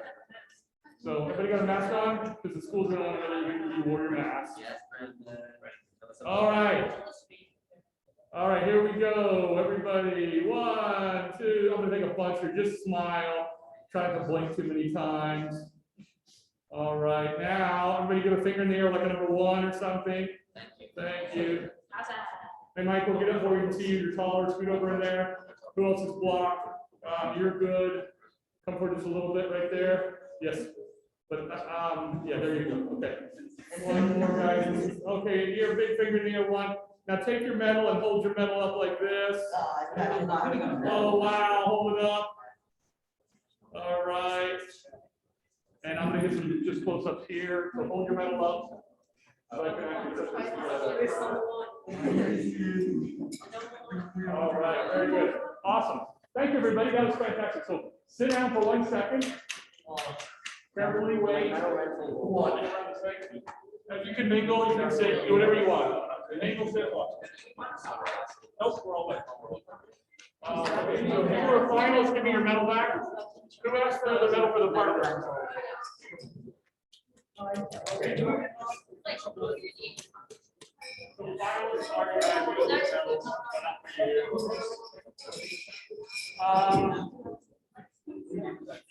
Anybody here not get a medal? Who's supposed to get one?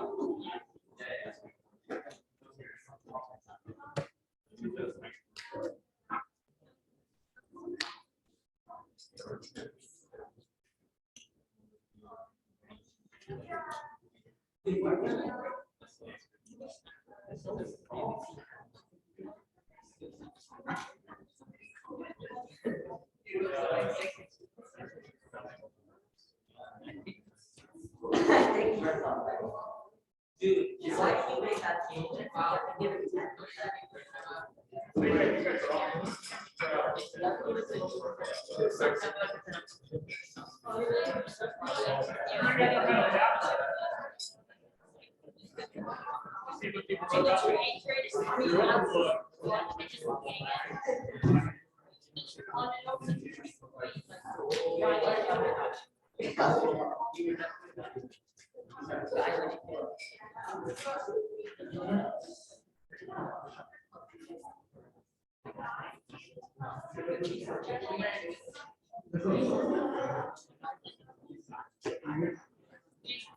Oh, by the way, I got the t-shirts up here.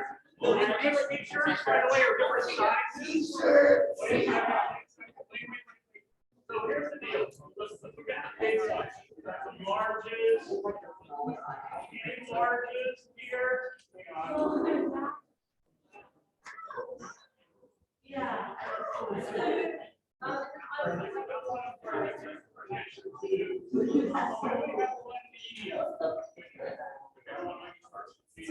The rest are larges, but you can use them for a night shirt for your large. Okay. Here. Let's see for kids, guys. Let's see for kids. Close together. Large.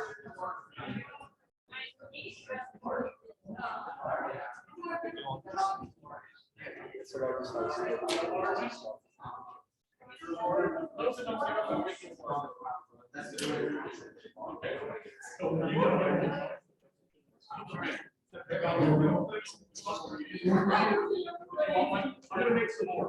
Did you get one? There's no small.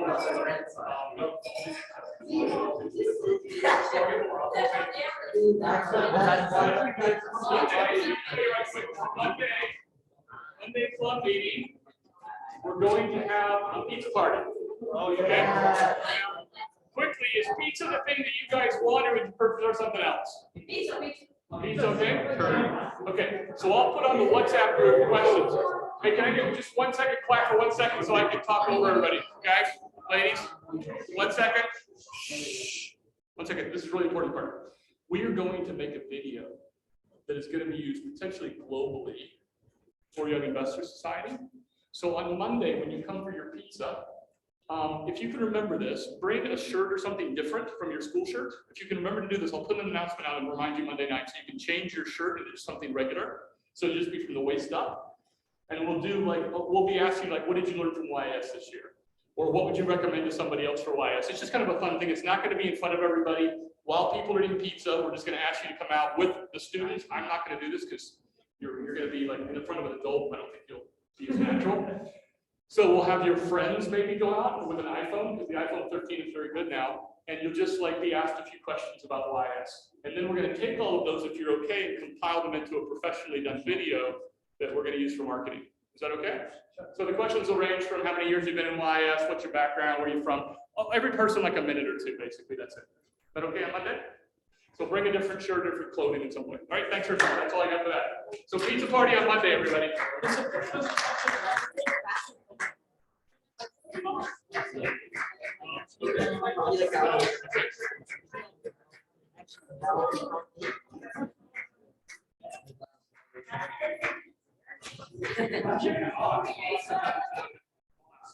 But remember that different for every judge, right? And at the end of the day, it's just talking together about it.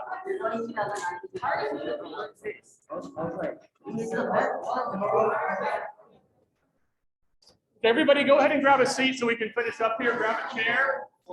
Get my mask back on. Grab a chair, everybody.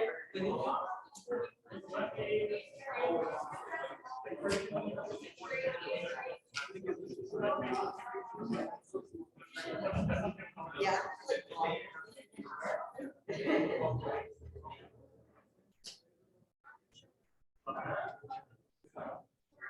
Okay. Where's Janet? Janet? You okay? You guys okay? Sit down, guys, really quick. Janet?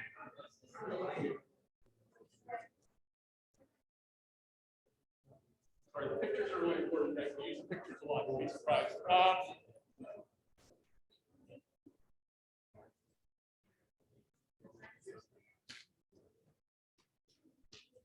I'm going to be here for taking the jam. Can you get pictures from that side? So I want the pictures because we put them into the global thing for all you guys. All right, let's go ahead and 1 second.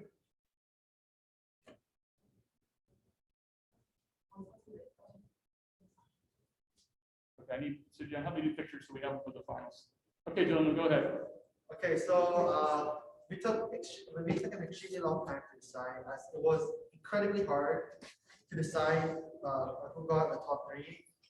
But in the end, we made a decision. So, Christian, would you like to announce the top 4? Yeah, so for 4th place, we have Cartalega.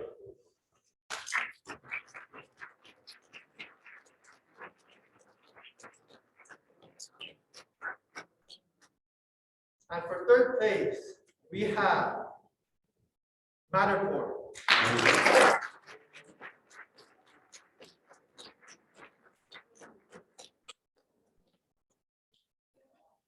For 2nd, we have Unity.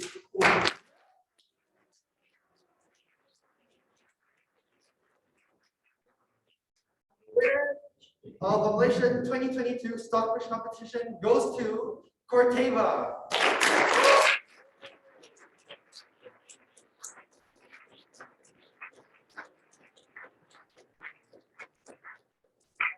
You can have the teams come up starting at 4th, give them their awards. We will get pictures. Okay, so teams come up by 1 at a time. Oh, sorry, 3rd, starting with 3rd. Oh, yeah, 3rd. 3rd, come up, get your awards. If you can get it behind the table here, I would appreciate that. Okay, so just call it out, the 3rd place. And have it come up. Okay, so Matterport with Lachlan and Jason. Lachlan, Jason, come on up.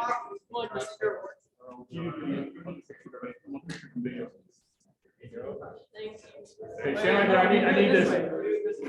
And I need you in front of the young investor thing. So stand right there. Go one. Sorry guys, this is photo op here. Very important. No, you're not done. Go back. Sorry, this is going to go in the young investors website.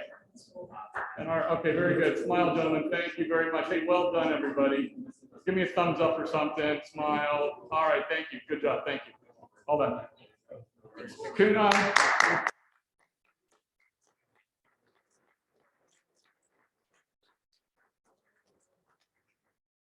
All right, we have 2nd place, Unity. Come on up.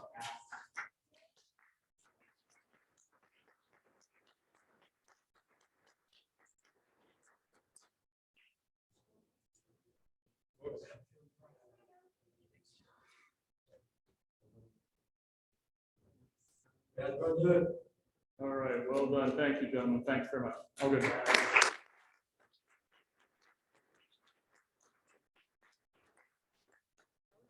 Just almost received our 1st place awards.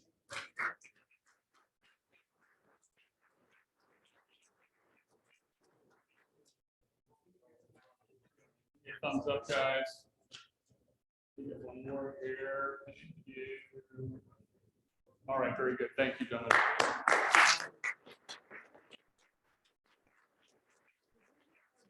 Up one more time for a photo with everybody. Let's just do one quick photo with our judges up at the front. Oh, sorry. Of course. Of course. You guys back up. All the top three back up really fast. Of course. Okay, give it to me, guys, to award. Okay. Okay, so all the teams that won, go up there with your photo. That's a good picture. Okay, everybody hold your plaque up right quick. The judges can be in there, go in there, judges. So first, second, third, or? Oh, not judges, president, no president, get in there. I see. I'll get the judges in there. Come up if you don't mind. Okay, ready? Smile. All right, 1, 2, 3, thank you. All right. Let's be just the winners, if you don't mind. So each on your set up. No, you guys say, no, you're there. Sorry, when I say winners, I mean, you're a winner. All right, can I get the judges back up? So she. And the president, she get up on the sides. All right, Mr. Pop is on there. Yeah. All right, very good. Thank you, gentlemen. Okay. Oh, it's a little bit tighter. I know it's a little bit tighter. Okay, there we go. Very good. Thank you. Hold your plaques up. Very good. All right, well done. Thank you very much.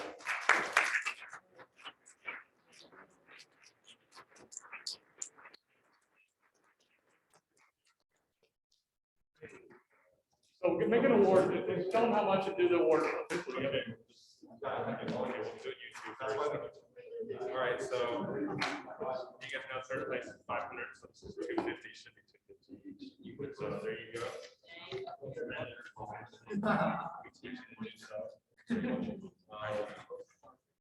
Second place, Brent. Come on up. This is 750, right?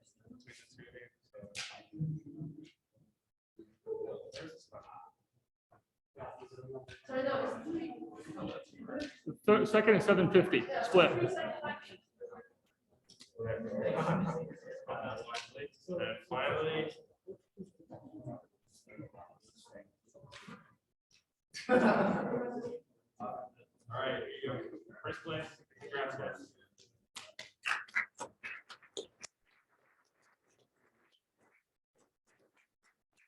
All right, come on up here, guys. So that finishes our competition. I want to give a round of applause to our two co-presidents this year for.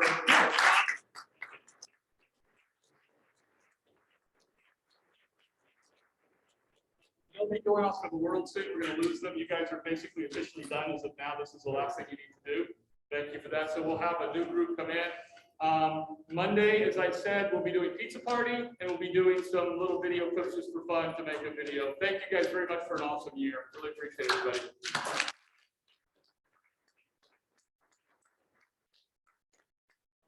Want a sticker? A sticker. We're all done. Thanks. All right. Thanks, guys.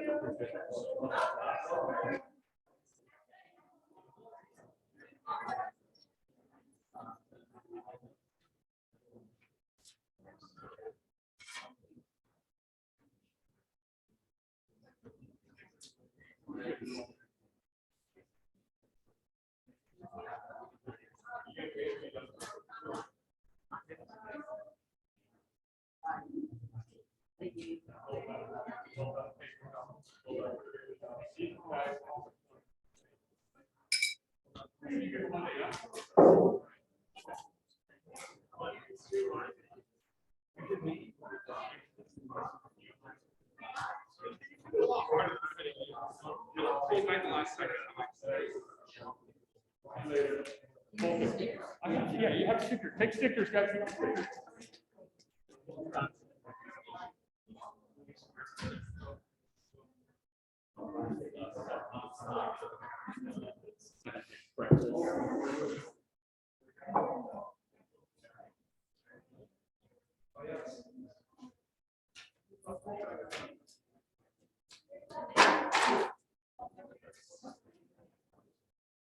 Oh, by the way, guys, for the plaques, who's got the plaques? So let me tell you what I wanted to do. Those plaques, I was going to got them. have them remade with your name. And then you notate your name on this. Those are mock-ups. Yes. I'll take those back. Those are mock-ups. And I'm gonna have them now. Thank you. Yeah, you can go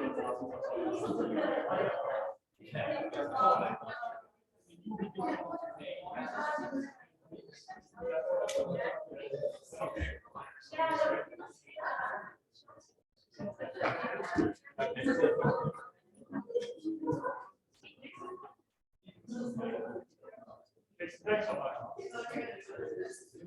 Okay, Toshi, thank you. I'm really proud of you.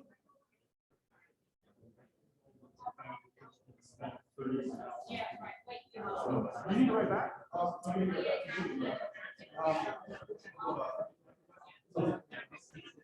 Hey, Kristen, can you take this first thing? I think you go. You guys can go. Thanks, guys. I'll take care of all this.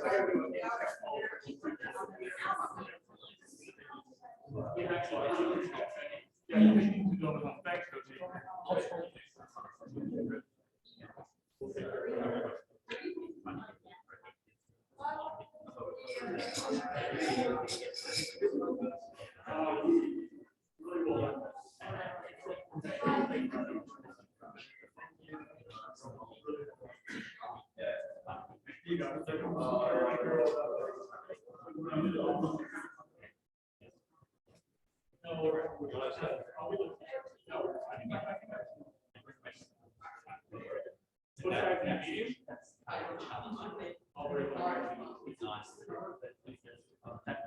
So these are old.